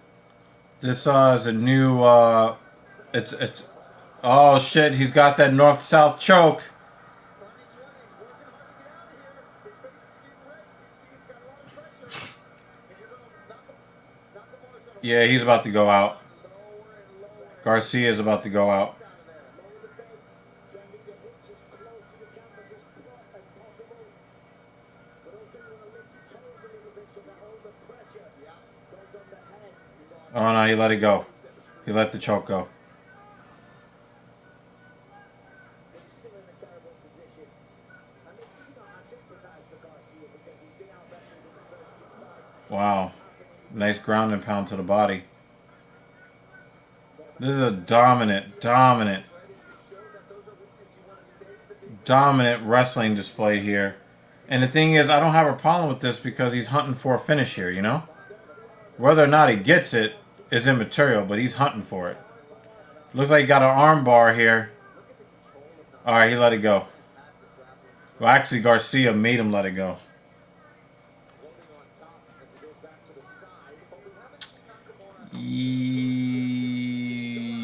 Yeah, there's a lot of north-south action. I think he's trying to tell us something, Dan. I think we're required in society to say that there's nothing wrong with it, right? That's the line? Okay, let's see. When Rogan told Brendan, you're halfway out in the podcast world and the media side with a few bad losses, it's time to retire and go media side.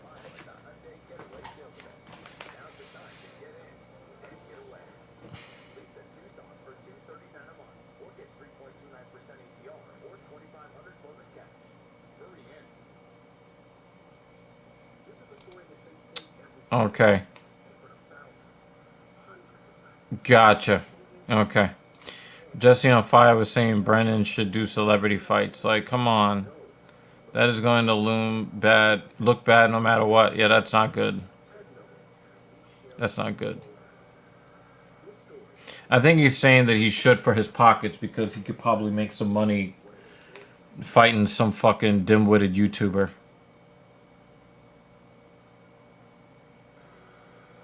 Well, Brendan could beat the shit out of him, right? You know, like they work together on the comedic circles. They're supposed to be friends. Yeah, he's gonna be biased.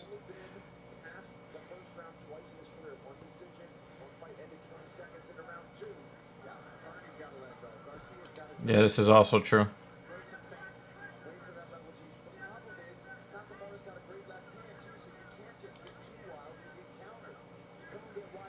I think it was a 10-9. But man, it's a very, very strong 10-9. Very strong 10-9. And when I say very strong 10-9, what I mean is that if a judge did give a 10-8, I would not be shocked. I just don't think that it amounted to a 10-8. Oh.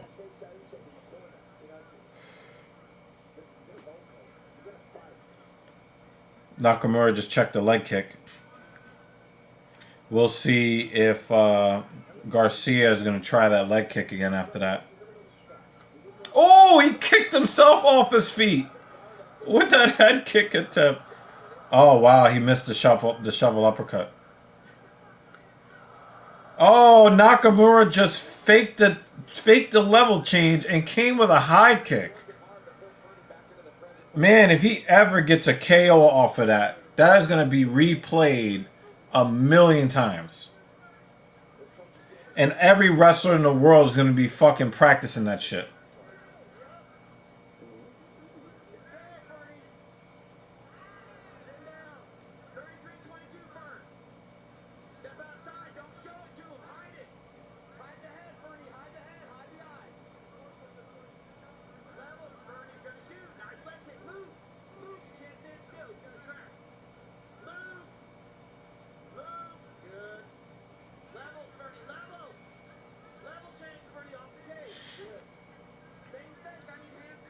Oh, nice right hand from Nakamura and inside leg kick. You know, it starts to get really bad for a fighter when he's getting hit with these shots off rhythm. He did come back with a nice strong left hand, did Garcia. But overall, like, you're going to be more susceptible to biting on feints and level changes. Well, there's a strong guillotine here. Steps over. He's got some shoulder pressure here. He's going to have to let that go. Yeah, he's going to have to let that go. If Garcia is smart, he'll let this go.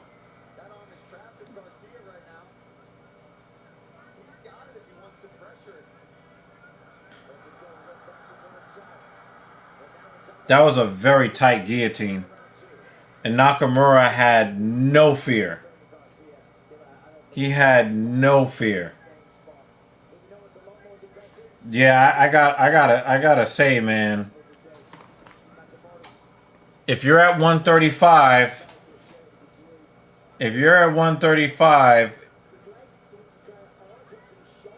you know, O'Malley's talking about, you know, being at the top of that division for the next 10 to 13 years. You might have to look at this Nakamura guy and say, yo, this guy's got inventive striking and he's dominant on the ground. This is not your blonde Brunson lame prey. Oh shit. Garcia was like, oh shit, I gotta get my arm out of here.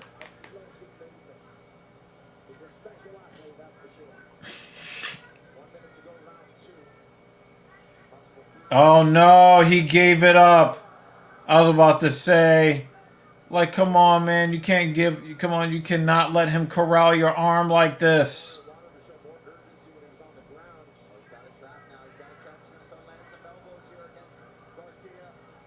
Oh shit. We're getting close to crucifix land.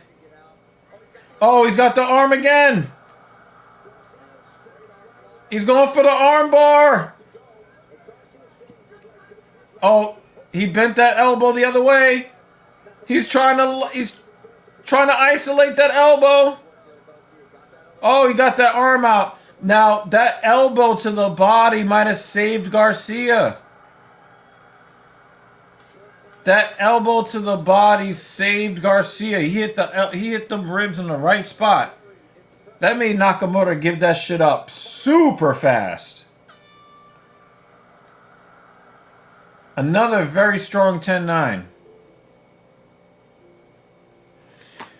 Melted, I don't really think that I agree with you because every fight starts on the feet. And I think that O'Malley proved just a week ago that this is false. He knew that he could not go to the ground with Sterling, and every fight starts on the feet, right? So he didn't let him go to the ground. He knocked his ass out. I think it's 20-18. If they told me 20-17, I would say okay. If they told me 20-16, I'd be like, that's a stretch. I think it's 20-18. It's just a very dominant 20-18.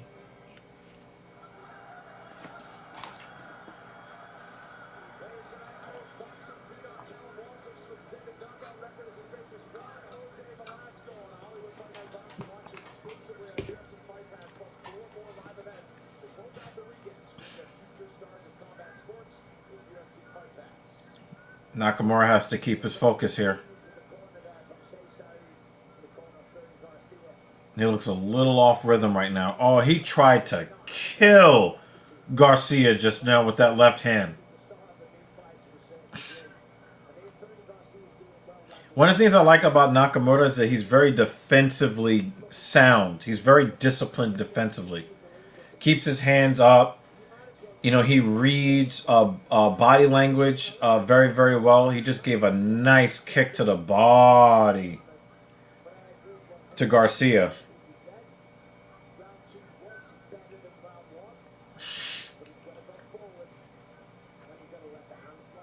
He's killing Garcia with that inside leg kick.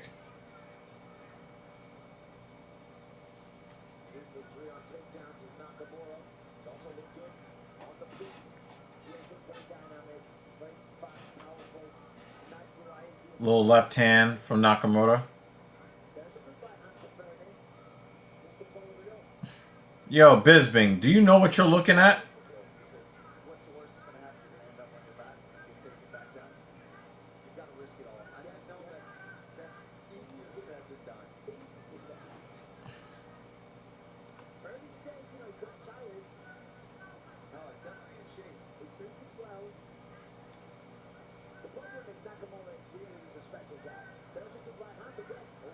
He's defending these shots, Bisping. What are you talking about?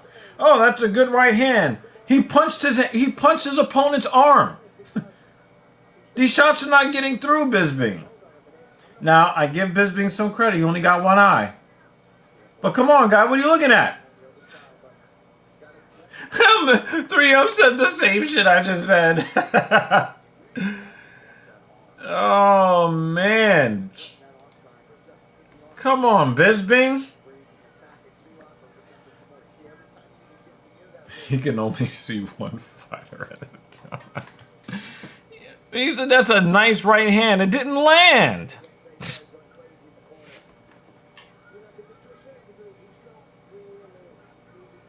And here we go in side control again.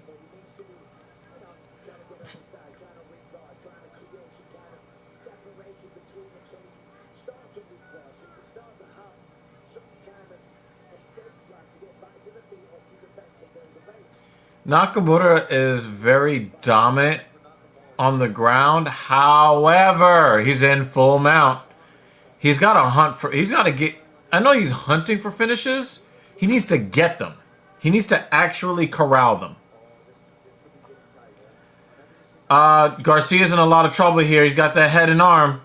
And he's on the proper side to lock it in and finish the fight. If he pulls that leg over... All right, now he's going for an arm lock here. Looks like he's going to try to get this arm bar here. Oh, no, he's taking his back. He's basically going to take anything that Garcia gives him. And if you're Garcia, you got to feel fucking defeated. Because any position that you try to transition into, he's going to try to submit you in that position. I've never seen a fighter live in side control this long for an entire fight.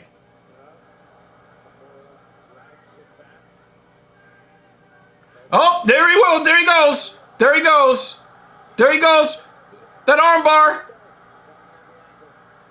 Oh, he had to give it up. Oh, and he got his position back. Oh, no. Oh, he was fucking fast. God damn.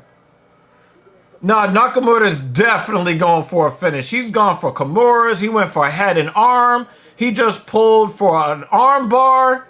He's just not willing to give up position to chase the submission. This is perfect wrestling. Perfect.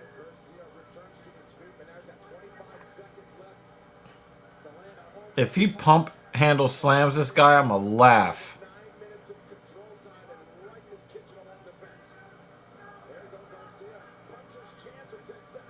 Oh, he just kicked him in the head. Oh, left hand.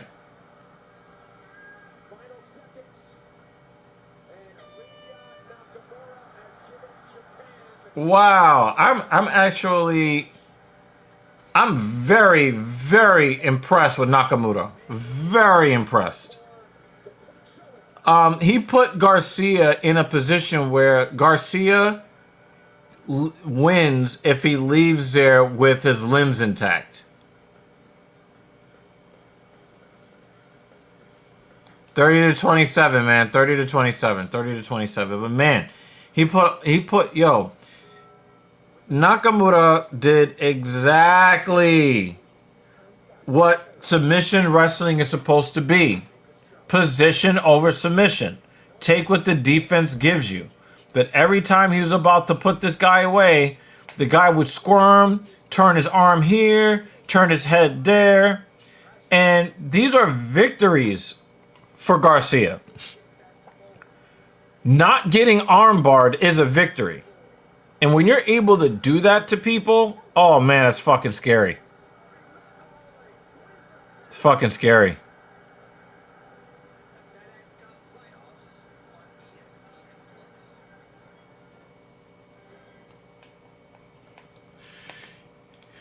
I think other fighters are going to make more mistakes than Garcia. Garcia made less mistakes, and that's why he didn't get submitted. But Nakamura was definitely hunting for that finish. That was no wet blanket action.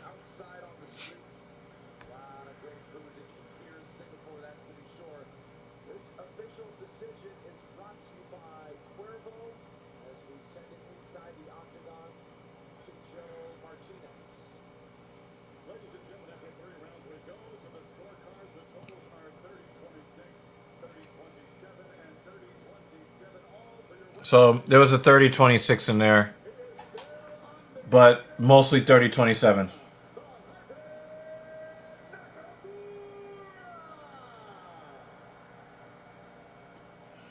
Yeah, I don't agree with you, Dave. I don't agree with you. I thought that it was Hunter versus Hunted, and the Hunted barely did enough to live to fight another day.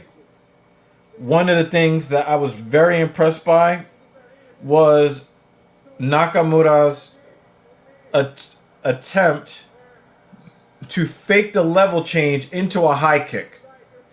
I'm telling you, all of the wrestling gyms in America are going to be drilling that shit. Absolutely drilling that shit.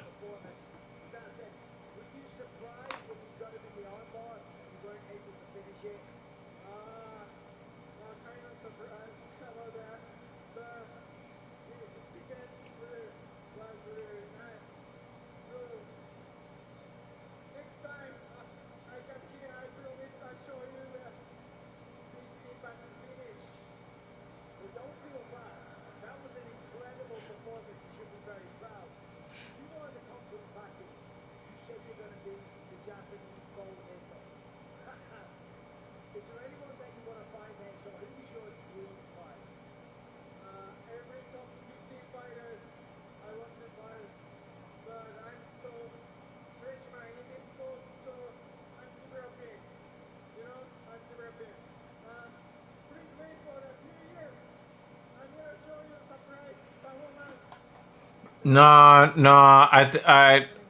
I think that Garcia. I think that we need to give more credit to Garcia. It's not just minus 900 equals finish, right? He did everything he was supposed to do. He put him in compromising positions, and Garcia, was caught in a Kimura. He was caught in a head and arm. He was caught in a couple of arm bars. There was there was so many. I think there was an Americana in there too. Um, you're gonna see people get submitted by Nakamoto. You're gonna see it. It's just that Garcia was barely holding on. Yeah. I wouldn't say dominated on the feet, but definitely bullied on the ground. Nakamura has outstanding striking defense. He's great striking defense. He's going to be a problem. He's going to be a real problem.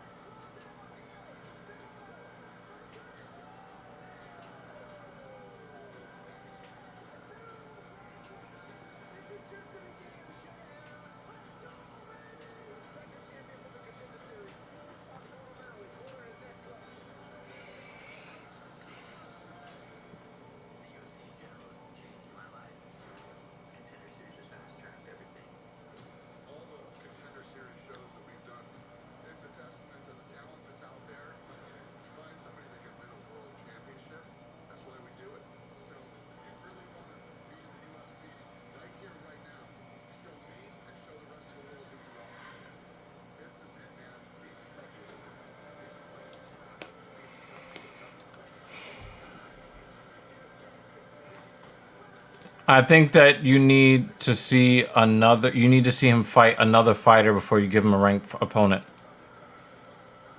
That's my opinion. I'll be right back. Be right back. Nature calls.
Throughout the season. Here's what's coming up this Tuesday.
results over the next 3 rounds, expect fireworks from these featherweight contenders.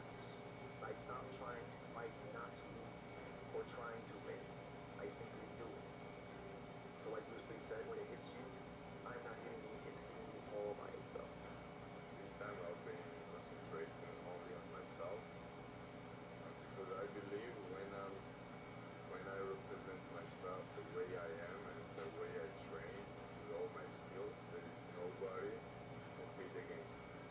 Sidelined since January of 2022, Giga Chikadze was forced to press pause on a title run that saw him win 9 of his last 10 bouts, with 7 of those wins coming in the UFC. But the past is the past, and tonight, Chikadze is back and promising to be better than ever as he gets back to business.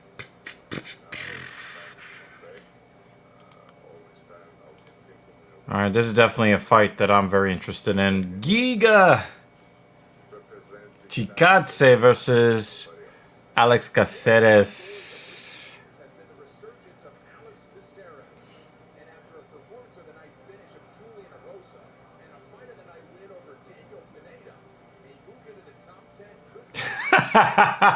could Carlito. and make it 2-0.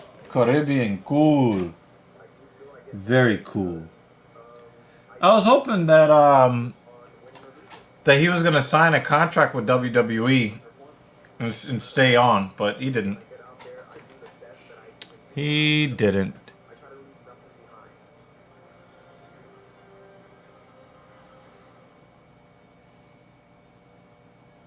Alex Caceres just has a calm confidence about him. Okay.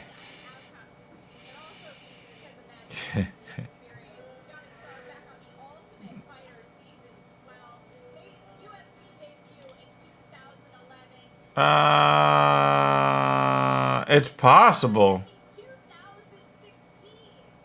It's possible. I don't really. I think it's going to be a pretty even matchup, to be honest with you. It might be my pick for Fight of the Night.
Yeah, I mean, I liked him as a babyface, but man, he was a really, really tough heel.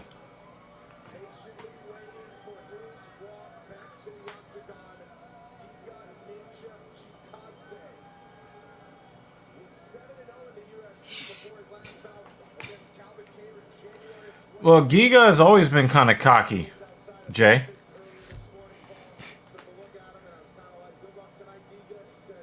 I don't know about angry, but you know, he is Georgian. Yeah. Spitting that apple in people's face. Definitely something else.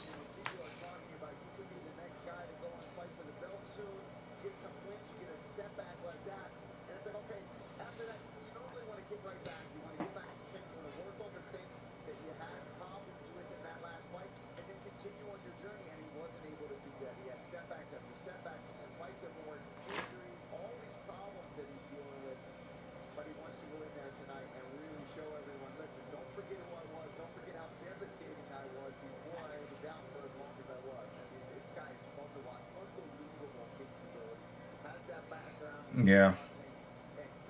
I think I was talking to JD about how tragic Roddy Piper's death has now become.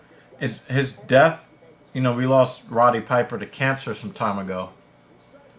The death of Roddy Piper has been made more tragic by the unceremonious end to Ronda Rousey's run in the UFC. Like, he gave her the rub, right? You know, he passed the baton to her, gave the blessing, and then she did fuck all with it. Fucking stupid. Bray Wyatt died because he had a heart condition, and then he got the Rona, and then the Rona basically destroyed parts of his heart and his blood vessels, and it caused him to have a heart attack, and he died from the heart attack. So it was a 1-2 punch of the Rona and some sort of heart condition. From what I understand, Bray was about to be cleared to come back to wrestling, and his heart was like, fuck it, I think I'm done.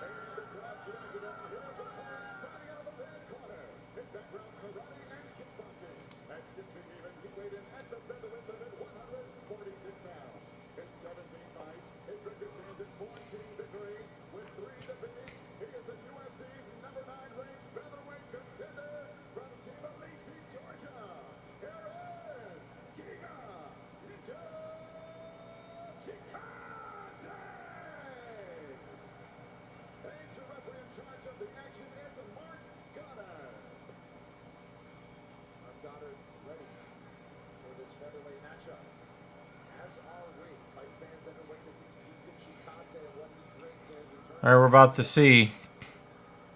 Come on, Bruce Leroy. Do your thing, man.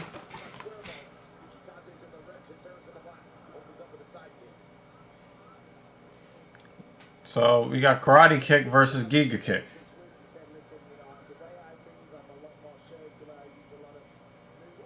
Oh wow, that was a very heavily committed left hand from Caceres. That was a little awkward looking.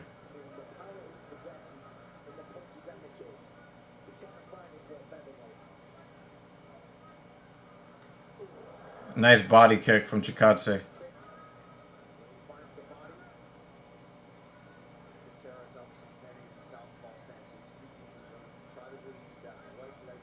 Giga to the body again.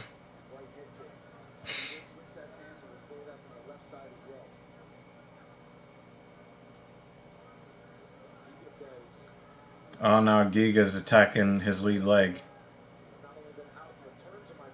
I wouldn't be surprised if Giga is attacking his lead leg to get him to fight fight conventional. You know, a lot of times right-handers struggle with guys that fight left-handed. And I wouldn't be surprised if he wants to beat that lead leg up to get him to switch stances. Oh, what an elbow! Oh my God! Somebody do a fucking scan of Chikadze's jaw. I think that there's metal in his fucking jaw. What the fuck? I would have just passed out.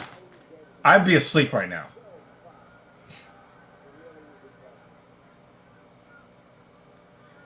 Chikadze is really, really struggling with Caceres' length.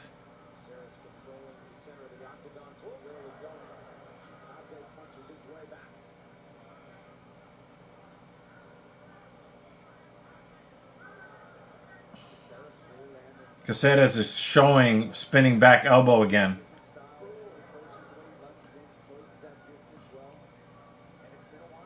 That elbow was hellacious.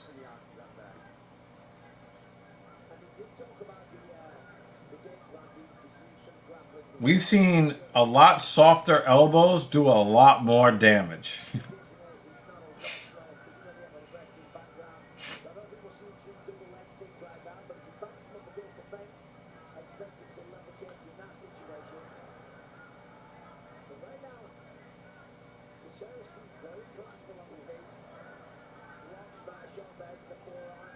Now, Caceres is doing a really good job defensively. I just wonder if he's a candidate to get knocked out because he starts to get a little bit overconfident over time. This whole fight is going at the pace he wants it to. And you see a lot of these explosive overcommits. I think that puts him in danger of being countered, one of those one-hitter quitters. He just needs to stay disciplined. And again, Chikadze is really struggling with the range, so the only thing that he really has are kicks, right? Now, if you're looking at the footwork of Caceres, it seems like he watched that Sean O'Malley fight last week. Because he is definitely employing some of the principles, especially not standing too square to your opponent and moving your feet.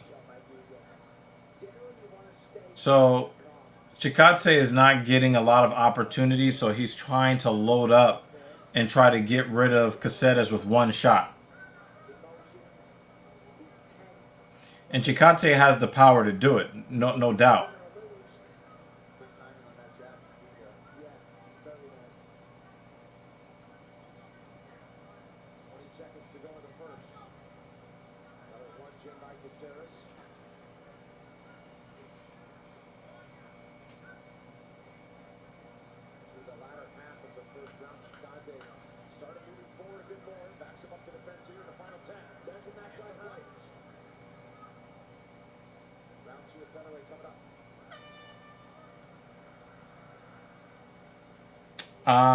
I've got, David Banner said the same shit. I wasn't even looking at the comments. Yeah, he's just, I think that he's worried about getting that spinning back fist or back elbow from hell. He's that crazy high money. Yeah.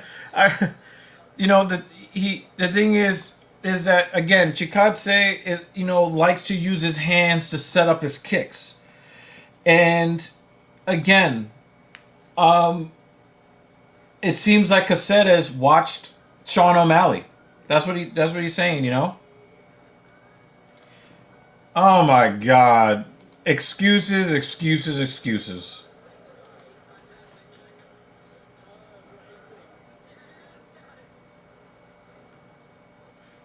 If Alex Caceres stays as disciplined as he's been in round one, he'll be fine.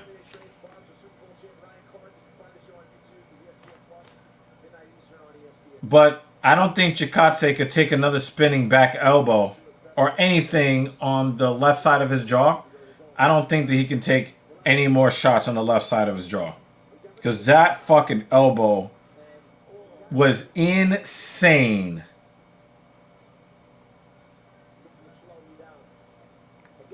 Chikadze definitely does have a chance to score a knockout victory here. Caceres has been a little bit wild and off balance at times in this fight.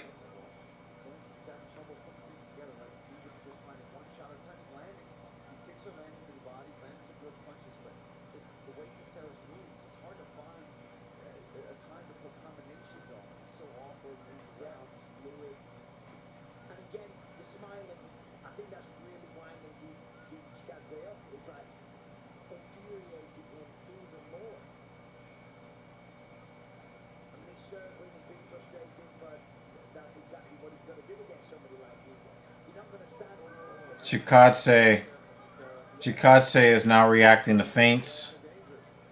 And I think he's getting a little bit frustrated at all the movement from Caceres. I think that he wants to kind of stand there in the pocket and trade blows. And Caceres is just not giving him that.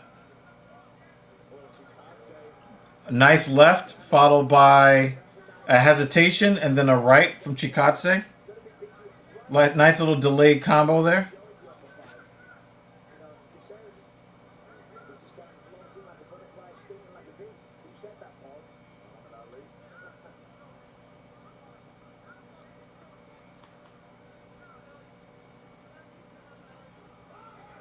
Oh, wow. Nice left hand for Chikadze.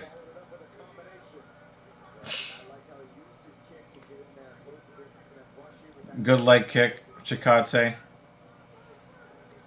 Oh, big right hand, Chikadze. Body kick, Chikadze. Body punch, Chikadze. Right hand.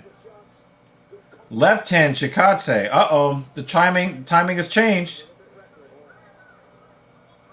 Caceres is starting to chase him now.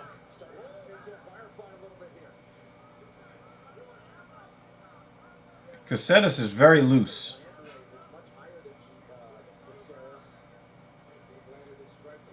Oh, nice dig to the body, Caceres. Bruce Leroy.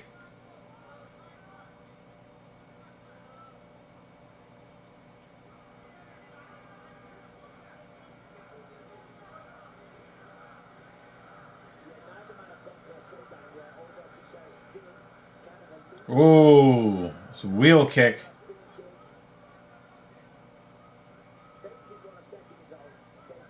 A spinning back kick, excuse me.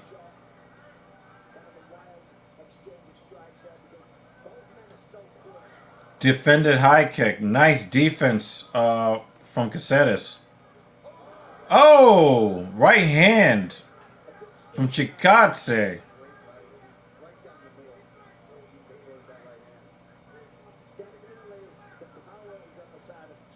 All right, we got a little bit more of an aggressive Caceres here. And he's throwing a lot of stuff at crazy angles.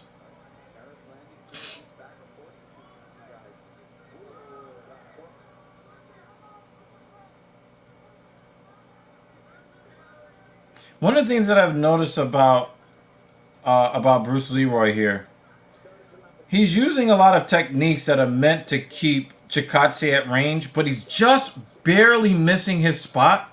So it's not actually keeping Chikadze away, it's allowing him to counter.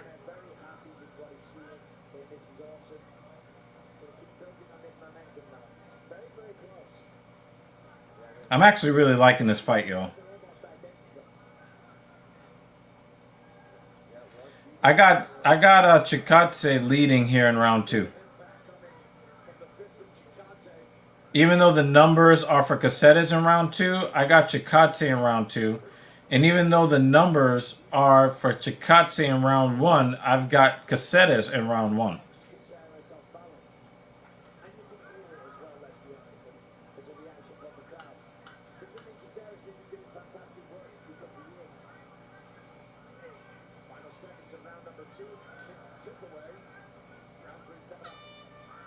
Yeah, I got it 1-1, y'all. Did you hear about the Rittenhouse lawsuit?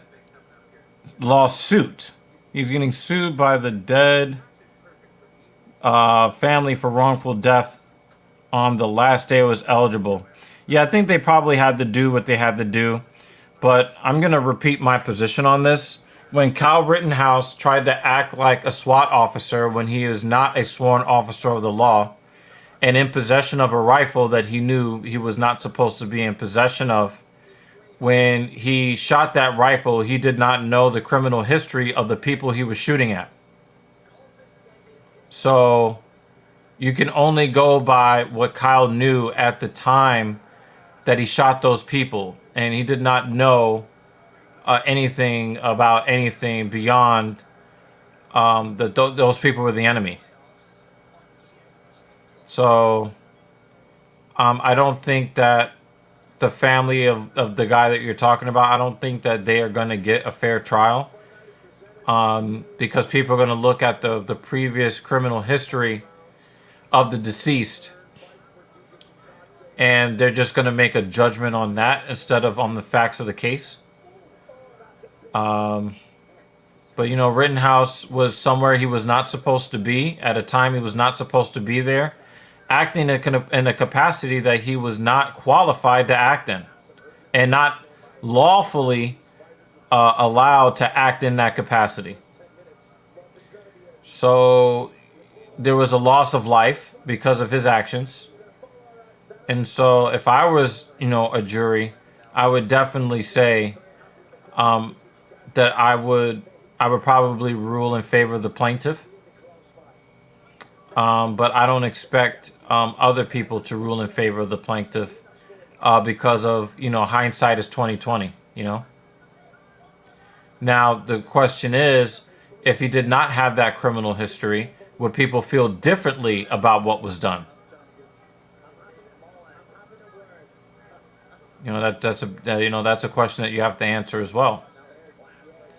Because if they're making it based upon, you know, the guy's criminal history, then it's like, well,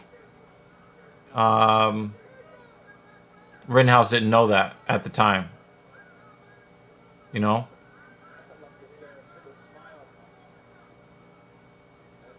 So those are my thoughts on it. Yep, we got it 1-1 together. I don't understand what these Vegas odds are looking at. Maybe they know something that I don't. But I don't see a 920 favorite. I do see that Caceres doesn't have the same timing as he had before, but minus 920 in a very hotly contested match, I got it 1-1 just like Dan does. So I don't know what they're talking about here. Although I will say that Chikadze has picked it up. He's got a better rhythm than Caceres now.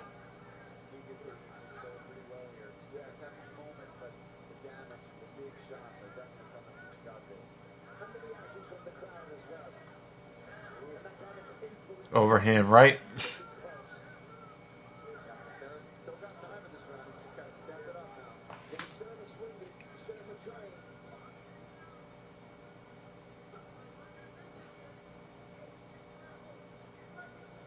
Both of these guys' legs are going to hurt from kicking so much. I don't like the way Giga just kind of lowers his head when strikes are coming in. I don't love that.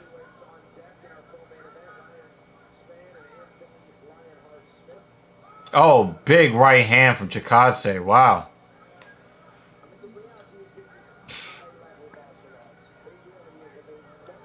Damn, he had him reaching. You know, Caceres might end up losing this fight. He's going to be really angry at the judges if he loses this fight. But I think that there's a good case to be made that Chikadze is leading right now.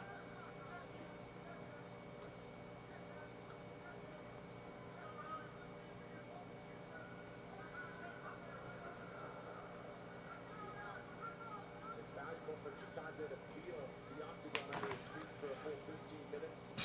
As it appears we'll head there. That's nice. Yeah, of course, the octagon time is nice, but you want to get that finish. 60 seconds. I think that both of these guys need to try to get a finish right here. Both of them.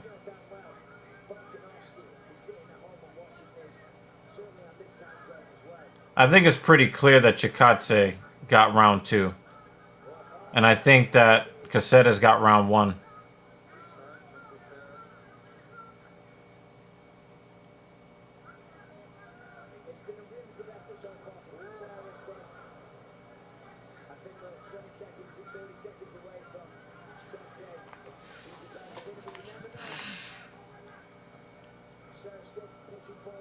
Split decision, Dave? Possibly.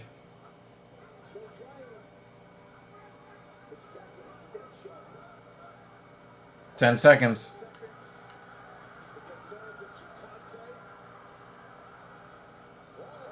Oh, what a kick from Chikadze. Yeah, it's a really close fight, Dan. Very, very, very close. Very close fight. Giga seems to think that he won. I'm inclined to say Chikadze 2-1. Even though I'd really want Caceres to win.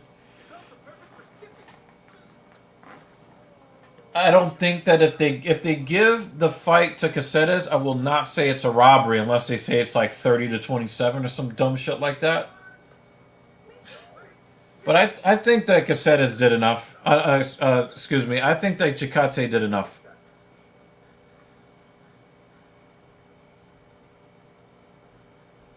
That's not true, Dave. I mean, it's pretty rare. It's pretty rare, but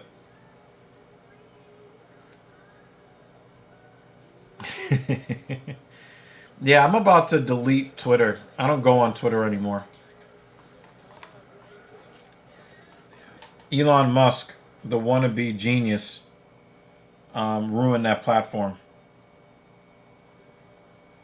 UFC Collectibles is the home of official UFC memorabilia, and if you would like to see your name in the octagon at UFC Fight Night, Grasso versus Shevchenko, scan the QR code, become a piece of UFC history. Alex Caceres enjoying himself in the octagon. Hugo Chikadze and Caceres go to distance. Now for the official decision, brought to you by Disabled American Veterans. We send it inside the Joe Martinez. Well, ladies and gentlemen, after 3 rounds, we go to the scorecards. All 3 judges scoring 30-27 for your winner. 30-27? I don't agree with that. I don't agree with that at all. I don't agree with that. I'm here with the winner, Giga Chikadze. Sorry to interrupt you, Giga. Congratulations on a stunning display of martial arts. It's been 18 months since you were in the octagon. How good does it feel to get back in here and put on display?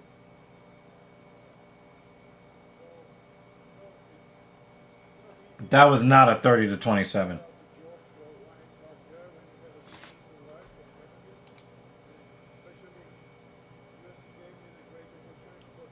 I don't think any job needs this shit unless you're an attention whore.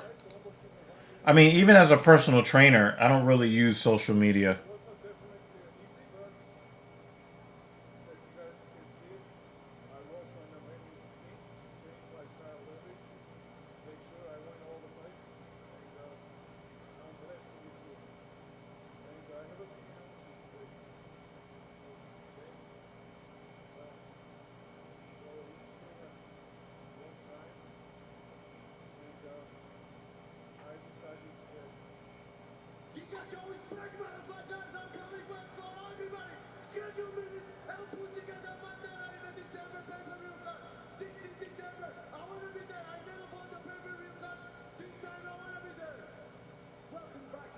Wow, that was the most energy he expended tonight. And it was after the fight. Not impressed, Giga. Not impressed. Not impressed, sir. You made me look like a goddamn fool for my fight of the night pick.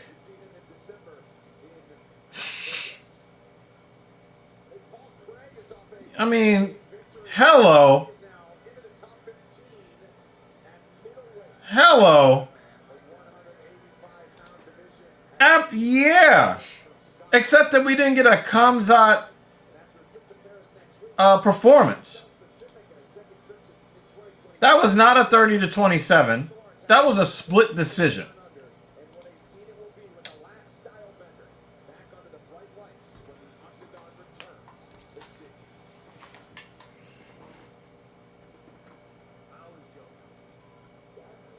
He should have got his ass knocked out with that spinning back elbow.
Yeah, I don't really like this either.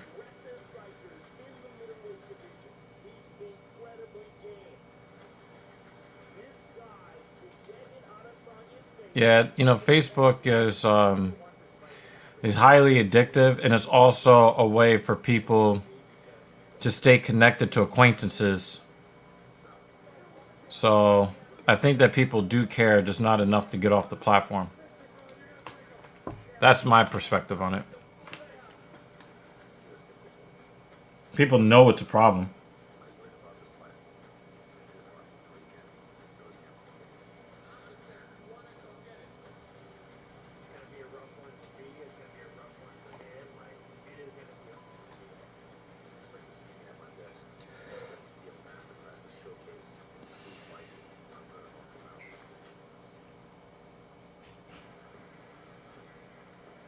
Oh, yes, please. I love all of that. I mean, Sean Strickland's going to go down there. He is going to promo all that. Israel Adesanya has just proven time and time again how damn good he is. I think both these guys are going to go out there and absolutely try to knock each other out. Sean Strickland should try to do some wrestling, but will he? I don't think he will, that's for sure. I mean, look at this card. Unbelievable. Tyson Cahill, Justin Tapa, brother we saw just here tonight. But now Tapa, I don't know about all of that. I don't know.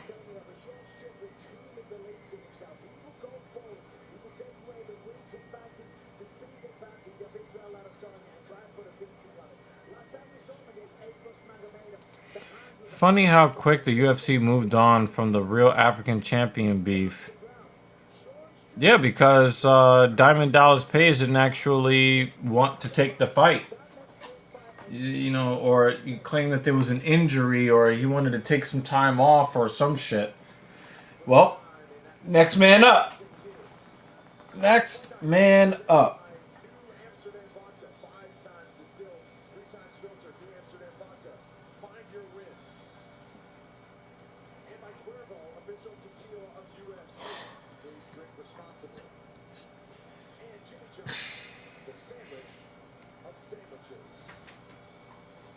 How long before the next fight? I guess they're about to do the cage walkout.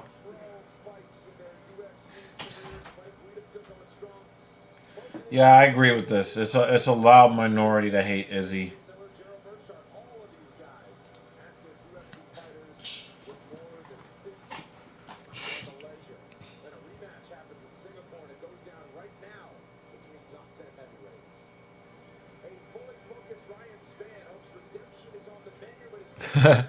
Dan Jensen says, only 2 fights left. Hurry up, Mrs. Evil.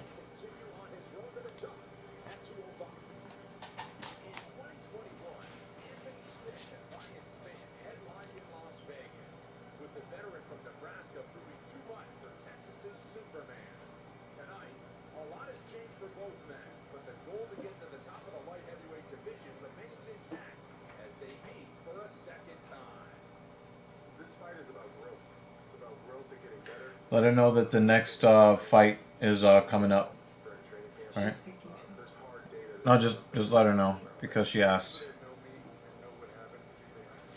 Why are these two rematching? This is a good question. I thought that the last fight was pretty definitive. So yeah, I don't really know. But if Superman Span could take this fight, it would be great.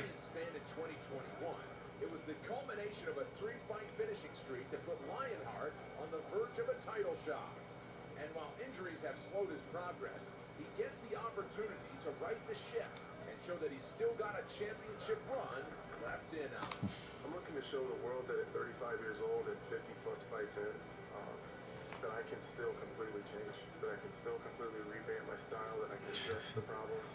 And then I'm not done yet. Following his first fight with Anthony Smith, Ryan Spann went on a redemptive tear that included finishes of Iwan Kutelaba and Dominic Reyes. Tonight, he gets to put the last piece in the puzzle by avenging his loss to Smith and setting his sights on the world light heavyweight crown. I feel like things are clicking because I'm getting better at staying focused. I'm getting better at being consistent. I'm maturing in life as well as in the octagon with my experience.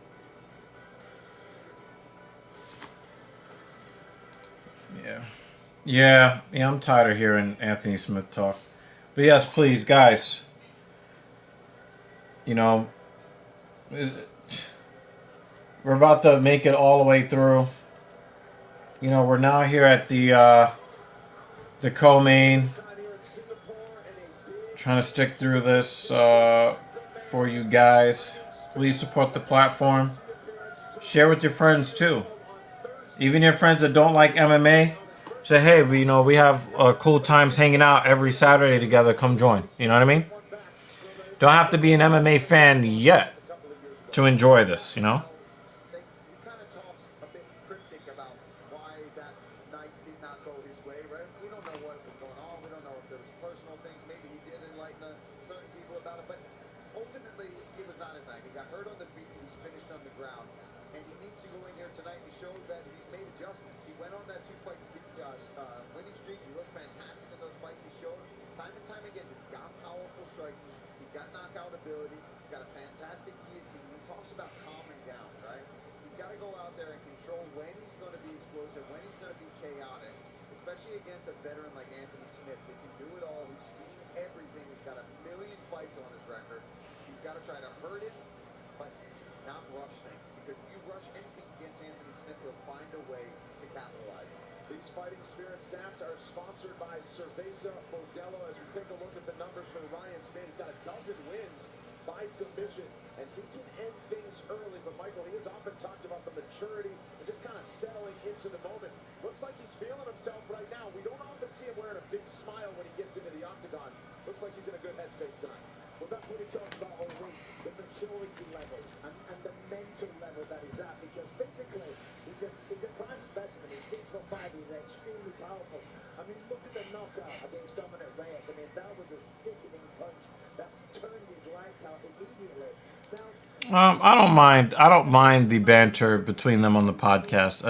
One's is a current fighter, the other is a former fighter. I don't mind that.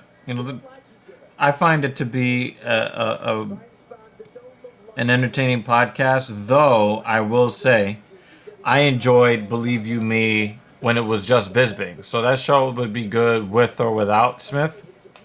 So, they're both very experienced men. Anthony Smith has got over 50-odd fights, but Ryan Spann is no beginner either. This is his 30th professional mixed martial arts contest.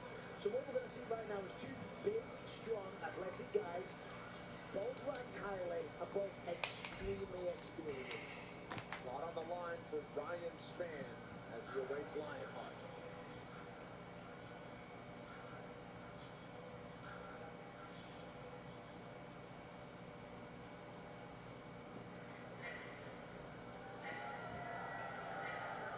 Waving the crowd on to give him some support across the globe from his native Nebraska City, Nebraska. Anthony Lionheart Smith, more than 50 pro fights as we showed you. Makes his 20th walk to the UFC octagon tonight. He has challenged John Jones for a light heavyweight crown. He entered a new level once he moved up to 205 pounds after being a longtime contender at 185. He's shown the best version of himself, but he is very disappointed in what he has shown recently. With that, he reestablished a great partnership with Mark Montoya, Factory X in Denver, Colorado, Michael, and says he is back on track to climbing the ladder and becoming a contender. Yeah, and a new walkout song as well. Typically, the return of the man. So we've got a new song here. But listen, for Anthony Smith, I mean, we speak in a podcast 4 hours a week, so I get to talk to this man a lot. He is extremely dedicated. He works tirelessly. He travels all over the country to get the best training possible. And he knows coming into this one. well, we will see. We will see. Because if Smith does lose, there will be excuses. First, he's going to say no excuses. And then he's going to proceed to give excuses.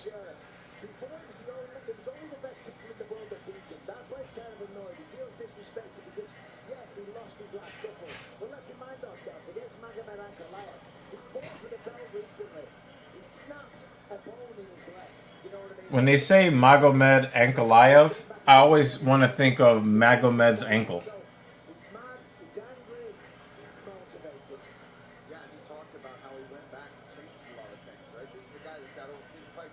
it's hard to just go and change that. He wants to prove that he's able to do it, that he's still a skillful martial artist of adapting his game at this stage of his career. He also really wants to go out there and get some ace time, which is weird. You don't normally hear that from fighters saying that they want to go out there and experience. He said he's disappointed if it ended quickly. He wants to get data, right? He's already got a finish over Ryan Stammer. He went out there, he was able to put him away. So now he wants to accrue some time in there, see if his leg kick defense is holding up, and move on from there. When his mother passed away last year and his coaching Yeah. situation to take Yep. his time and getting back to action, and he believed he forced it a little bit. Yeah, this is also true. Appearances, But yeah. fully ready Oh yeah. to begin advancing I don't want to say too much top 10 about this, but in the 205 oh yeah. division. Let's get to the tail of the tape for our co-main event here in Singapore.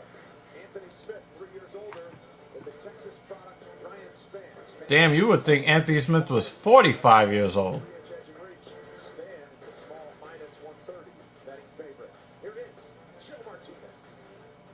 And now, ladies and gentlemen, we are set to go with the next fight tonight. 3 rounds in the UFC light heavyweight division. Introducing to you first, fighting out of the blue corner.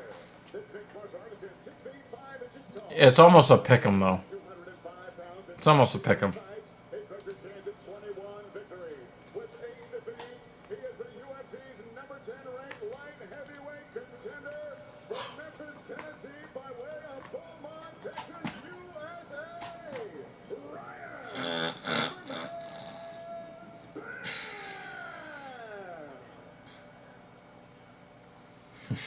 And across the octagon, his opponent, fighting out of the red corner.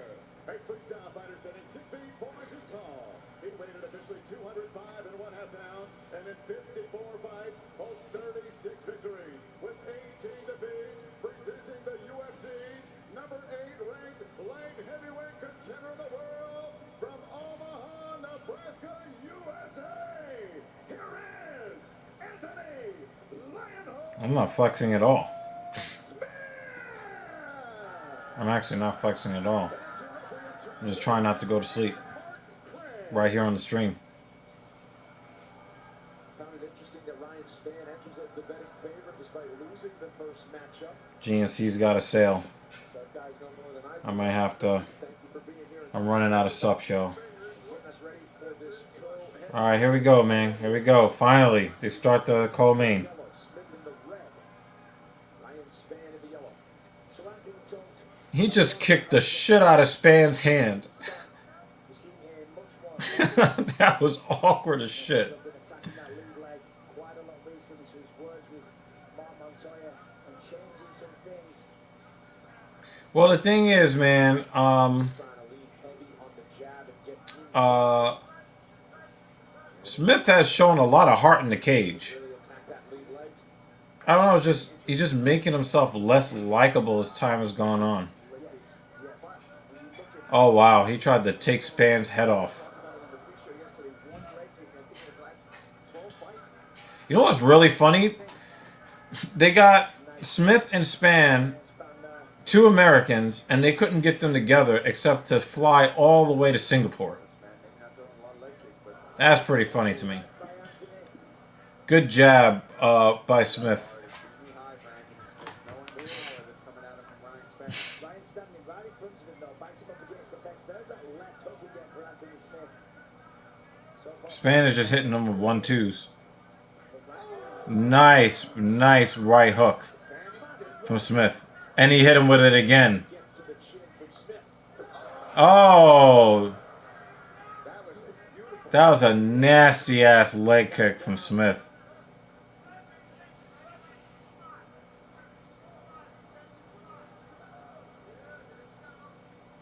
Combined 35 first-round finishes between these two in their careers. Both men with big power. So Anthony's adjusted the stance. Span has eaten some pretty hard shots from Smith. The question is, can he continue to sponge these shots? Not on those leg kicks, though. Smith is doing a good job, mixing it up. Span's leg is already shot. His leg is already shot. And Smith is just going to keep slamming that lead leg. And Span is not going to check it because Span is a black UFC fighter. We know they don't check leg kicks. So that leg is already compromised. It doesn't look like he knows how to fight in anything but orthodox. So we might be, you know, he might be dead on his feet.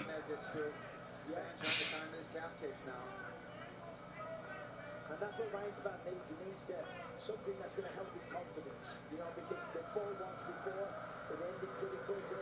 Anthony Smith got the job done in an impressive fashion. And the start of this round, it's like, oh man, I'm having the flashback. Oh, what a left hand from Span. And the takedown from Smith. Wow. Nah, nope. You got to give it that guillotine. That is not for you. And this is Anthony's world. Whenever I speak to him, he always describes himself as a jiu-jitsu guy. Is he going to go for a Kimura here? He loves to play around on the ground. Let's see what he's got here. Rear naked choke was his path to victory over Span the last time they met. 90 seconds to go with Smith in top half guard. Well, the guard is wide open from Ryan Span.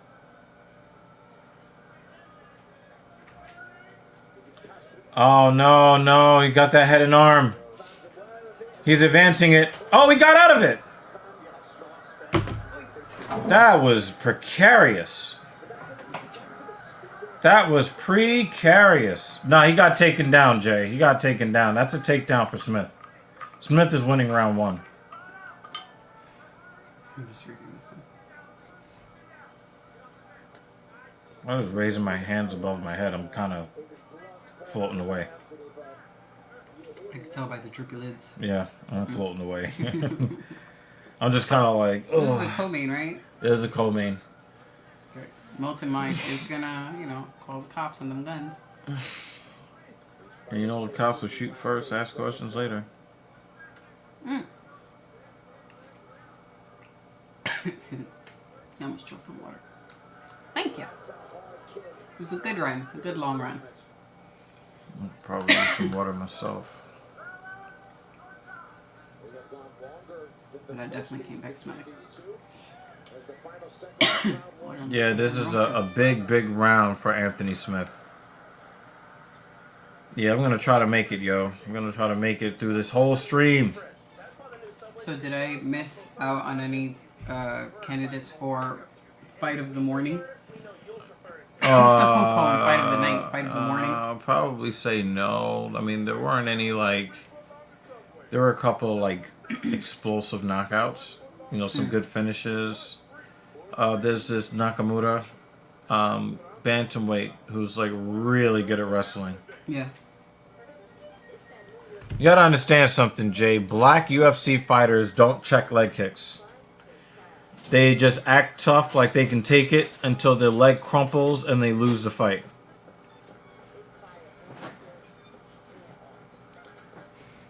You don't want to get it yourself? I mean, the thing is, there's not even an effort to check the leg kicks. Not even an effort, man.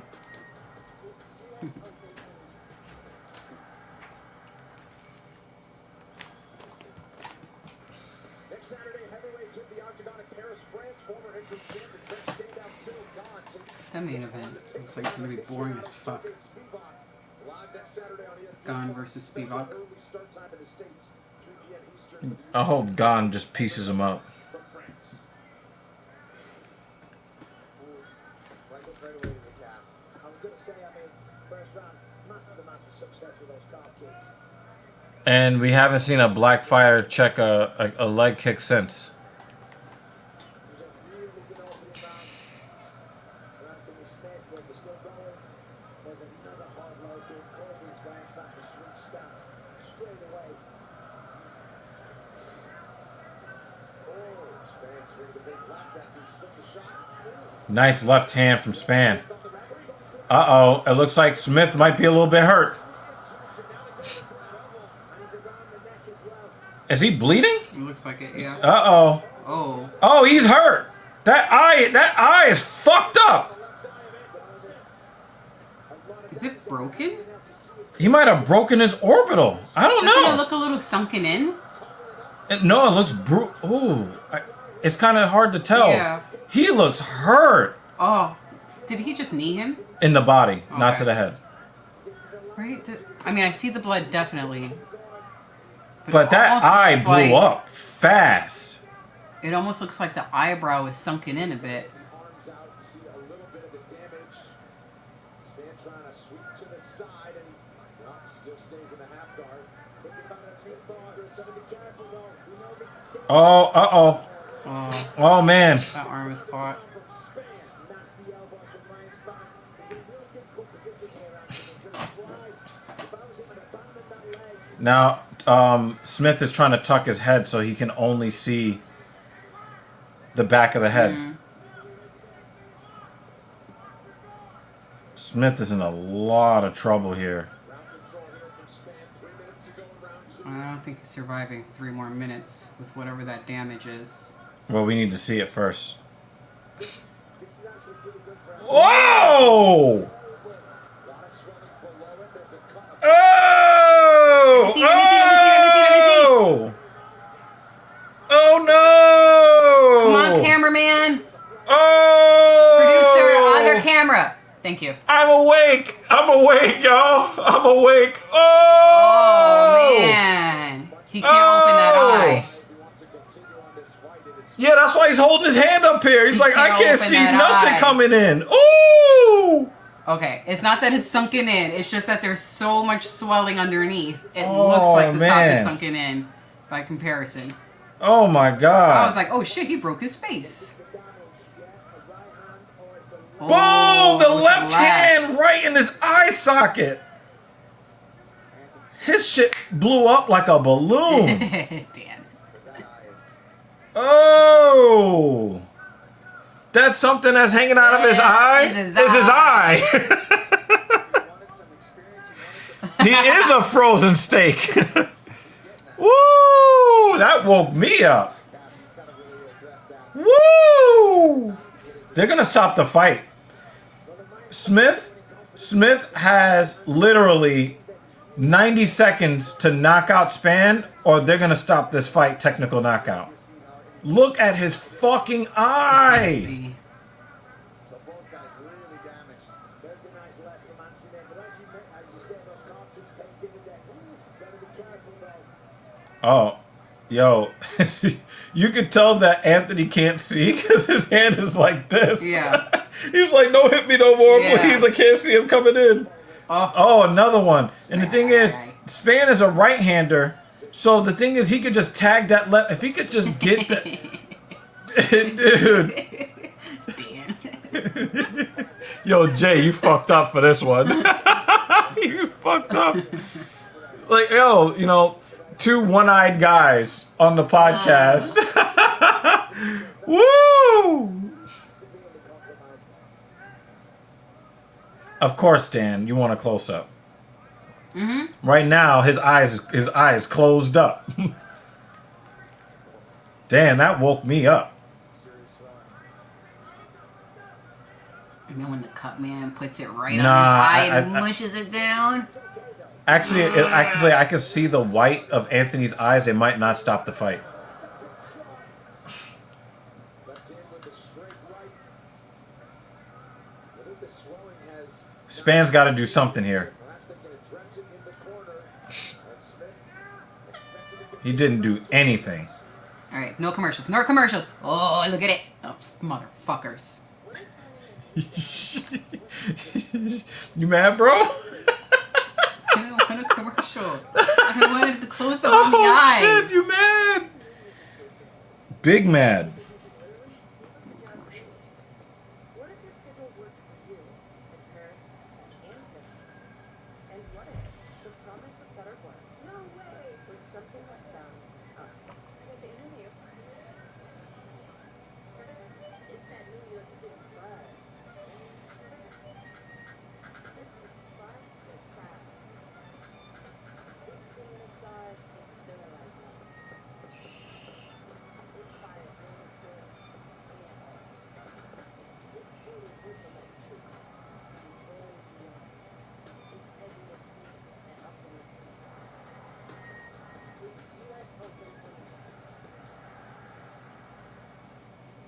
It's fucked up. Oh, yep, they left him in. Are they letting him fight? They're like, he's eye. How many The eye fingers? is open, but man, he Oh. busted his shit.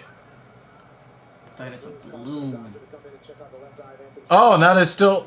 It's fine. There's been way worse eyes.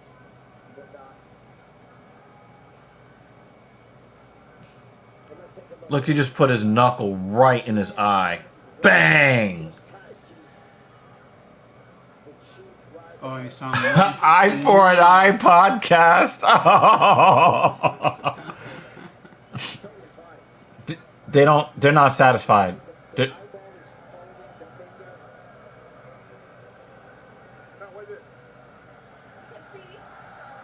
Can you have me further there up? I got. It's during the round. I'm thinking it's getting worse. I'm going to do you back in. Okay? I'll take it. It's fine. I probably wasn't properly my eye against that Anderson too, to be honest. Ooh. Well, you know Anthony Smith. There we go. All right, some sportsmanship. Boo boo under the eye. You got an eye jammy, son. I know we complain about too many hugs and this and that, but when you've had bad blood and these guys have not really necessarily been buddies, and then you go to battle with each other like this.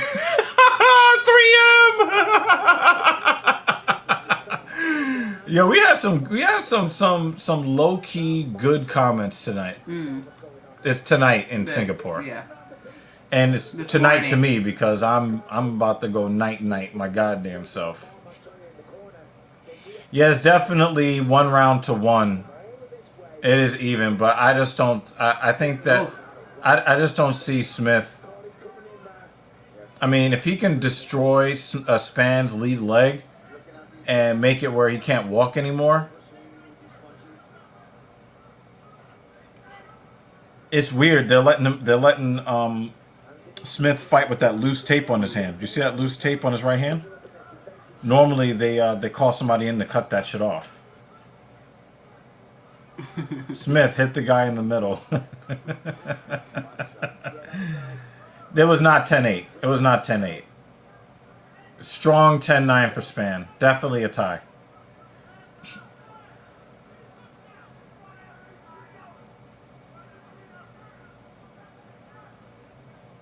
Smith kind of pulled his leg out of the way only because he's light skinned. Oh, nice feint and straight right. It was like a right cross. Smith as they continue to pop their way in. Seems to be handling them better in this third round. Yeah, Anthony still. It looks like Span is kind of gassed out. Good job. Both men exchanging. Either that or he's looking for an in that maybe is not there because Smith can see out of that eye now. Maybe not in the first 60 seconds after the strike. It's against Sam Alvey in May of 2020. Looks pretty whipping cardio-wise as they head for the final half of the rounds. Anthony's going to try and put some numbers together. Right now, he's just throwing singular shots. Span is having more trouble hitting them than before. I mean, goddamn. Ooh, nice one. I'm thinking the same thing, 3M. I'm thinking the same thing. I mean, you guys asked where's Lion's heart. And, you know, Smith never quits in a fight, right? He never quits. But Span should have taken him out already. Seems to have settled a little bit here. Round three, they've won each other's respect. But it's still really close round three. Nobody is really taking it. No. No one's established dominance. I don't know, Jay, but he definitely looks better than Span right now. Looks like the cut man did a good job smushing that blood back into his skull. Was that a leg kick? Was that a leg check? Nice left hand from Smith. Because it hangs in the balance. Smith got round one. Span got round two. So far, this is very even. How bad do you want it? Uh-oh. Uh-oh. For the digits. Not at all. Span is just not finding the range. I don't understand how anybody can say that Span is looking like he's gonna win the fight. I got Smith winning round 3. Yeah. Yep.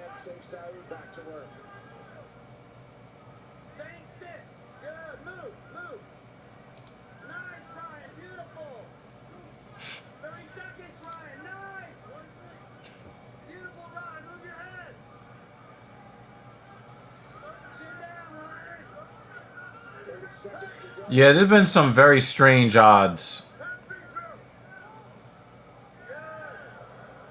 Very strange odds.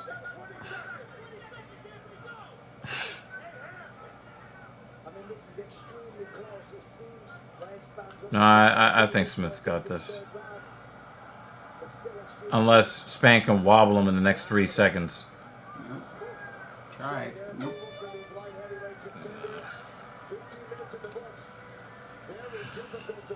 I don't know what to tell you, Dan. I know that when I see the pillow in my bedroom, I'm going in for the kill. I can't argue with this. Split decision, 29-28.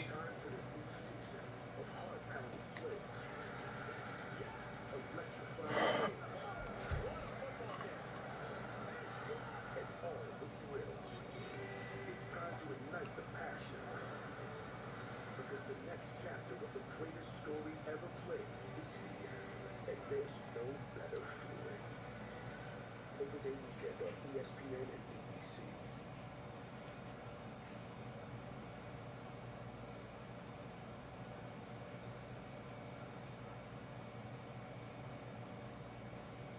Ooh, and bloody ear.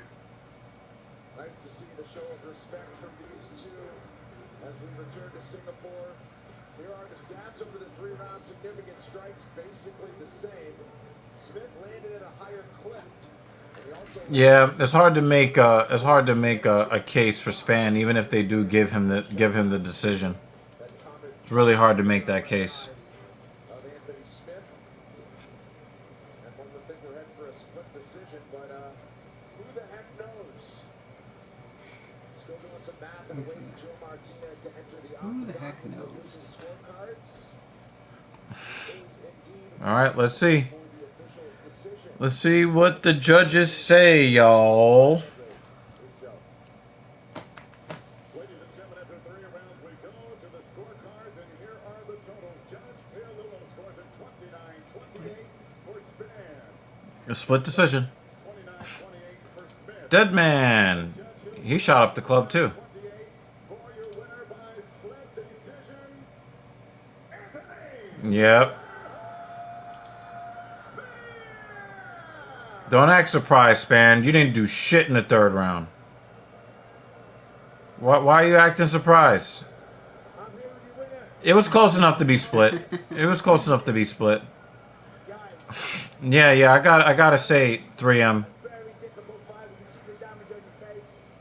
No, you're not the only one that shot up the club, man. Where's our other guy that shot up the club? Did he leave? I think he left.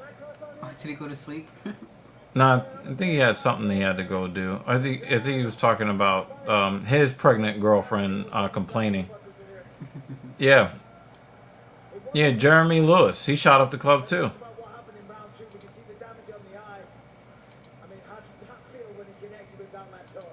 that's what I'm saying, man. I said no, Brian Span is physically superior to me. Hey, happy birthday. I had my faculties about me. What are you guys doing today for your birthday? Making another baby. I had to make a decision that I'm not going anywhere. You know what I mean? And I said, no, maybe I Yo, Jay don't like that shit. didn't think that was going to happen twice. He's good. Give it up to Ryan Span. Well, everybody's different. Listen, you've been to the top of the food chain, you fought for the belt, and now you've rebounded from a couple of losses in a hard That's good. fight. What do you Enjoy want it. next? Man, I know that you're supposed to call somebody out, but Mike, I just want to go home. I want to sit and hang out with my wife and kids. I want to record the Believe in Me podcast with the I knew he was gonna do that. figure it out from there. Sounds beautiful. Well, listen, congratulations. That was a hard-fought victory. Ladies and gentlemen.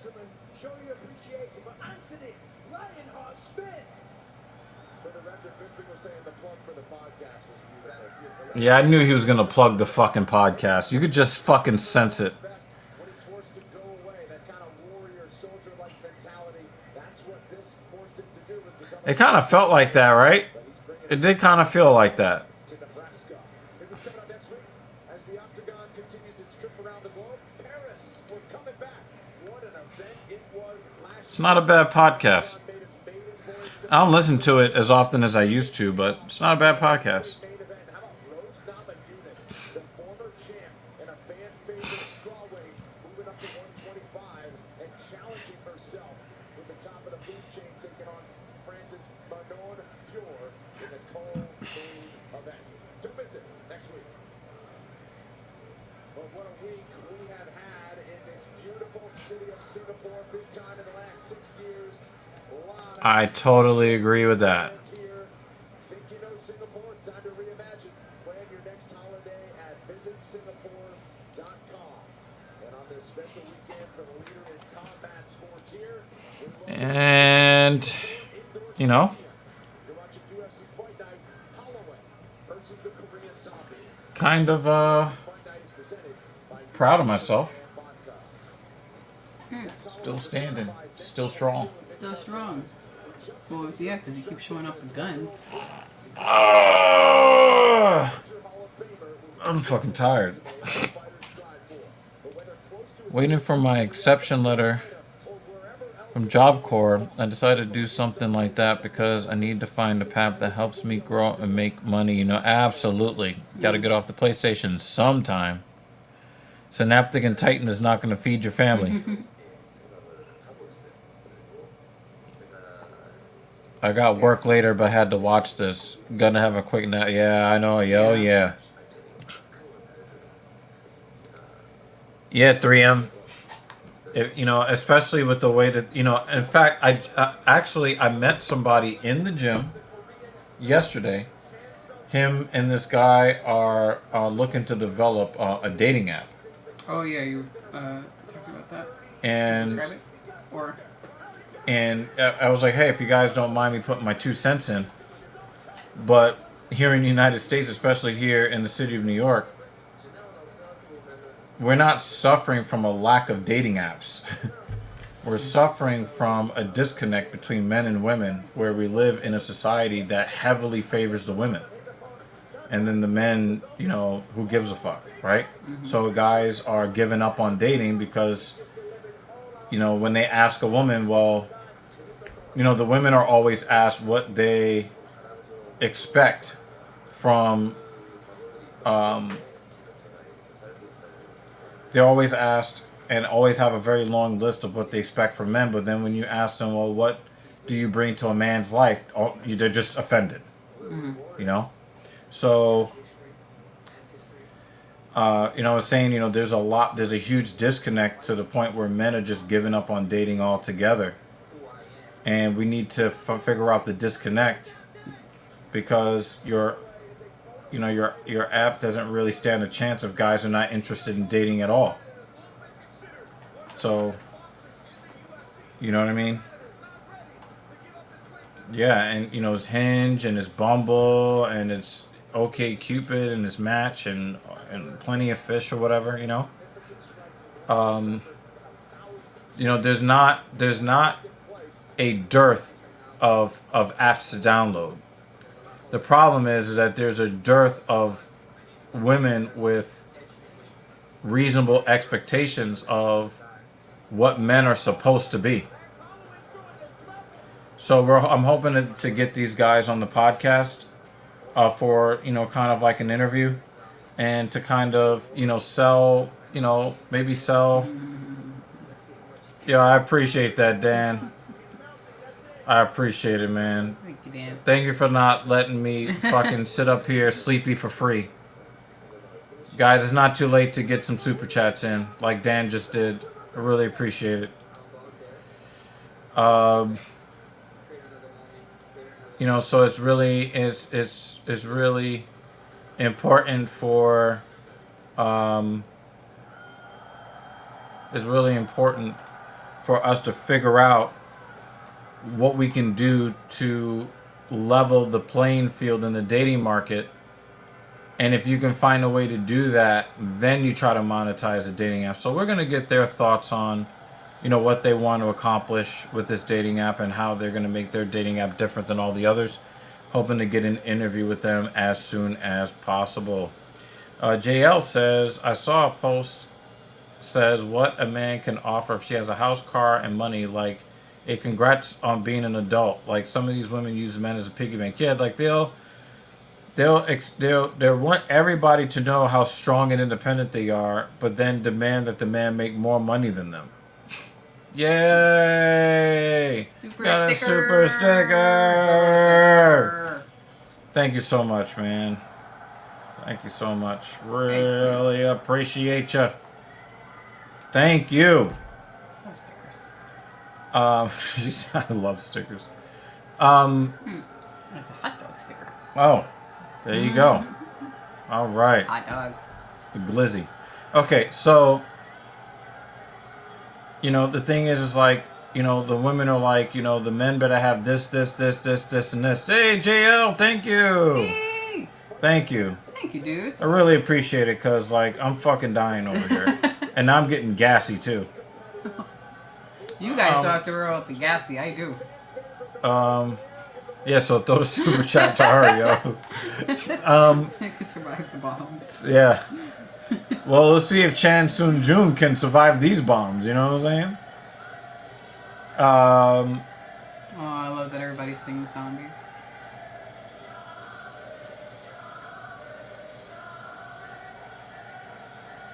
They're coming out with another Korean zombie movie.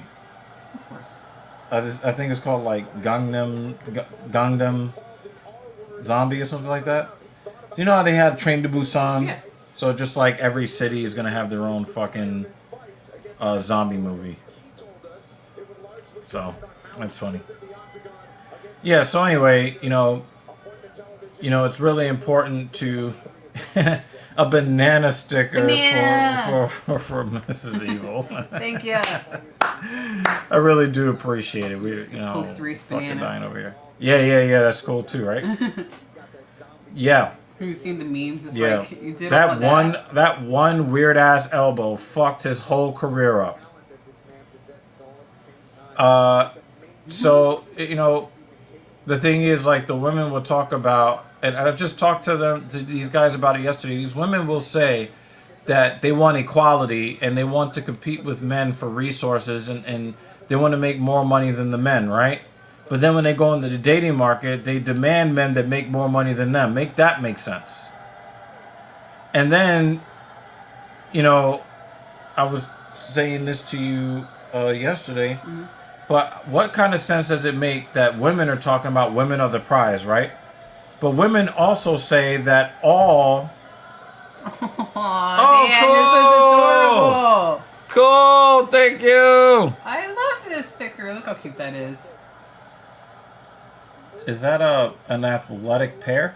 I think so, and it looks bashful.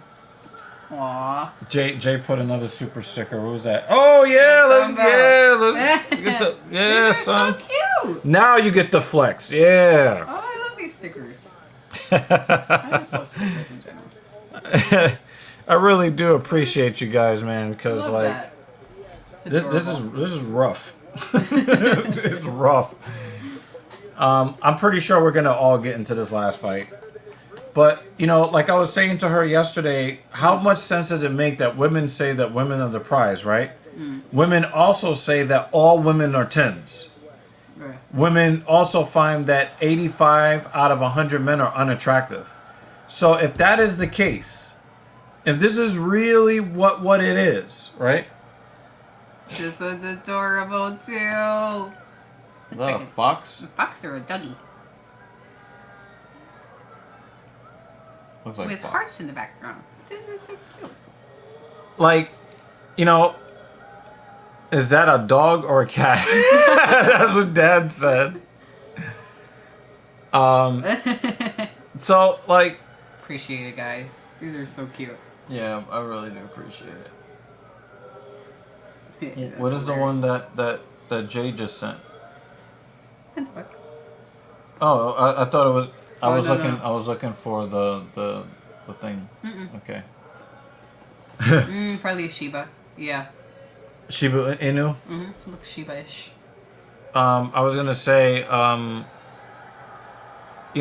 does it make sense that the woman is the prize when women find the majority of men unattractive, and women also say that all women are 10s?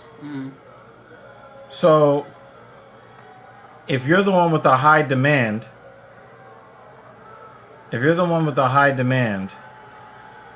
and every woman is a 10, which means that all women are on the same level, but you only want a few select guys, how are you the prize? And I use the example of the lottery ticket, right? Yeah. Any given lottery, maybe there's 200 million to 500 million, maybe even more lottery tickets purchased around the country. But the prize are the very few that match the number. So if you are one of the many, many millions of, because you're all 10s, right? But then you only want the richest men. How is he supposed to treat you like you're the prize when he's the rare one and you're just one of many 10s? Fucking insane. I think that 3M basically nailed it. Yeah. I want to thank you guys for all the super stickers and super chats. I really do appreciate it. Appreciate that. This was a pretty hard stream to do. Even though you guys make it fun. Like I said, I'm operating on 90 minutes of sleep, roundabout. I have a little post-run energy boost. Yeah. Very thirsty.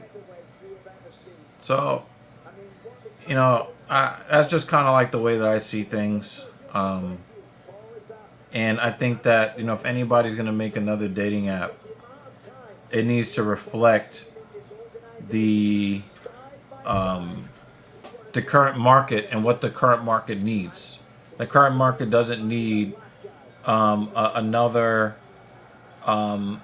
dating app based around feminist talking points.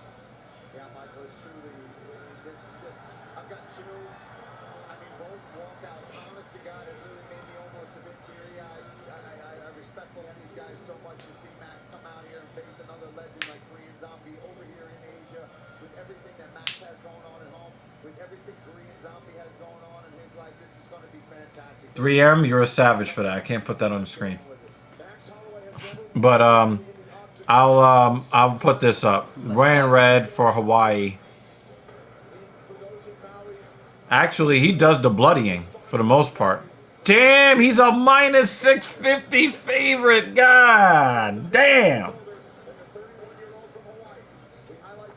Yo, how the fuck is he 4 inches taller, but has a reach disadvantage of 3 inches? God damn. That's a long arm Korean.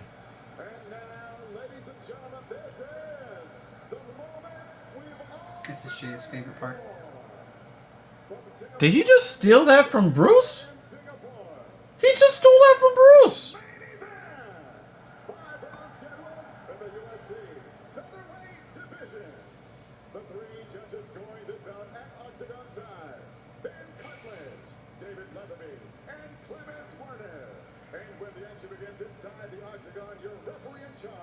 Herb Dean.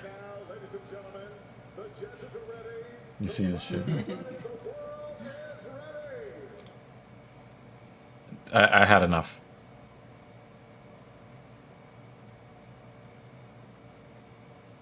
Yeah, I didn't want to hear that.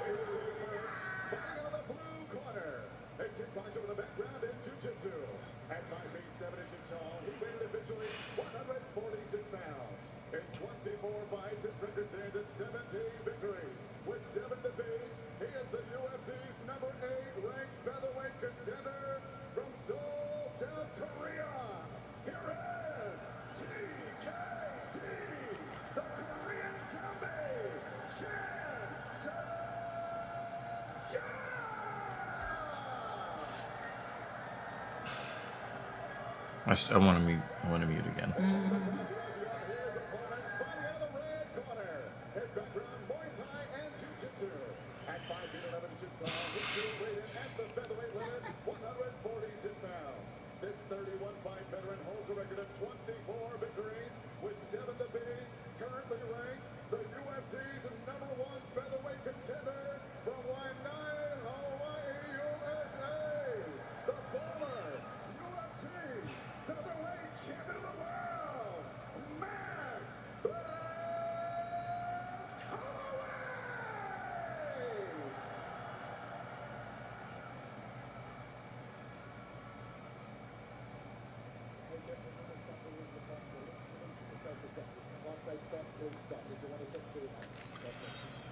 Yeah. Yeah, I think this might be the last time we see Zombie, y'all. The 14-fight win streak at featherweight, 3 title defenses that made him a champion. That win streak started here when he was 23 years old back in 2014. I know, I see it. And against the Prelims Zombie here tonight. This fight clock is brought to you by New Amsterdam Vodka. As mentioned, Holloway in the ring for the first time in his career. Chan Sung Jung. So, what happens when you mix a fighter that doesn't knock anybody out with a fighter that can't get knocked out?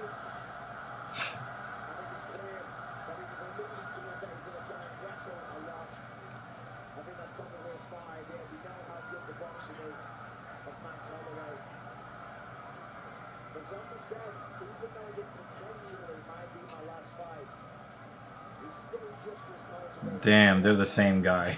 Yeah. They just jinxed each other. Maybe even more so. Correct. Given the location as well. Also a storyline entering this fight after the win over Dan Ige a couple of years ago in a main event. The Korean Zombie said he'd like to fight Max Holloway, believes Yeah, 3M was like, whoop, might get a decision here. Which means that I'm very far away from getting my nap.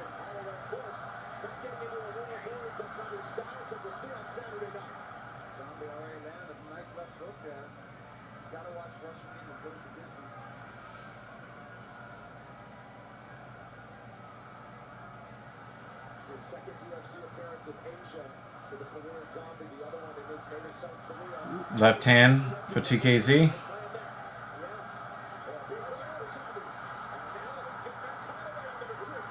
Oh no!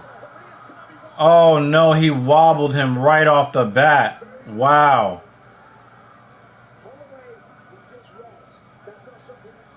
Holloway went in for the kill with that straight right and just barely grazed him.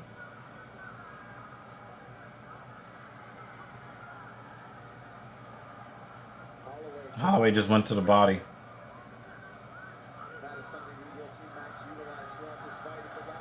Power left.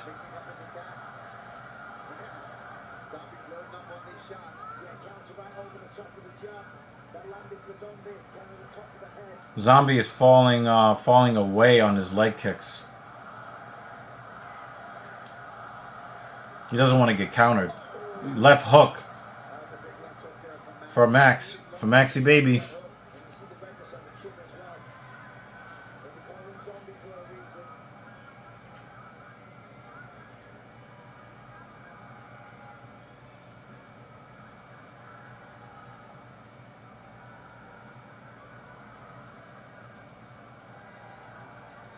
Oh, wow. Feinted to the body.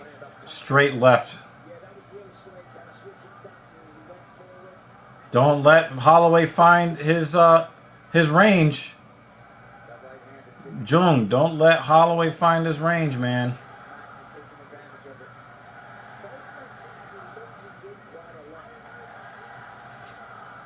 I like how they didn't disrespect Holloway. They just cheered for Zombie. You know what I mean? Yeah.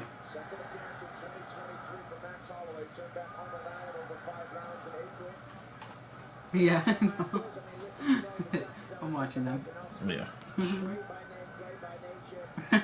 Oh, nice straight left for Zombie.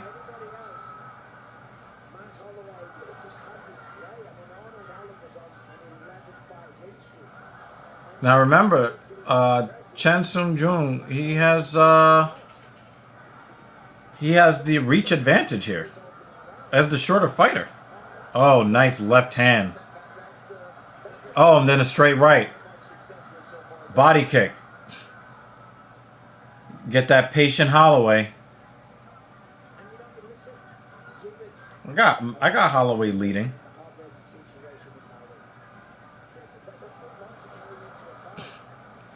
He's like, yeah, we're not playing that game. Nice body shot from Maxie.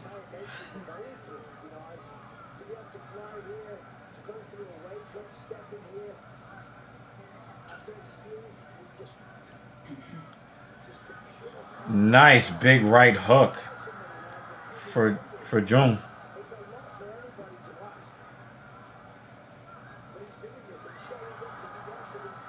Significant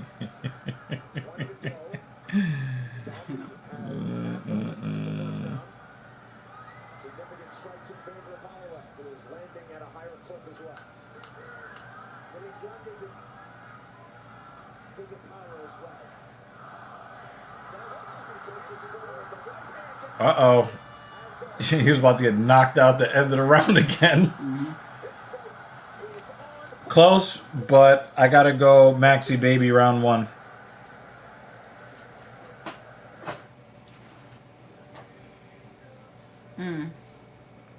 Well, he's 31 years old, so you can't really say Maxi Baby anymore. You gotta call him Mad Max.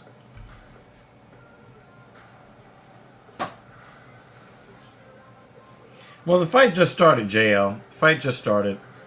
I got it. I've got it 10-9 Holloway.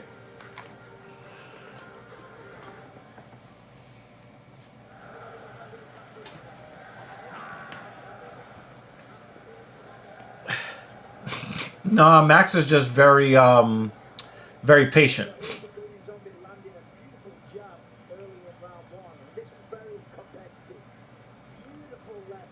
Yeah, see, that's why, like, their hard shots are kind of even. So I thought that it was on power, kind of even, and Max had more strikes and was more accurate. So I give it to Max. Close round, but I give it to Max.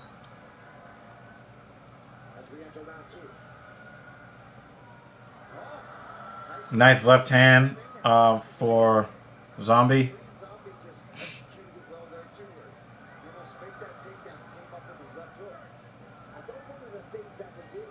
Oh! Oh! And he's gonna choke him out. That's vagina tight. Oh my God!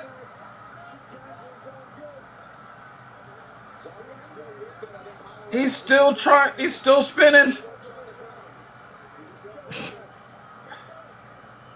He's in a lot of trouble here. Can he get out of this? Can he get out of this? He let it go. Oh, full mount. Nope. He's gonna let it. Damn, he's a zombie, y'all. He's a zombie. He's a zombie, yo.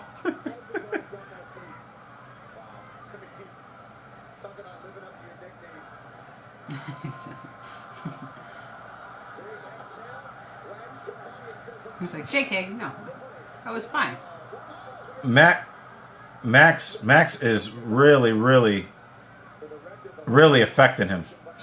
He can't be killed. I mean, he's undead. He's a zombie. So he did kill him, and he's still standing up. Both things can be true at the same time.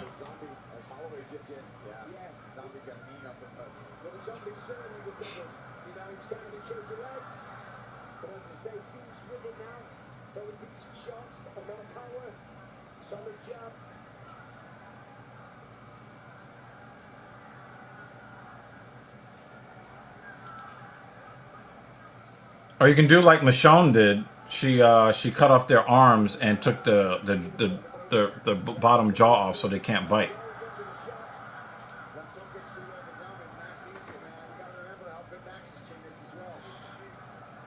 It's one of the best chins in MMA, pound for pound. This doesn't get dropped. No, it's insane. I mean, look at that. Oh, straight right. Oh, man.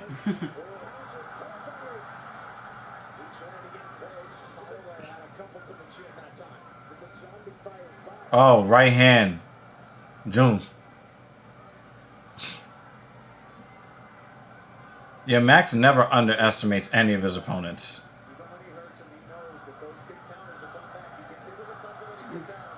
He stopped him in his tracks there.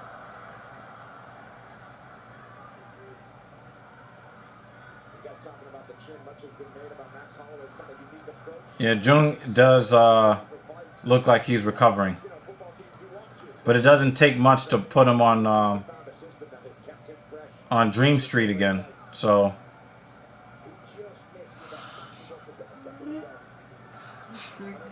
Max is just missing his spots.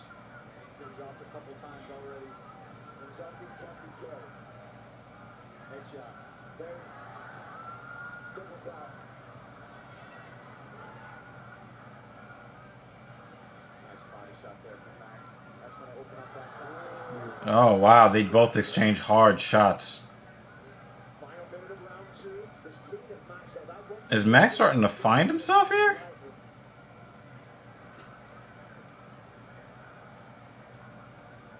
Oh, wow. Max again.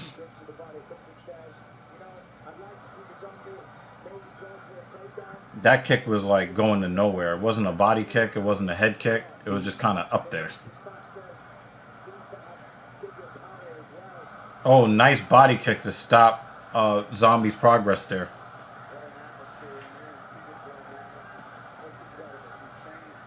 Oh, spinning back kick.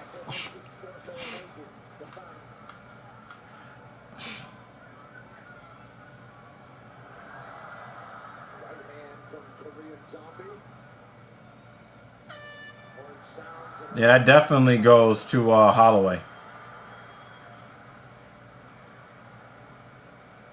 That definitely goes to Holloway. I don't know what you guys are going to say about that one, but I got a 2-zip Holloway. That puts Zombie down. It's a right hand, glances right off the side of the head. I mean, he was out of it. Max didn't even want to follow up. Max could have fucked himself there. Hmm. The choke. How's it 29-29? It's only been 2 rounds. What are you talking about? Wouldn't that be 19-19? Listen, man, we have all been up Yeah. since very, very early. Wait a minute. Did Dan switch? Ah, you didn't give yours. You were saying, can we agree that it's closer? Dan Jensen does say it's 2-0. Yeah. Yeah, we dying. Yeah, we dying on the vine, man. Yeah, absolutely, Jay. But I got it 20-18. Uh-oh, he's going for that combo.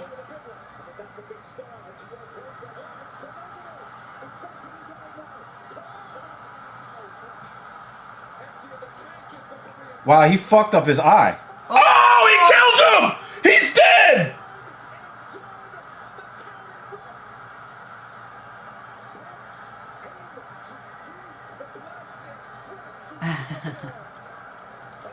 Yo!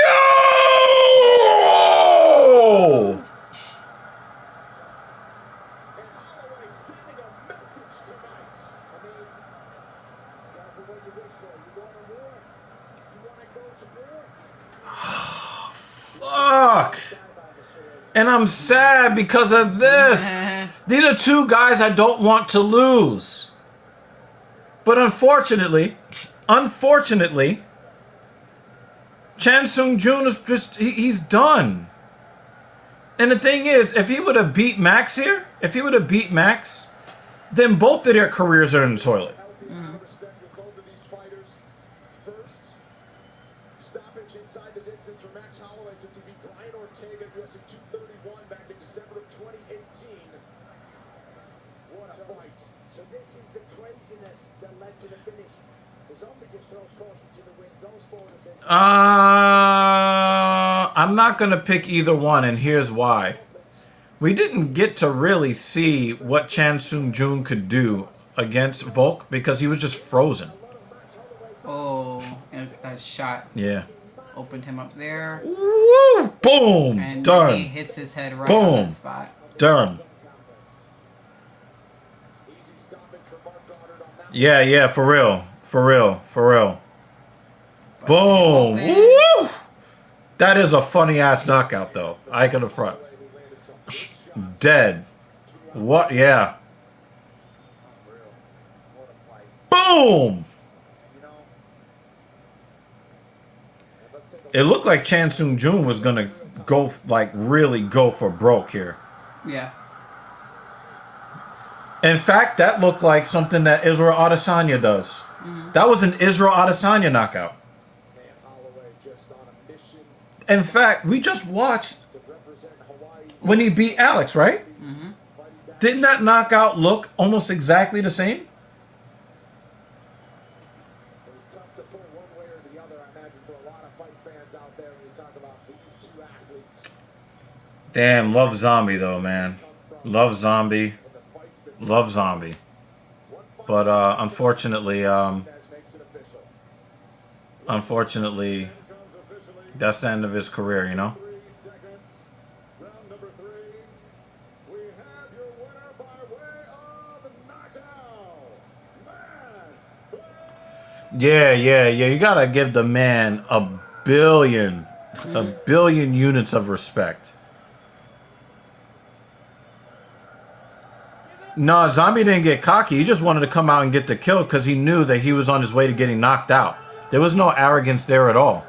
But he's also with, like, the phone booth king. Yeah. That's the person you phone booth Yeah. with. Yeah. I'm here with the winner, Yeah. Max Blessed Holloway. I think that he knew that he was on borrowed time because he had already been knocked down twice. He just came out swinging like, fuck it.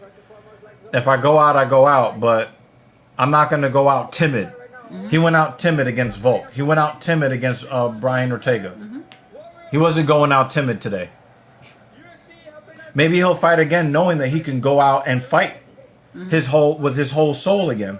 Maybe he'll come back because he said depending on his performance, not necessarily on whether he won or lost. You know? Wherever you guys on top, please share the world and please help my fellow Hawaiians. It really means a lot. At the start of the third round, he came out Blazing. crazy, man. You know, what was going through your mind? Do you think he was just like, listen, this is it. We're just going to throw down, kill, or be killed? 100%. He's a Korean zombie for a reason, man. The man's a myth. The man's the legend. I'm just lucky. Boom. Oh, shit. Thank you again to Korea. That's how people get knocked out in the movies. With that arm coming across for another strike. Boom. Look. Whoop. Ladies and gentlemen, the always impressive Max Blessed Holloway. I'm here with another Max retires. What? Korean zombie. We're going to translate you in the house. It wasn't the result that you wanted, I'm sure. But how does this make you feel? 일단 정태현 선수 너무 수고하셨고요. 지금 이 상황에서 어떤 느낌인지 소감 Yeah, you don't really like mixing in the religion stuff. 할게요. 나 울 줄 알았는데 눈물이 안 나네.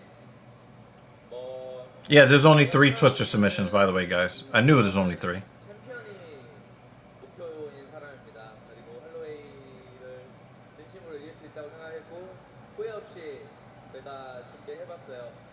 저는 3등, 4등, 5등 하려고 격투기를 하는 게 아니에요. 챔피언이 되기 위해서 하는데 뭐 위에 탑 랭커들을 이기지 못하는 건 제가 냉정하게 이제 그만할 때가 되지 않았나 생각합니다.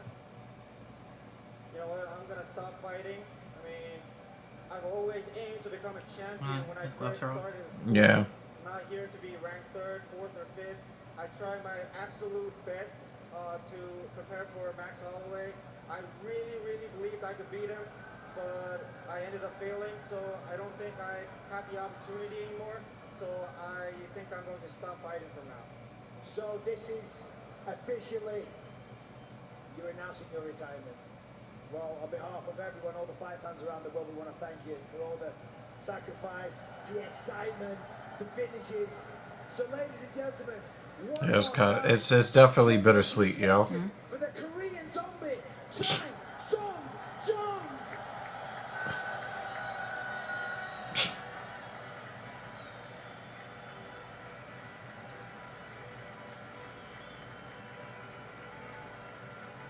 Damn, man.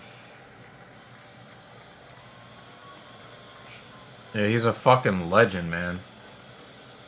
Nah, he went out the way he wanted to go out.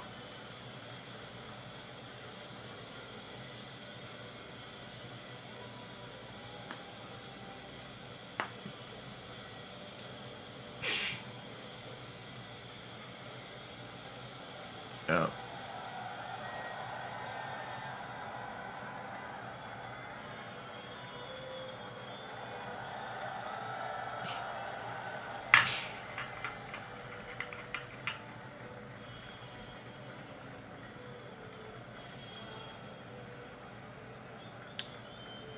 Damn, man. That's hard, man.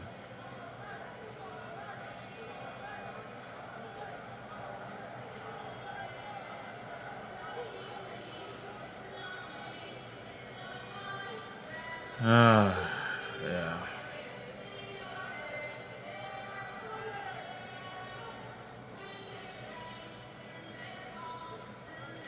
Yeah, that fucking submission was sick, man. You know, all the twisters in the UFC are all done by guys of different nationalities. One black guy, a white guy, and a Korean guy. Dudes, thank you for waking up with us.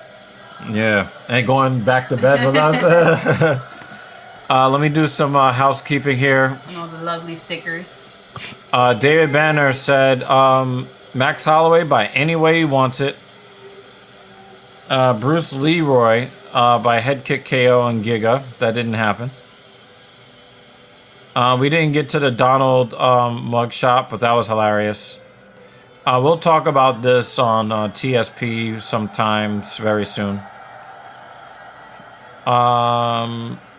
Jan Jensen thought that Smith was going to win, and he was right. You were right, man.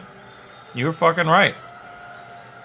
Jeremy Lewis kicking off the contributions to the platform. Woo.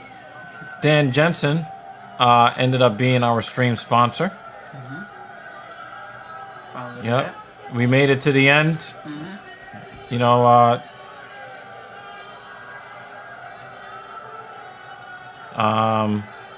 and we got some fun super stickers. Your hot dogs and bananas and Shibas and weights. It's pretty cool. Bashful pears. Athletic pairs, you know. Athletic pears. Yeah, this was this fight card had a lot of excitement. It ended in melancholy fashion.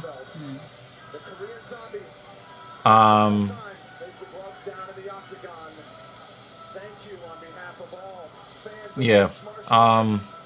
Damn. Yeah, guys. Thank you for making the stream what it is, because without you guys, I'd probably just be waking up. No, I have to run. Go put another. If we know one thing about the Korean zombie, is that his name? I guess there's only really one thing left to say, right? Guys, as always, be safe out there in the real world.